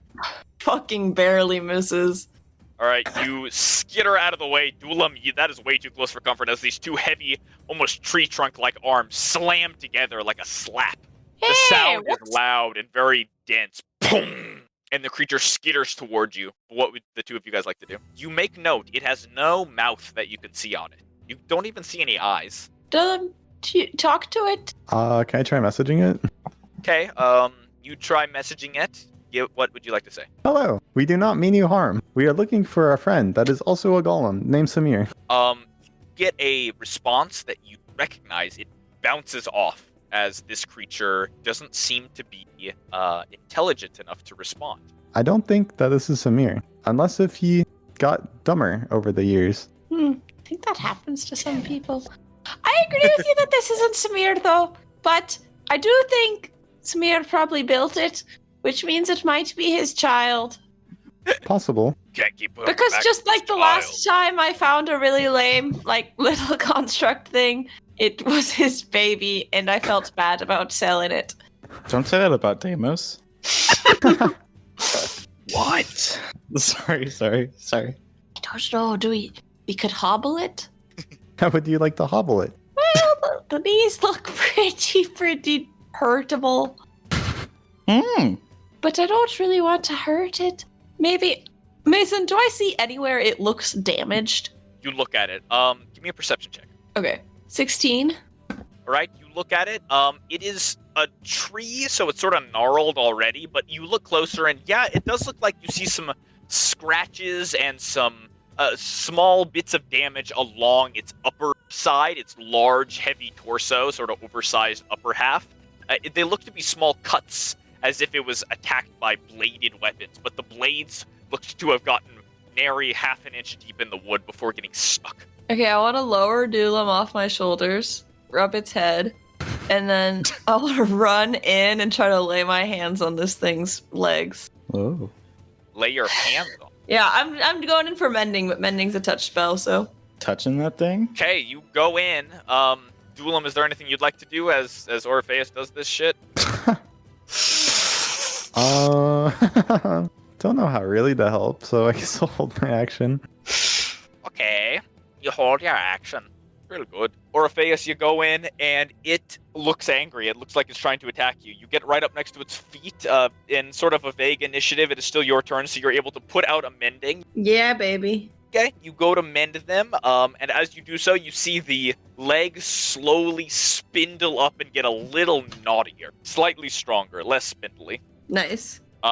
As you do so, then, it wants to make another slam at you. That's okay. That's okay. That's okay. Sadly, that's okay.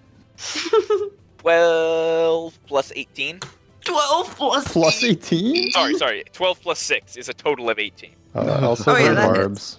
Give Oro Okay. advantage on next roll, too. Kisses. Lower. 8 plus 6 is 14. Still hits. Alright, Orpheus, We're this... team destroy will destroy 13 AC.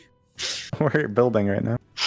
The giant wooden arms of this creature come slamming down on you for a total of lucky 7s. 7s. 21 damage of bludgeoning as God. it slams you hard. I vomit blood. Okay. as it does so and slams you, I'm going to now jumping around. You're not allowed to jump around. Jump on it. Back up to the top. I'm going to skip Malagus because he is sort of doing his own thing, and he might be getting in a fight. But who knows? Malakas. Another group of lizard folk go descending down the ladder after Demos and your friend Bask. And one more group of lizard folk just made it to the top of the tower and are now descending.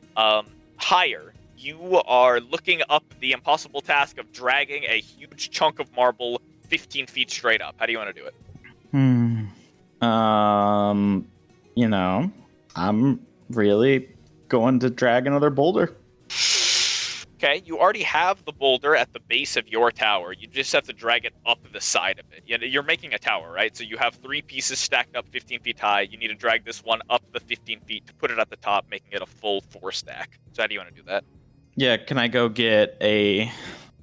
Can I assume that I saw Deimos try to use, like, one, like, platform as, like, a ladder to get to the other platform? Or to get to the height of the tower? Sure, we can do that. Yippee. I'm so ready. Do I need to knock another tower down? You already knocked one down, so you go to drag it. Give me a strength check for your drag. 12. All right. You and Tick slowly start dragging it. It's pretty slow going. It takes about 2 or so minutes to actually pull it all the way over. But as you do so, finally get it at the base of your tower. It looks pretty good there. You wipe the sweat off of your brow, and it's so fucking hot out here, and you're fucking dying out here, man. But you've got it up there, and you line it up real good, so you can use it as a stepping stool, basically. As you do so, you prep yourself up nice and pretty to have basically to have this as a stepping stool. Give me one more strength check to drag the one up. Yeah, Tick. It's good we're last. That way we can watch everyone else. 9. Little lady. 9. Let's see if Tick can save you. Please. Has Orpheus been calling you that again? Orpheus been calling you that again. Okay. I rolled it for the wrong person, but it was for Tick.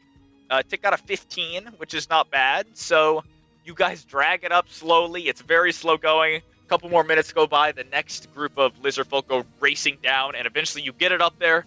Sigh, and your tower is complete, and the two of you are bone fucking tired. But the crowd that's sitting off to the side of lizard folk all cheer for you. They scream out in Draconic, and you look now toward the jade tower in the middle for you to ascend. I give out a shaky thumbs up and usher Tick and I over to the tower. All right, you guys make your way over to the tower now. It's very tiring, and you get there, and Tick looks at you, goes, and she points at it. How do you want to go up? Can I give Tick my climbing gear? Okay, you hand Tick your climbing gear. She nods and solemnly and goes, slowly begins the arduous task of climbing up the side. I'm feeling good right now. I'm gonna get lucky. I got this. As you guys begin climbing, you want Tick to climb up, right? Yeah, and then I wanted to try climbing up with her. I'll just... With her? How do you want to do it with her? Like, can't we both go up? You can certainly try. Yeah, and Tick can go first if there's not, like, space. She's moving really slow as she goes up. One climb at a time. One little winged arm in front of the other. She slowly makes her way up. She got a sleight of hand check of 16, which isn't bad. So she makes her way up to the top. Takes another minute or so.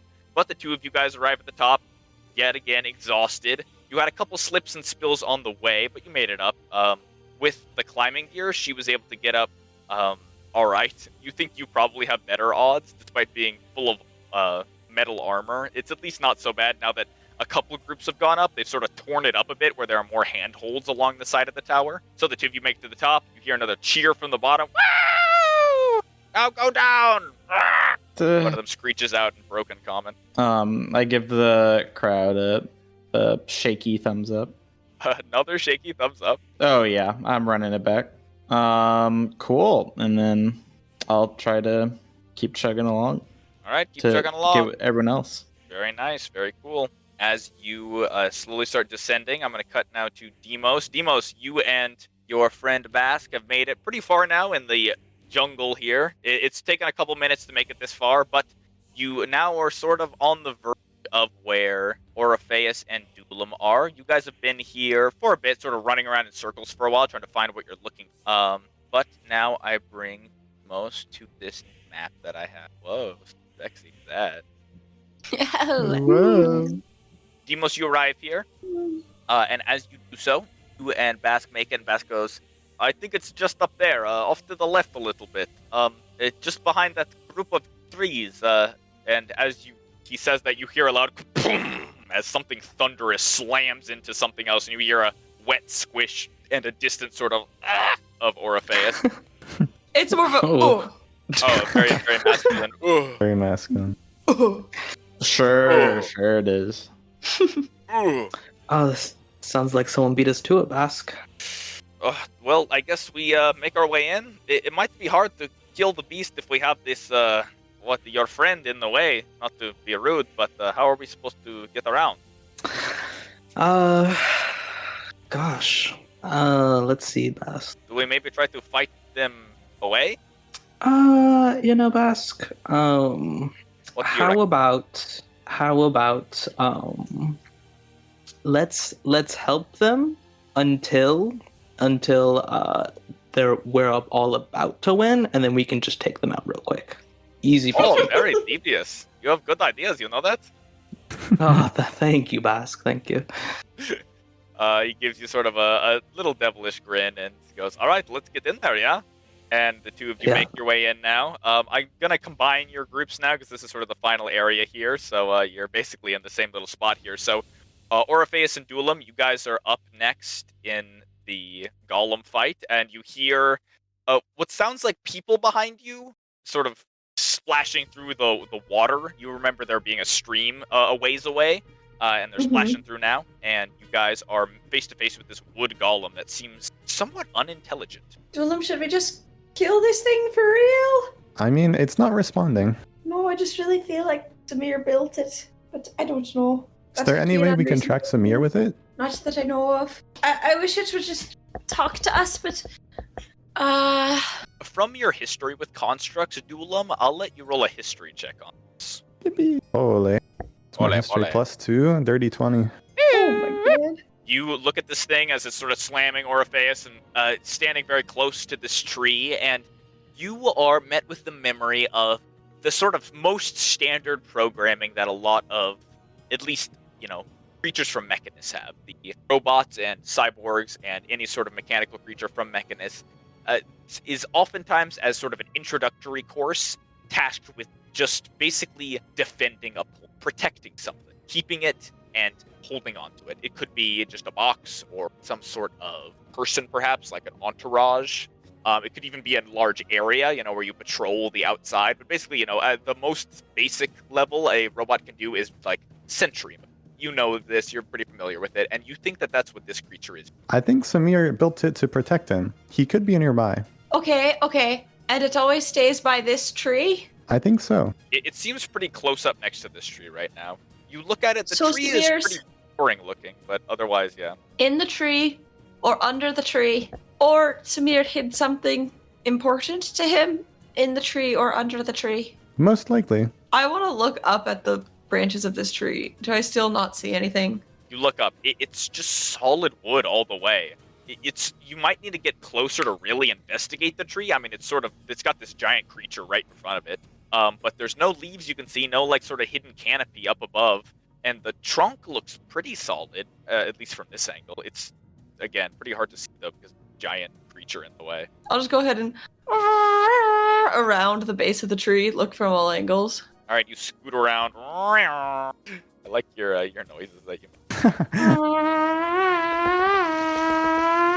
Nice. Was that the soundboard? That sounded like the sound. No, it came from my mouth. Perfect. People listening to recreation. the podcast aren't even going to appreciate my Foley because they're going to think we just put in sound effects. Gonna think it's all sound effects. You're so good at it. It's just so realistic sounding. Very realistic. Voice actor, by the way. Foley artist. Alrighty then, you make your way to the base of the tree. Give me a perception check as you get in there. 17. pretty good. You get up close and you look at it, and you get a closer look, and catch something that you hadn't seen before. This tree has been mended. Okay. Yep. Yep. The base of it has. Okay. Okay. Okay. Yep. Okay. Yep. Okay. I can buy you some time if you would like. I would love that, or if you could start a fire. Oh I my don't god. feel great about it, but I don't see many other options. This unit cannot make fires, but if you can open the tree somehow, I can dispose of the golem for a few minutes. All right, that sounds good. Great. I would like to cast Vortex Warp on this thing at 3rd level so I can teleport it 120 feet away. Oh my god. Yeah, fucked. Okay, what kind of This is so save good. am I looking at here? Con save, and I would like to make it roll at disadvantage, and then the DC will be 17. Okay, set it up. It's a high DC. What ability is it that makes it advantage? Oh, It's 2 sorcery points. Let me double. It's heightened spell. height. I like the. All right, 2 con saves, disadvantage, and here he goes. It's got a high plus, but let's see. Okay, highest was a 15, but that is not enough. Nice. Where do you want to send it?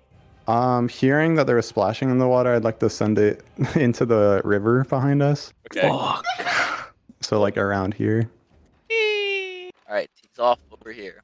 Demos, as you're walking, you turn to your right down the river, you and Bask, and you see a wooden golem just appear in the water. It spins its body wildly. It's got these lanky legs and a huge torso. It's a big thing. And it sees you, and it starts running towards you. Shit, that is it. That is it. Oh god. Bask, prepare for impact. Starts running. You have an action before it gets to you, though. What would you like to do? God. Bask, I haven't been completely honest with you. Oh, what is the problem, my friend? You know those outsiders that came here? Yes. I came with them, Bask. You came with the... Wait, so that makes you an outsider. I'm so sorry, Bask. I'm so sorry. And also, magic is really cool, actually. So, No. and with that, I'm gonna cast Fireball. Okay. Oh my god, you're killing it. You blow a fucking fireball out of your ass. I love it. Oh. Whoa. Oh, sailor. I didn't realize that's how he cast it. It makes sense in character. Yeah, the flavor, really. Makes sense for the flavor. You're thinking about the flavor. All right, DC 15 Dexterity saving throw. Bad. C15, you said? Yes. Righty then. Dude, got a -1 to Dex. Good. Got a 14. Perfect. Which is under. Huge. And the fireball goes out. And of course, this thing is made out of wood. Of course. Oh, of course. 32. Wow. Okay. It does. As you see it erupt in flame, you see it does what looks to be double damage to this thing. Oh, sick. As It's it dead. slams into the side of it, you see it start smoldering. And as it lights up, it is injured now. The creature doesn't make any noise as it burns, though, which is sort of eerie to you. Normally, creatures, scream and shout as they're burning to death. But this thing does not. Instead, it just continues moving towards you at this uncannily fast pace for its size. But it's burning brightly, and all the leaves on it are smoldering to cinders, and it looks really damaged. Bask looks at you and goes, "How could you? Timos, you betrayed me. I thought you were a warrior like me." I'm so sorry, Bask, but we came here to find someone. and- Oh, this is not in the spirit of the games either. These are competitions of strength and hunting. This is not war games for your magics. Magics is not right. Oh, Timos, let me down. Bask, you can still prove yourself here. I feel like I can't with you anymore. I feel like I'm working with a cheater. Oh. What point is it for me to win if I have to go back to my friends and tell them that I won with a magic use? He sort of looks down sadly. Bask. I thought we were friends, Demos. You were so kind to me, and you were so welcome, That- and you ate my squirrel. You ate my squirrel, Demos. That part was real, Bask. That part was real. It didn't feel real, did it? Huh? I'm so sorry. I've grown to like this place a lot, if that means anything to you. Of course, it means something, but He sort of looks down, dejected. You notice that the weapon that he grabbed is a heavy mallet. It's not quite the size of Duelam's, but almost more like a wooden paddle, like a board with heavy spikes on the side of it. Oh. He looks at you and sighs again and drops his wooden weapon to the ground, and it clatters into the dirt. And he looks at the giant wooden creature running towards you guys and goes, "It is fine. At least if I die, I will go back up. I'll leave you with this. I just don't want to make it any worse for me and my friend." Okay, Bask. I respect your decision. He nods at you, and you see him like sigh dejectedly and tense up his body. This is going to hurt. As the creature rushes toward you guys. As it does so, I will let you know higher that you and Tick have descended the Jade Tower now, and you are slowly making your way down the rope ladder. You make it to friend Tonoti, who gives you the instructions to kill the wood golem. You notice that there are several lizard folk up ahead of you that are rushing off in a certain direction, so it seems pretty easy to follow them. Were there any weapons left, out of curiosity? You looked out. There were 3 weapons left. There were 2 wooden daggers, and there was 1 pretty nice polearm. Cool. We'll keep going. Well, I guess, do we just have to like pick a direction now? To like there find is the a guy? group of people that are running off in a one direction that you follow if you'd like. It seems like they're all going in the same direction. You doubt that they're all like, I'm following throwing you off. So you follow them, go running after them. It takes a while to run, so as you do so, Orpheus and Dulam, you guys are at the base of the tree. What do you want to do? Okay. I'm just like not like good at chopping wood. I actually have no bladed weapons. So I feel I have to burn it down. But I feel Samir and the home he's built over however many hundreds of years he's been here is inside. DM, with my memory, have I ever seen Samir knock on Deimos's door? You reach back into your memory. You recall that on one occasion when Deimos was mad, Samir knocked on his door. Otherwise, he is not. Okay, can I go to where the tree's mended and knock the exact same way he knocked on Deimos's door? Okay, you do so. It wasn't a complicated knock. You knock, and nothing seems to happen. But you do note it is hollow. What do you guys want to do? Can I try to kick it open? I'm gonna need a strength check from you. Live wood, so it's gonna have to be a pretty good strength check. But it is hollow. Do I get advantage because I kick doors open so fucking often? How about that? Good. What if me and Dulam kick together? Like rubbers? Like brubbers. Do I think kicking it would be better than using my Warhammer on it? Definitely think the Warhammer would do. Okay, I'll kick while Dulam uses the Warhammer, and we'll assume I give it advantage. I'm really hoping that the Warhammer smacks Orpheus's. Yeah, just break it. Just break it off. Carve that thing up. All right. You want to make me a strength check, Duelam, and you can have advantage, or Orpheus is somehow helping you. Sure. What do you mean somehow? Sorry, Orpheus is ... Rolling an 18, then using Built for Success for 3 and a +1. I got a 22. Woohoo! Okay, you just lay into this thing, smacking it as hard as you can with the side of your giant mallet. Orpheus sort of goes to kick it at the same time, which doesn't really add a lot, but something. And as Orpheus's foot lands and your mallet lands, you hear an audible crunching sound as you cave in a small piece of the bark. You look down, it was a solid hit, a really good one, and any other hit likely wouldn't have even cracked the wood, but here you've got a nice solid crack running down the middle. Now you can sort of reach your hands into that crack and start prying apart the pieces of the live wood. And you can even sort of see inside. With the glow off your body, Duelam, you can see there's a small hollow space inside of this tree where there looks to be a figure sort of curled up, sitting cross-legged. How small is how big is could I fit a bead through the opening? A bead? You could shove a bead in there, yeah. Perfect. I can record a 6-second long message, so let me just get my stopwatch out. Samir, it's Otto and Duelam. We're here to get you. Please let us in. We're happy to tear down your tree, and I don't want to set it on fire. We love you. That's it. Very good message, Orpheus. Just pop that bead through, and then I'm going to stick my crowbar in case it takes a long time to react.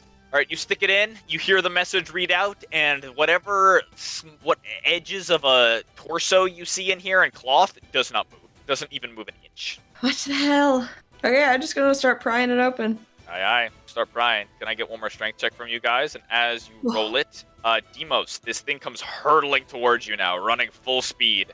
It runs and makes an attack at you and Bask, throwing both of its arms out at both of you guys, sort of trying to like windmill the two of you. Holy. Demos does a 22 ouch hit. Very much so. Yeah. Uh, Holy shit. Wow.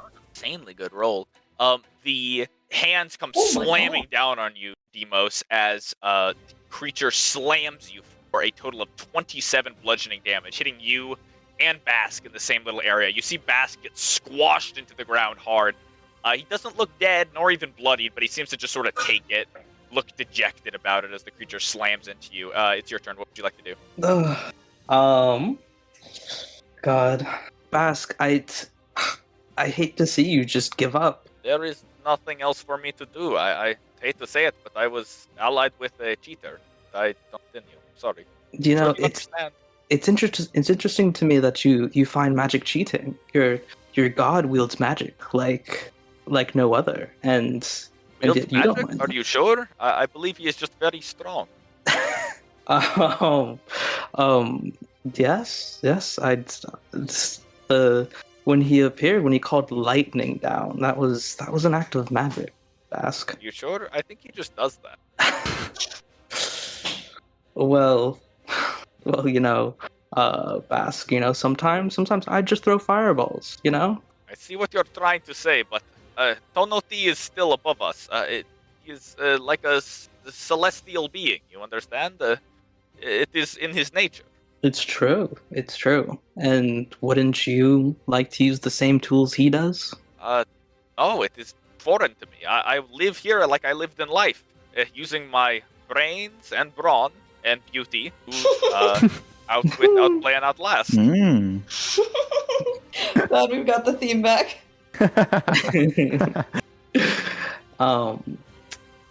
Well, you know, these tools aren't foreign to Tonoti. I understand what you're saying, but it still confuses me. I don't know what to do. I'm frightened. Scared. It's okay, Bask. If I die, I want you to know I had a great time being your partner in this challenge. Well, I don't want you to die, because clearly you are a kind individual, despite being some sort of outsider. Are you even lizard folk? Lizard related, I would say. Okay, I suppose that counts. There are a lot of lizard relateds here. Oh, I see. You see, it is standard, sort of a fighter here. I don't understand why there's such a reason for you to fight with your, whatever this is, your, what do you call it, magics? Yes, it's quite a powerful tool, Bask. And, Uses you know, me, you could use it me. too. It is not how I live, and it is not how I want to. Sorry, but that is my final say on it. That's okay, Bask. I mean, but you have to admit, it is pretty cool, isn't it? Yes, it's really fucking cool. Thank you, Bask. Yes, I want to compliment you for your tricks. They're cool, but they're not honorable. Not honorable in the way that we are. Understand? I see there's no changing your mind, Bask. But Sorry, this is final. This is how I feel. And honestly, if I wasn't already your friend, I would consider this a great slight on my honor. Well, Perform such things. But I suppose that you are a nice person, and I don't want to upset you, so I shall hold my tongue and let you continue your adventure. okay. And Let's see. with that, the giant wooden creature is in front of you and horrifying. What would you like to do? How injured does the creature look? It is on fire. It's hard to tell if it's bloodied or not, considering it's made out of wood, but it looks pretty burnt up. You think 2 more fireballs would definitely kill it? 1 more, it would be bloodied. Okay. Alright. Bask, I'm sorry for what I'm about to do. What is it? And with my I'm going to grab my amulet and cast Thunderstep and take Bask with me. Ooh, you're taking him. Oh my god. And I'm gonna take him sort of away from the area, like where we came from. Got it. Okay, you drag him away. It is it's not hard to pull him out of the action. And as you do so, he sort of protests a bit. What are you doing? I don't want to come with you. I don't want to see you die, Bask. Even though I know you'd live, but I couldn't it's do fine. that to This you. place, I am allowed to come back. It's okay. Relax. Well, it's too late. Okay, well, you drag him away, pulling him along. As you drag him off, I'm going to return to Higher. Higher, you're running along with Tick now. You guys have made it about halfway the run. There's a whole crowd of people here, including, of course, your previous...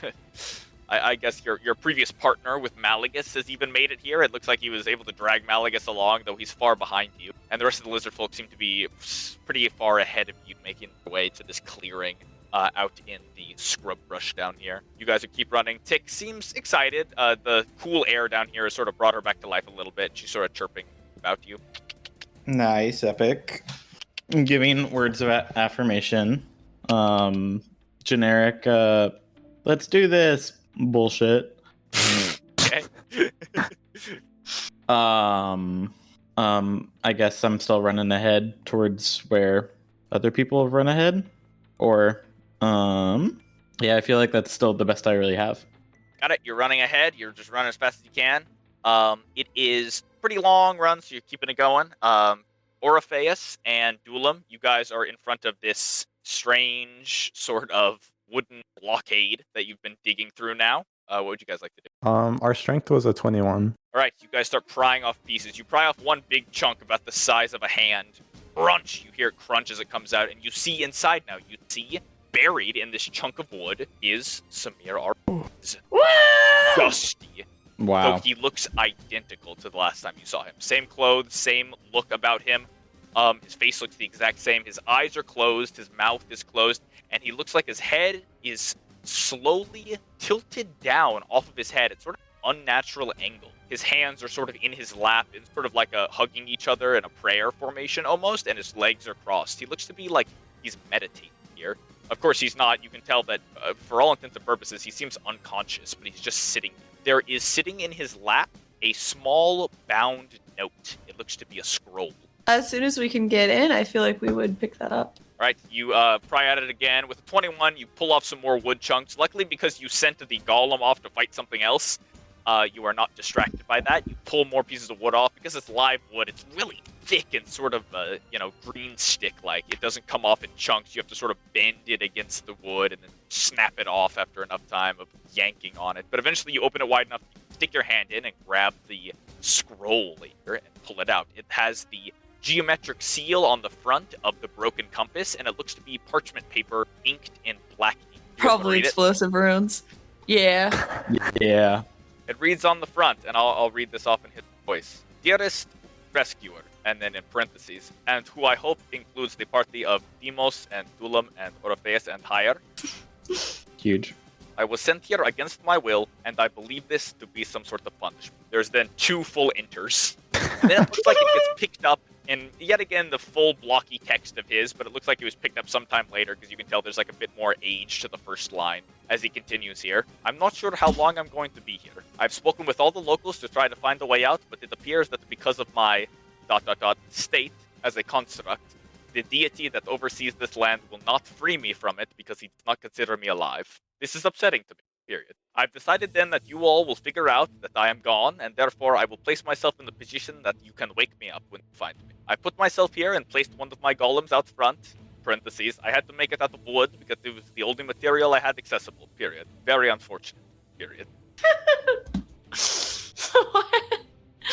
You will find, unfortunately, that it is quite ineffective at communication, but will burn quite easily. I hope from the many spells that I taught Demos involving fire that these will help. No way. Aww. Please Huge. find enclosed a small battery that you can plug into my skull to wake me up. You will recall this from the time that my head was chopped off. Haha. Does he I write? missed How him does he so spell much. haha? H-A period, H-A period. Capitalized? Yes, capital H, of course. Oh my Lowercase god. a. Very critical. He's perfect. Yes. I know that you all will be the only ones to know how to fix me, for you have fixed me before. Hopefully I have not been gone long. Yours, as always, Samir Arbalas, proprietor of the Broken. Okay, I'm putting that battery right in. I can't believe he was You actually here. You've only got an arm's length here. You just broke it open enough to get the scroll out to read this. It looks to have been pretty dusty on the outside, and the paper is very weathered. It looks to have taken on quite a bit of damage over the time. In fact, the edges of the paper are even sort of eaten away as if like by termites or some. It's okay. It's actually the best possible scenario that he was unconscious for this entire time. Didn't have to do the Fucking mental lucky that he's the only English. guy who can make himself unconscious for this long. Yeah. Anybody else did? He's I optimal. Go ahead. Oh, I have nothing I can do except just keep prying my way in. You guys keep prying your way in. Same method. You're just sort of crowbarring it. I could try to. How wide is the gap? Like, do I think if maybe the gap was lubricated, I would be able to wiggle in? You can reach your arm Oh, so far. It's how big your gap is. What did you say, Mason?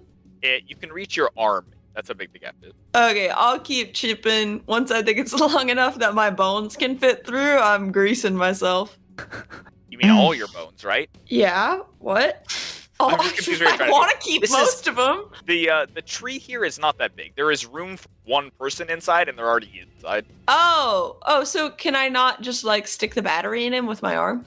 You can reach around and do that, but then he'll still be stuck in there. Do you want to do that? I see now why you didn't want me to grease myself in. It's cramped in here, you know? He put himself in a very tight little hole. Uh-huh. Whoa, clip that. Whoa. Mm. Well, Hello. You didn't even have grease? Is this thing on? I But was you guys talking keep to tying away at it. myself out of saying natural lubricant. So I feel like I might as well put the battery in him and he can tear out from his side also. Like a little baby bird. All right, you reach your hand in there. Can you give me a sleight of hand check with disadvantage, please, What the heck? to perform this very life-changing, life-saving surgery? 11. You put your hand back there, you start fiddling with the battery, push it up against his skin. It feels like it connects, and you let go, and you hear the battery clank down back behind his neck into the tree. Fuck! Heave! As you guys go to heave again, you hear a thunderous kapow come from across the underbrush here, as appearing up sort of near you guys is Demos and a lizard folk. Oh, hi! oh, Ugh, sorry. I didn't know it was you. That thing almost killed me. My apologies. Oh, that's okay, Dylan. You can't do it on your own. it certainly can. You guys hear Uh, the loud sound of something burning running through the underbrush toward you guys. I wish Hire were here. Nah. Hey, I'm sort of busy. Can you guys take care of that? Oh, Demos, we found your dad. Oh, what? Samir?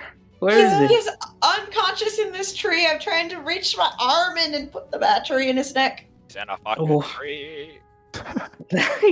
he's in a tree. Did he Uh-huh. put himself in there? Yeah. Interest. Okay. Lord of a metaphor. So Samir, Is there anything I can do to help, or? I feel the most helpful thing would be to keep the giant burning monster back. Oh, well, I guess as long as I had some help, then that might be feasible. But I feel like I'm on my last leg right now, Sir Orpheus. You see now that the lizard folk that Demos is traveling with looks super fucking dejected. All right, I got this. I'll swing my cannon out and put it on. Probably. Sorry, decisions. Force ballista mode. Mhm. Okay, you change it up real nice, make it look real sexy. Oh yeah. You hear the sound of this thing running through the forest. Behind you, Demos, the giant burning wood golem, comes rushing out of the forest now towards you, and toward basically all of you guys, sort of clumped together here. You notice that the lizard folk, Bask is looking sad. He's sort of like kneeled down, dejected, and is just waiting for the wood golem to kill him. What sort of warrior are you? I am. This is no competition. I was with a cheater. He used magic. Therefore, I have given up. I yield. Oh, so you're the sort of warrior who gives up. Got it. So Just kidding. I can't talk with you.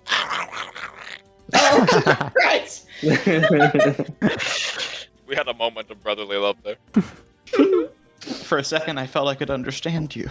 The creature comes rushing out of the woods, rushing toward, I suppose, Orpheus, you're up closest with Demos, right? Yep. Awesome. Okay, it runs toward you guys. Get an action before it gets to you as it runs. Brilliant. Like a full turn or just one action? Full turn. It has to use all of its movement to get to you. Or, like, its whole turn to get to you. Mwah. Did the golems succeed the DC 15 Constitution saving throw when I It did thunderstepped? not. Did you roll the damage for that yet? Let me do that real quick. Oof, only 9. That's okay. Okay. Hey, that's damage on the board. Bam. It is now technically bloodied, if a wood golem can be. That was all you. Is it my turn or?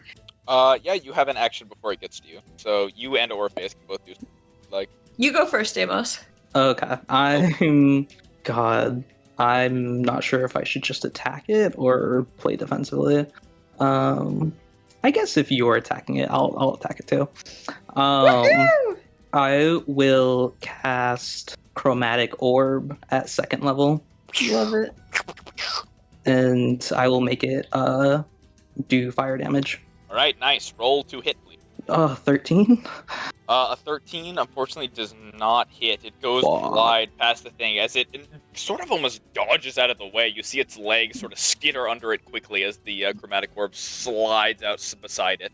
What the fuck? Orpheus, you also get a turn right now. What would you like?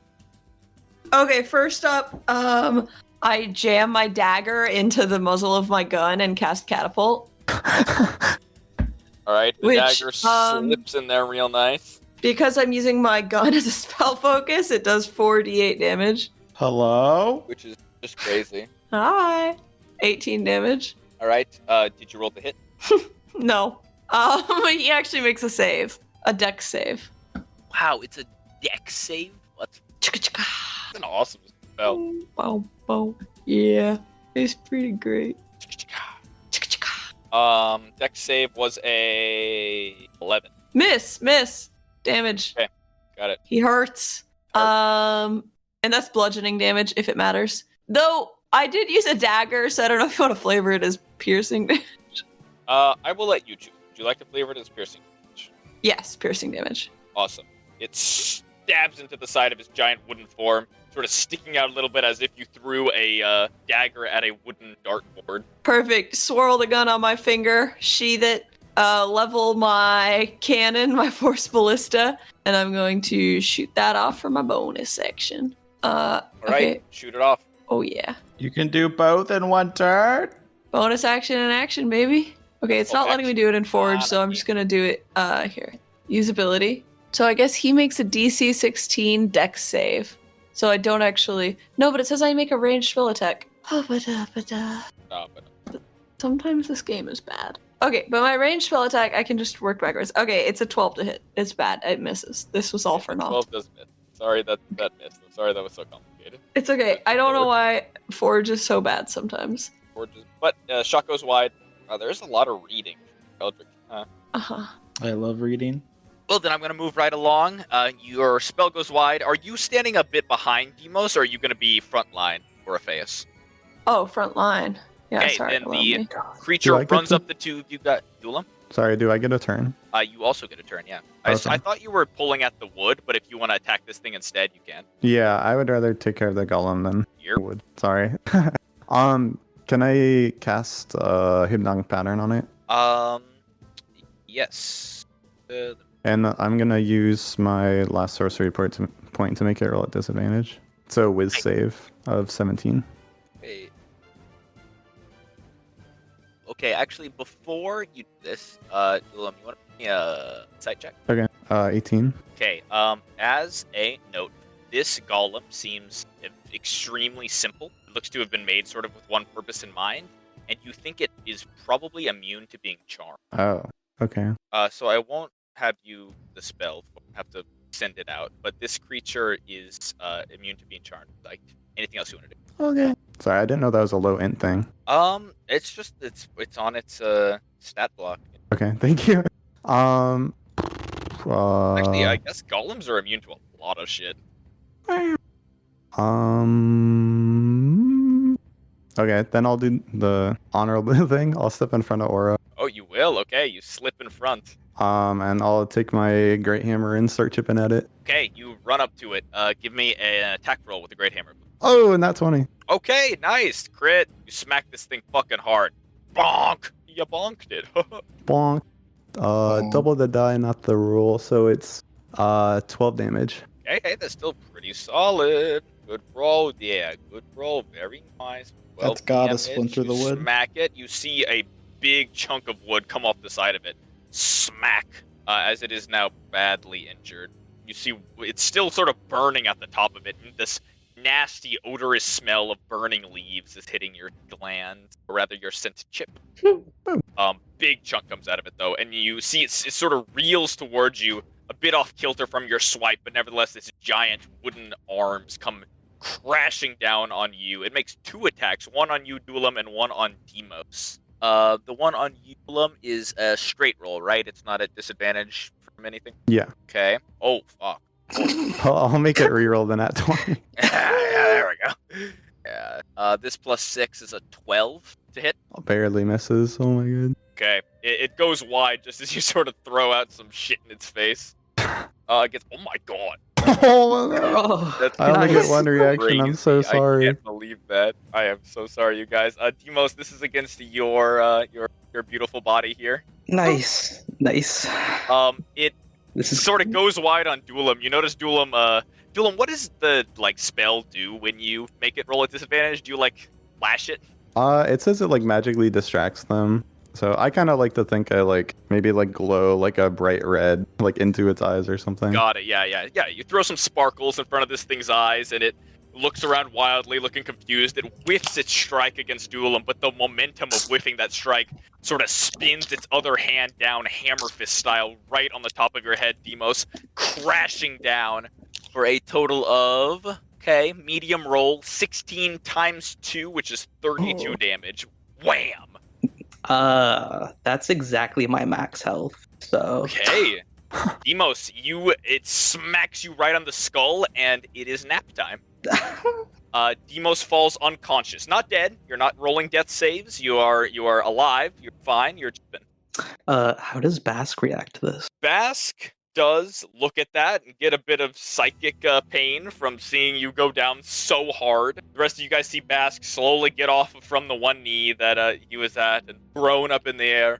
Fuck, alright, I don't want Demos to die, I'll help you all. And he runs behind the golem and starts attacking it from behind, flanking style. After its attack, Orpheus and Ulam, you guys get another go. We're doing a loose initiative, so if one of you guys wants to... Is Aura back? You're muted. I was muted, but I'm here. I made a lot of funny jokes. Turns out this thing wasn't on. Or they were very funny, Orpheus. Oh yeah, that's fucking hilarious. I'm happy to go after you, Dulam. I'm just gonna wail on it. So if you have a smart plan, or if you have a smart plan that requires no wailing, I'll go first. After you. Okay. First up, I will cast Cure Wounds on Deimos. I guess I'm not just wailing on it. That is Nice. 10 healing. Oh, sick. Alright, Demos, you go down just for a moment as you are immediately brought back up. And for flavor, I totally did that with Lettermore, so you awake to a little bee on your face. It is no little bee. That thing is fucking huge. Yeah, sorry, a fucking cat-sized bee. It's purring. It's purring. It's purring. Very nice. And then I'm gonna shoot this guy with my cannon. Alright, it's point blank right up next to you, Orpheus, so I think a ranged attack is a disadvantage. Makes me sad. Orpheus? Sad. Yeah, I'll roll a disadvantage. You seem like you're frowning. It made me frown. 19 to hit. That'll do it. Yep. Fuck Wait. you! yeah, Damage. Blue. 8 damage. Okay, crash! You see the Force Militia smash into the side of this thing, carving it up for 8 damage. It looks pretty messed up now. You're not sure if there's much left in this creature, but nevertheless, it still sort of creeps towards you guys, burning and crushed up. It's just not much left, but it's still going. And with that, Fulham, did you have anything you wanted to Keep bonking it. give me a bonk check? It's a 22 to hit. Nice. That'll hit. Oh yeah. Oh yeah. Oh yeah. 7 damage. Bonk. You smack it again. It is man, it's still up. It is near death though, as you smack it hard. Bonk. At this point, after this much fighting, and Bask will also go, who is with this weird wooden item with spikes poking out of it. It's a strange weapon. Looks very homemade. Bass goes in for a big hit. But is still troubled by feelings of contention and sees Demos up and gets a nat 1 to hit. It is at this time that Higher who arrive the scene. As well, a couple other kobolds are also here, creeping their way up. There's still about a couple... Whoa, did I say kobolds? There are a couple lizard folk creeping their way up. They're still like 100 feet away or so it'll be a couple rounds before they arrive. But there are 2 teams of 2 arriving, along with Higher and Tick, a bit of a ways behind that. Higher, you hear the distant sounds of combat, and there looks to be some glowing off in the distance, which looks to be Dulam's hot bod. Oh my god, there's an end in sight. There's an end in sight. Can I look behind me? Do I see Malagus? You look behind you. Yeah, sure enough, back there, way back, is Malagus getting dragged along by his associate. Does that mean It's I'm like ahead of several everyone else? You are definitely in the back of the pack. The only person behind you is Malagus, so that would put you second to. So I guess so everyone else is closer, but not there yet to Orpheus. Correct. And Yeah, the crew? Orpheus and Demos did get a pretty big head start. Everyone who was playing it straight is a bit ahead of you and are sort of just running over as fast as they can. It's just there's a lot of land, a lot of ground. If you could. Great. We're joining the party late. Better late than never. Yeah. That's all I got. All right, you move forward 60 feet with Tick. Tick sort of chirps near you, gives you a thumbs up, like you guys are doing something good. Feels right, looks right, smells right. And with that, you creep a little closer. I'm going to hand it off now to the wooden golem. Here he is, who's got probably one more round in him before he burns to death. But he is not going out alone. He's going to make 2 more slam attacks. Dulam, you're on the chopping block first. It's like a tin can that it really wants to crush. More nat 20s though, right? Pretty high roll. A 22 to hit. I'll make it reroll, I guess. Aye. Here it goes. Whoop. The 22 was the highest. Okay. It hits. This thing Big has rolled rolls. too many nat 20s. I cannot believe that. It's donkulous. Mason's The dice are online dice loaded. is rated. Okay, this one is for Demos was unconscious, so it's going to go for Orpheus next. Oro does a 19 hit. Yeah.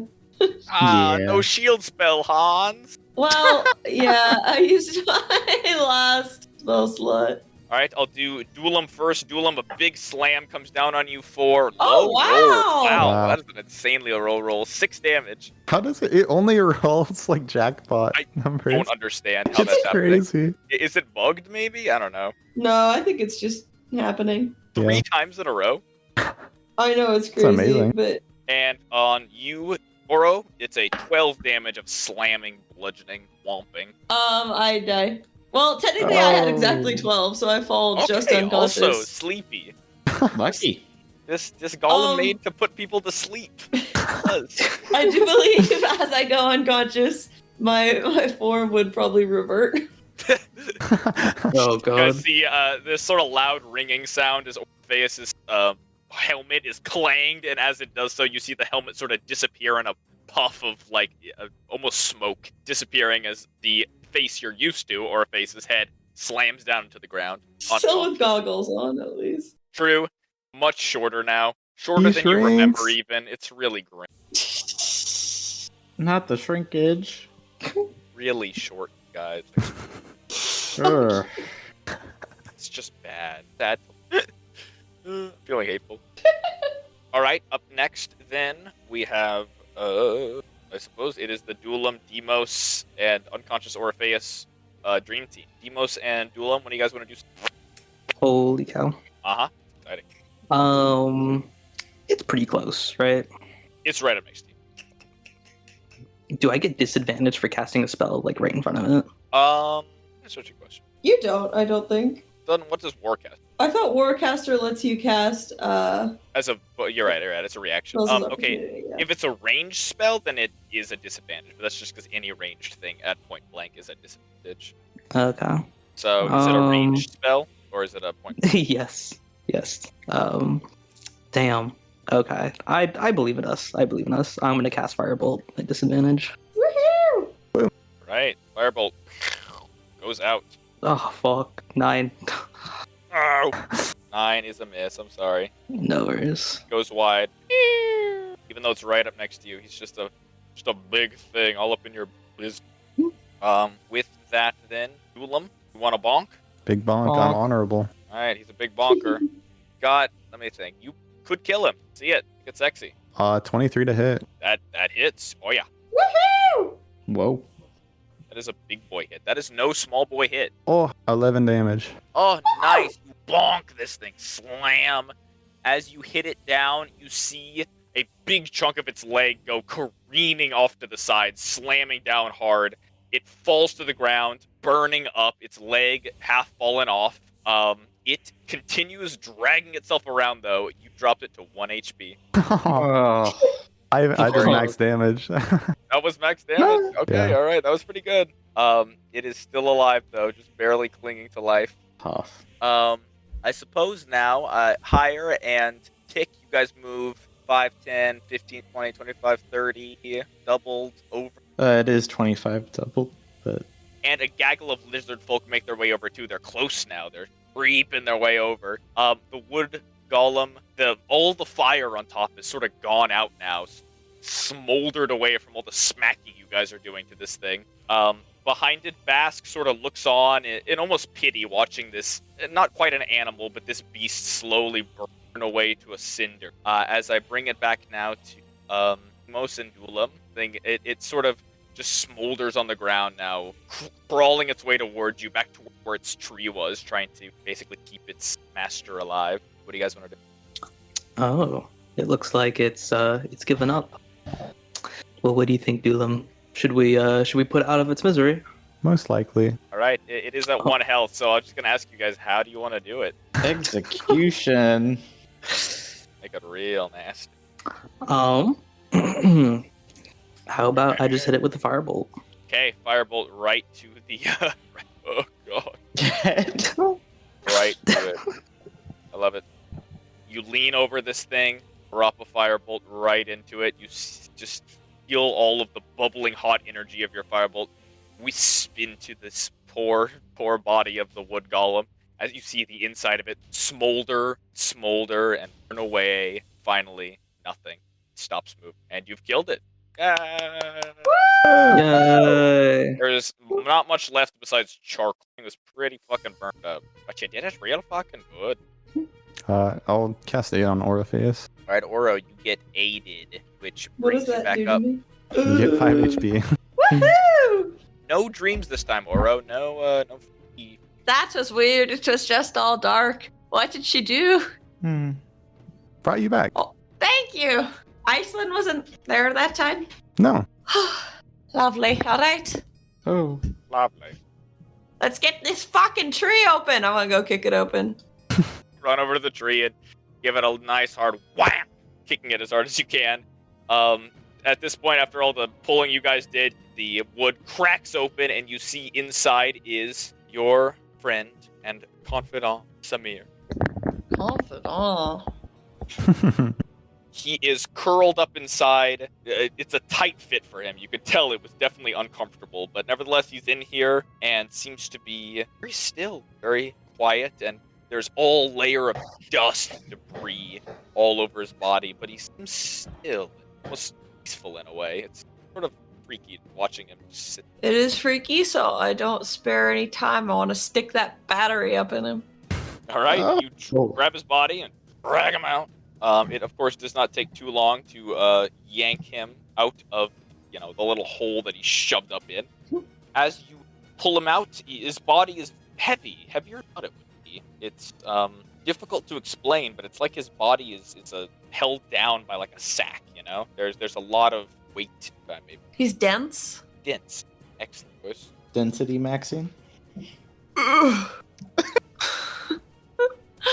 That was me picking him up, not necessarily in response to density maxing. You pull him out. His clay form looks as you remember it. He looks serene, still, and has a uncharacteristic calmness to his body. You see behind him, sort of shoved up in the wood, is that battery that was wrapped in the letter. It's very dusty and old, and you think you could definitely it's seen better years, but nevertheless, you can definitely use it here to theoretically power him somehow. So, I'll grab wipe it. the dust off on my shirt. All right, you grab the dust, then sort of wipe it off. It's a small battery, one of the ones he used to sell in his shop, actually. You can tell it Mhm. was not one of the valuable ones, one of the very big, expensive ones, but it is a nice battery. You know what I mean? Duracell. For a second. So then, sort of shove it in him the same way you did before. Last time you were powering him, a la jumper cables to his ears. Those also sort of come with the battery. They're sort of wrapped around it like headphones. Okay. And you wire it up to him, and you stick him on, and wait there. As you do so, the rest of the lizard folk finally arrive. They all shout and scream, "Hurrah, we did it! Yes!" And they all surround Bask, who is sort of looking over the quarry of the kill, just with this solemn look. They all run over and grab him and start hoisting him up. They run over to you, Demos, who is just feeling real hurt, grab you, and they sort of shake you and go, "That was incredible! For a newcomer, you did so well! This monster has been plaguing us for so long, and yet you destroyed it! How did you... It's caught on fire! How did you do that? Did you bring a flint, perhaps? That is so dangerous!" I'm so sorry, everyone, but it was the work of magic. Magic? They all sort of talk amongst... Magic? Magic here? But what do you mean? You came to our dimension. You are a warrior, yes? I'm sorry, and I sort of gesture to my friends. I'm like, I came here with them.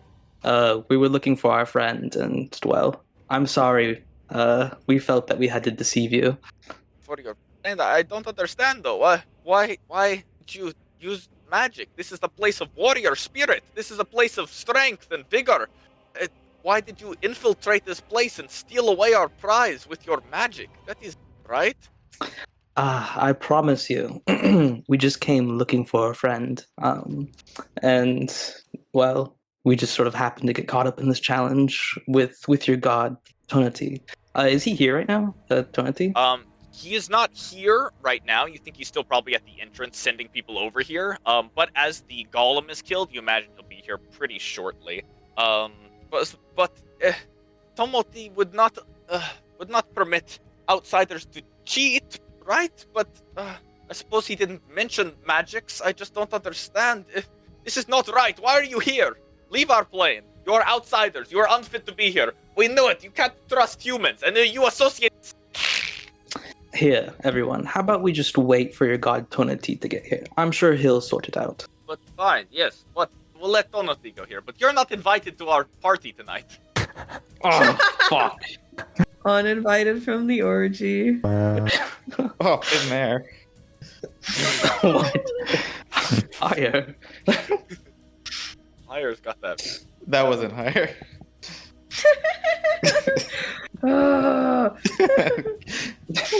Kidding.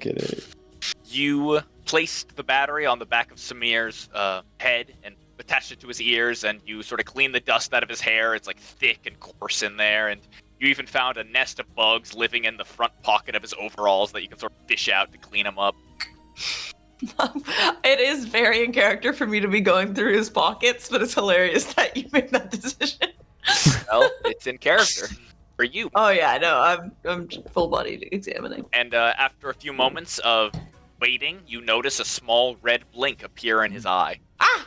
It's a magical red. Samir! Blinks and blinks and blinks, and after a few moments you don't see anything, but then behind you there's this thunderous crash as another lightning strike echoes down and singes the dirt as Tonoti appears in the wake of the lightning strike. You see all the lizard folk gasp and then cheer. Ah, yes, Tanuki!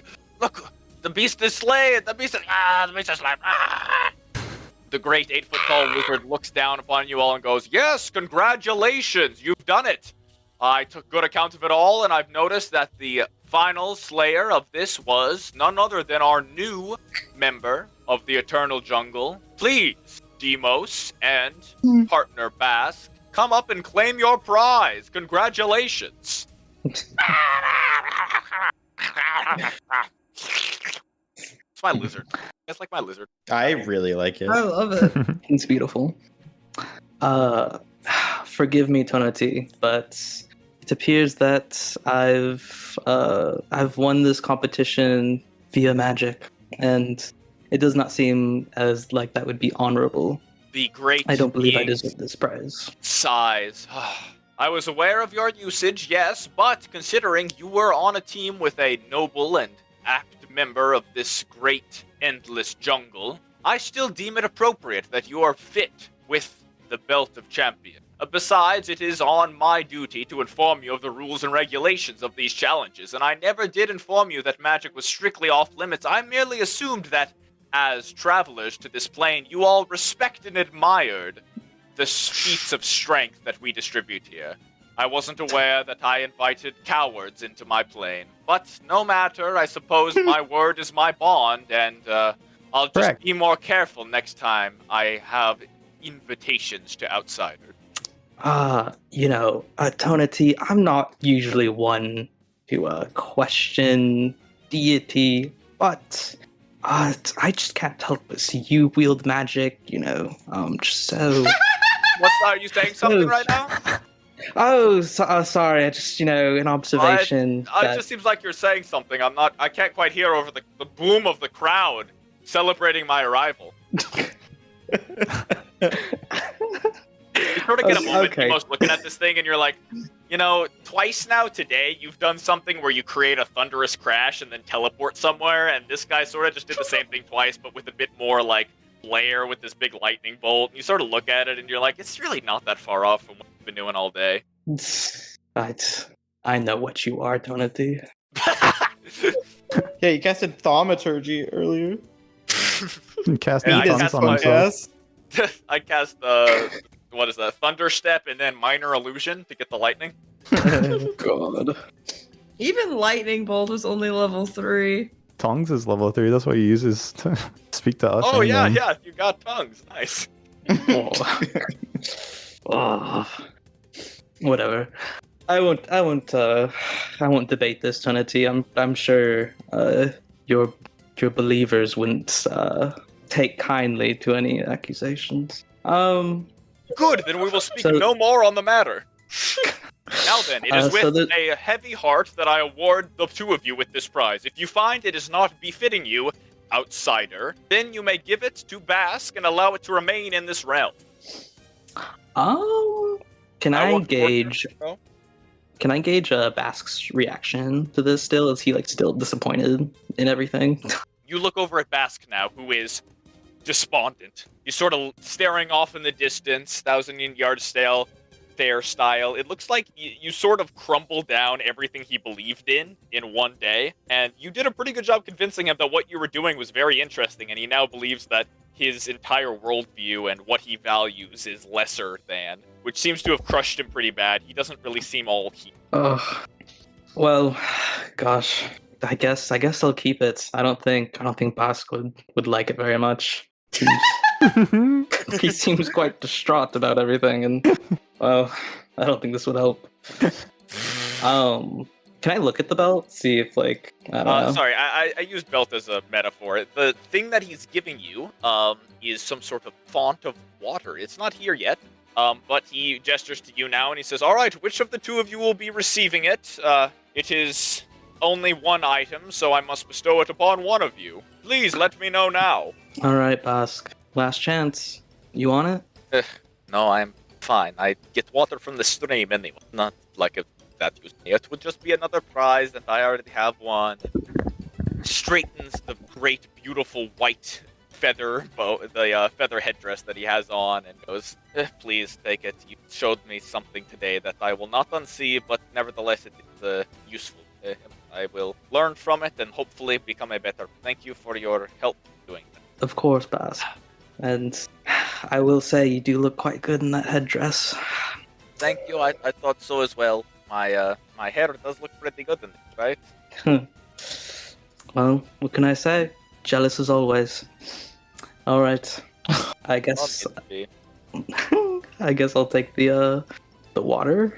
Yes. All right, you grab the water and take it off now. It is it's a nice item. It looks to be some sort of it's a excuse me, I can describe its appearance here. Tonati reaches behind his back and literally performing a sort of children's magic trick. He pulls out from behind it a beautiful jade goblet. It's a big goblet. It takes 2 hands to hold it up, and it has this huge central stem. I put you in the mind of one of those large punch bowls they serve at restaurants where it's fit for like 5 people to drink out of. Wow. Hell yeah. So large. He gestures to it now, and he then holds it up to you. It's beautiful and jade, gorgeous, and as you take it in your hands, it feels light. It feels much lighter than it looks, but nevertheless, it looks very pretty. And you notice that there sort of is like a little spout off the side, and as you pour it, you see water infinitely pouring out of the side, just as intended. It seems to fill up the bowl on the top and pour out of the side infinitely.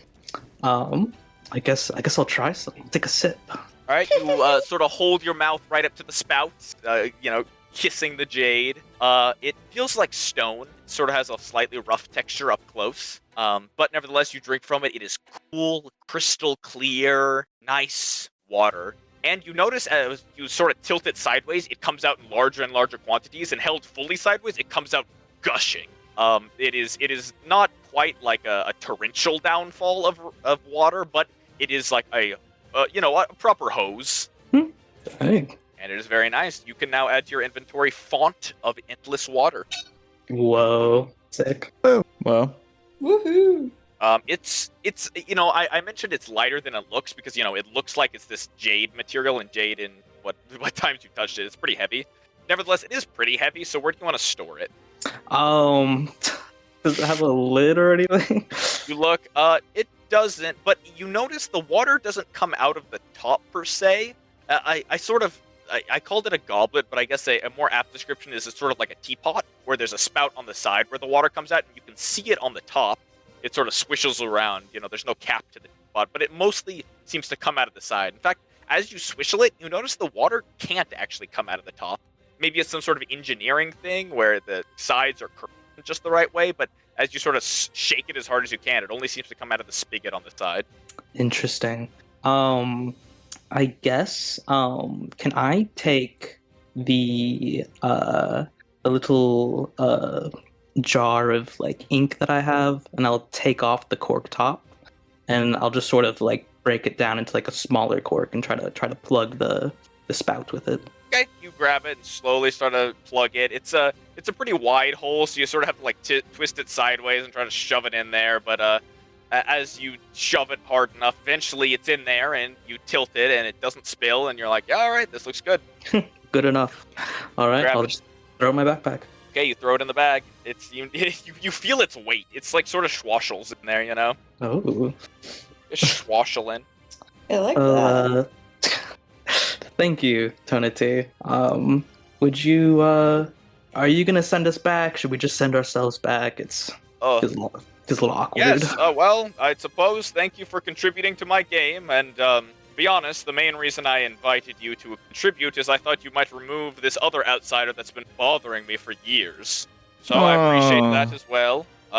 He's been quiet for a while now, but it's good to know that my plane is once again filled with those who belong here. Isn't that right, gentlemen? Oh, yes, quite. Now then, I don't quite know where you came from. I could send you off to Limbo if you'd like. That's really the only plane I can send you to. No, that's quite all right. You have your own method of transportation? Yes, we should be able to manage. Thank you. Good, off you go then. For the rest of my Lizard Folk champions, please follow me. I shall join you tonight for your festivities as a reward. What? Tonati's going, wow, yeah! They all shoot you a snake eye, Demos. That's okay. That's okay. And on your end, Orpheus, you see Samir's eyes both roll open now, completely, and you see some movement appear in his arms, sort of twitching at first, like sporadic and a bit spasmodic. It frightens you for a moment, but nevertheless it subsides, and the head lurches back, looks right at you, and goes, "Oh, Orpheus, how are you?" Someone stole your front door! He glances around, eyes picking apart every single person here, and quickly comes back to you.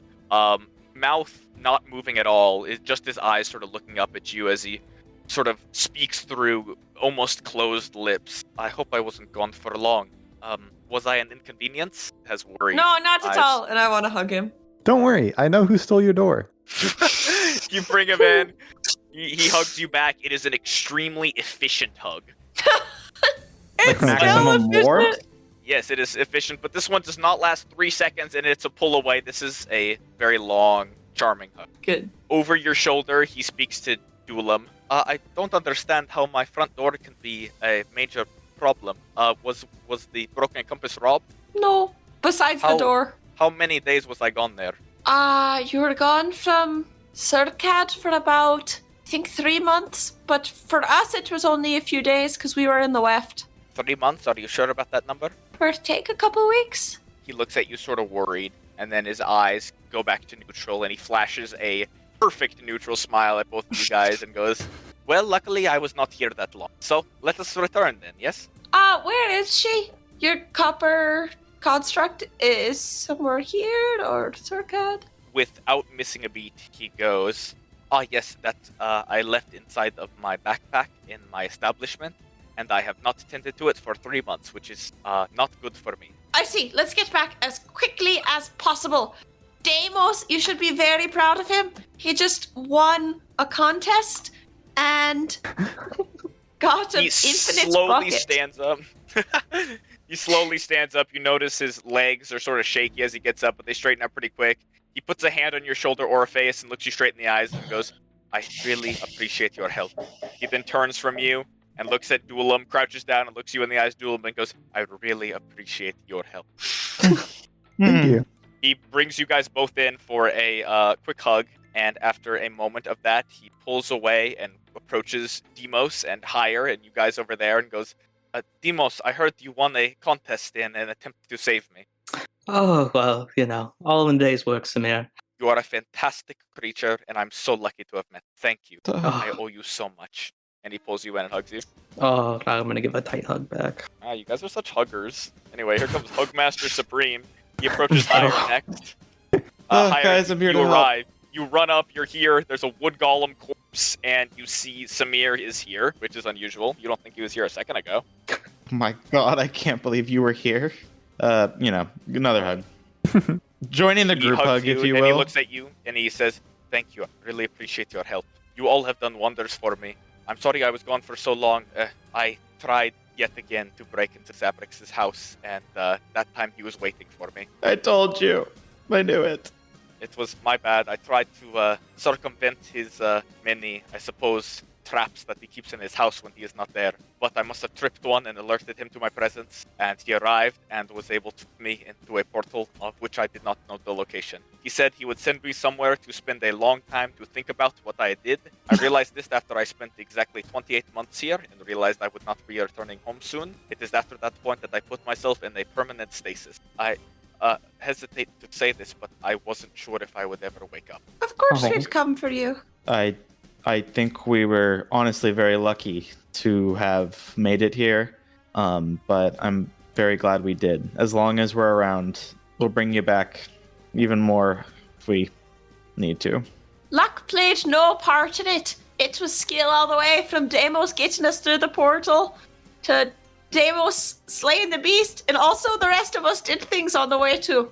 I agree. I can't believe Zavrix's portal led to the place Samir was. I mean, it made logical sense, right? That Zavrix would come check on Samir after we'd discovered him.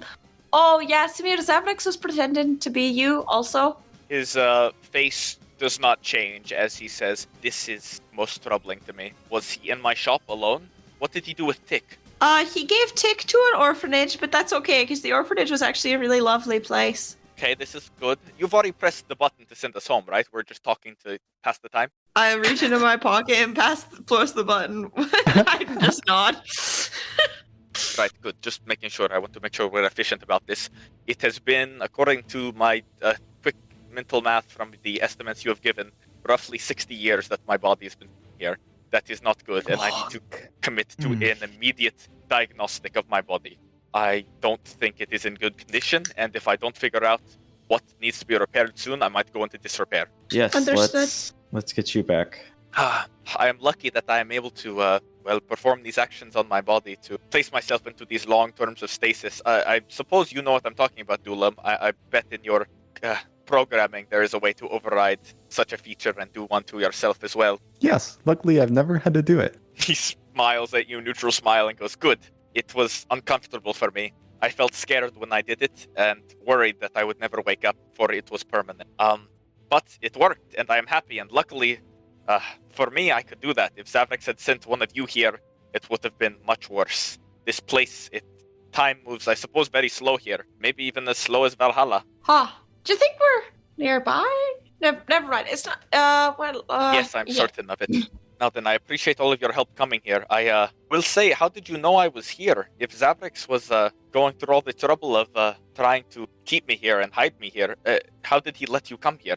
When we discovered him, he left his mirror unlocked or unguarded, except by Red Hands, who let us use it, and Deimos apparently got us to the place where the mirror last went to.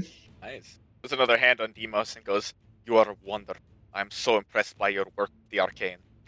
Gosh, you're making me blush, Amir. I am impressed by you. I'm impressed by all of you. It took a great bit of will and strength and teamwork to do this. I want to reward you all handsomely, but first we should return home and make sure everything is alright. I want to check on Tick, and at this point, Aww. Tick finally runs out of the brush, huffing and puffing, exhausted. Oh, goodness. Okay, you're alright. And Samir runs over, and you see Tick brighten up as she sees Samir and runs over and hugs Samir deeply. That's how I knew it wasn't you. You would have never given her away. No, actually, her and I got very close. I imagined if we had had those 3 months together, we would have come even closer. That's right. I knew it. So sweet. Speaking of getting really close, you might be dating Grimwalk now? No, he's not responsible for that. No, yeah, I just mean she might think you're dating. That is concerning for me, but we will get there when we get there. I want to check on the status of my shop, and of my front door, and of my own personal body. Okay, very the door worried. isn't there. So, how is this relevant? The door was removed then? Yeah, someone stole it. I didn't even ask. How was your visit to the Weft? Did you meet Frederick Staven? Yeah, about that. He said she already knew you, and that you guys were like rivals because you're Yes, we had a professional relationship. someone's personal assistant / servant. Ooh. I think I know what you mean. Well, it's just that he said that you worked I mean, for you wouldn't Iceland. accuse somebody who just came back to life after 60 years of it. No, this isn't an accusation. Yeah, whoa. And I know you would. I don't have a good. Would that be not right, socially speaking? No, I don't. Not sure. We can ask the group though. Group, what do you think about this horrible accusation? Yeah. What y'all? Well, it's not an accusation. I was just reporting I mean, a conversation I had. I agree the timing is bad, but what's said has been said. I also wonder about that. Well, I'm glad you all made it. I do wonder though, is Sergeant Jaya alright and Malagus, have they been traveling with you? Shit, is Malagus not here? Oh fuck! Where is Malagus? He should be coming up any second now. He was like right behind. Any second, he needs to be here in the next You 60 look seconds. down at the box. You're not sure how long ago you pressed it. It's probably time to hold hands soon. You No, look I'm out sure for he's almost Malagus there. Anywhere. Run through it! We might as well get stuck here! Malagus! You shout out. You hear a distant shout from far away. What do you want? Yes, silence for a moment. No, I'm not gonna run because you tell me. Can we cancel it? Can I unpress the button? Nope. Can I walk to see if I can see the voice? You walk out into the tree line a little bit. You see Malagus like standing with his arms crossed about 100 feet away. Okay, Yeah, the second I see him, I'm teleporting him to us. I won't punish you by making him roll a save. So you grab him and pop him right up next to you, and he sort of looks down and he's like, "What the fuck? What was that? Hold my hand. Don't do that shit Oh again." my god. I grab his hand. You grab it. You grab his hand. He looks at you confused and sort of stressed out about what just happened. I thought I couldn't teleport. Did I do that? That was cool. Can I do it again? Good work. Wow. Oh no. I'm gaining so much power. Yeah. Have I told you guys? What? I haven't told you guys I've been having weird dreams lately. It's been about this weird shit that, and you guys are all holding hands, and you all feel a loud pop ring out through your ears as you teleport with the box. All of you sucked through, along with Samir and Tick. The group of you appear right in the bottom floor of Jackknife's Tower in Circad, and that could be a good stopping point for tonight, you guys. Woo! Mission complete.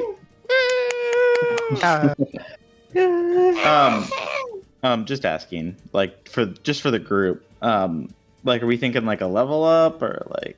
Yeah, it seems like a level up. Seems like Not a a fucking chance. It really felt like It a really level feels up. like one to me. Oh, you got two sessions in a row, so we're gonna wait like 20 sessions now. Hello? What the fuck? When was the last time we leveled up? When? A long time. After what encounter? Long time. Starving Oh, we're starving. for power. Just You guys itching aren't even for getting it. paid for what just happened, unless, of course, Samir gives you an extra 1% discount. Exactly why we deserve a level up. We just we just got an item that is worth a lot of gold if we sold it. True, you but guys could sell that font for a lot of money. we What? are not going to. Instead, we'll release an evil being into the world. No, that's my dad. It's everyone's Dad? dad, probably. I've got Oh my big things planned for next episode. Can't wait for you guys to enjoy it. It's going to be really exciting. Well done on your rescue mission and your survivor mission. I hope the survivor themed episode was fun. Whoa! Love. It got away from me there in the middle, but I think we did a really good job with the theme of survivor. You know, Oh, the yeah. outwisting Oh, yeah. and outlasting. Yeah. And I want to especially congratulate Carter for bringing that to life. Oh, yeah. We didn't have any confessionals, unfortunately. But Those will be recorded in post. Yeah. oh yeah. Oh, We that's need Yeah, sick. some send yours in confessionals. by We need some tonight. talking heads. We need who would, poll Some talking question. heads. Whoa. Oh, baby. That can't be the Talking Head song that came to mind. Treasure not a stranger. How did I get here? When the days go by, let the water in. When the days go by, water flowing underground. I think themed episodes are kind of fun. Yeah, that Yeah. was That a was really good I hope idea. you guys enjoyed my mini games here. I suppose Oh, there yeah. were some. Where am I? Here, if you want to see my other things that I had for you guys down here, if we had more time for them. Holy. No, our sports car zoomed past them. No, Yeah, but sorry. that's I cool. hope that wasn't too game breaking. It worked very well. I'm glad that you guys got there so fast. I was gonna make the lizards a pretty challenging force, but getting here this fast, like, bought you, 20 plus rounds of free time here before they got there. We did so good. We were able to take the pacifist route. Woohoo! Well, Malagus got beat to fuck. I didn't mention it, but he is bleeding. When he met up with you guys from all the bludgeoning that happened when the lizard folk beat the shit out of him. I just let him get beat. Well, he didn't stun anyone. That was his bad. Yeah. No, that was his bad. I thought about yelling it out at him, but I thought that someone bigger might try to beat him up later, knowing his mouth, so. Oh, it's like the prison yard. I like it. All right, you guys, listen up. This is your poll this week. You need to vote on your favorite ship. These are the options. Sailboat. Cruise liner. Sail. Cruise line, sailboat. Shut the fuck up. Number Pirate. 1, hire Deimos. Number 2, Doom Oh. Father Luces. Number Oh. 3, Doolum and the Lady of Pain. Number 4, Malagus and Samir. Number 5, Grimwalk and Jackknife, colloquially known as Jackwalk. My jackwalk. Not Jackwalk. It's Grimjack. everybody. It's Grimjack. Number It's Grimjack. 6, Orpheus and Samir. Number 7, Demos and Malagus. Lock it, lick it, send it in the mail. Submit your votes today. Good It's a night, Grimjack. Say lock it, everybody. lick it. Lock it, lick it, send it in the mail. That's my new thing. Okay, guys. If you like the podcast, leave Lock a it, lick rating. it. 5 Send it in the mail. stars. We'll accept 4 stars. If you feel anything lower than that, just keep it to yourself. No Follow threes. Lick it. us. Follow Send it us. in the No threes. We're not a 3-star podcast. You know that. Lock We it. know that. Don't even fuck Lick around it. with it. Send it in your pocket. Next part is that you should follow us on Spotify. You want to know when our next episode comes out, and you might forget to check next Monday without Spotify's helpfully putting on your homepage. Next thing, check out our links in our Spotify bio, our link tree. Link in bio. Or it's technically a card, our card. Link the in brand Link of in the links. Bible. There, you can send us emails. We want to read your Yeah. fucking emails. We want to hear what you have to say. We want to read We'll your read 'em. fan fiction. We have an AO3 page Oh, officially. It's happening. Woo! It's happening. Go ahead, submit your things. Fan art, obviously, we would love to see. Love it, love it, love it, love it. Lick it, And you love know it, what send it in the else mail. you can do with your fan fiction, fan art, your thoughts, and your theories? You can put them in your butt. No, you can put them on our subreddit, r/runtpack, a lively community with lots of friends and families. R/Gunk and- Pack. oh. New love, r/runtpack, RUNTPACK. Everybody, catch us next Monday. Thank you for listening.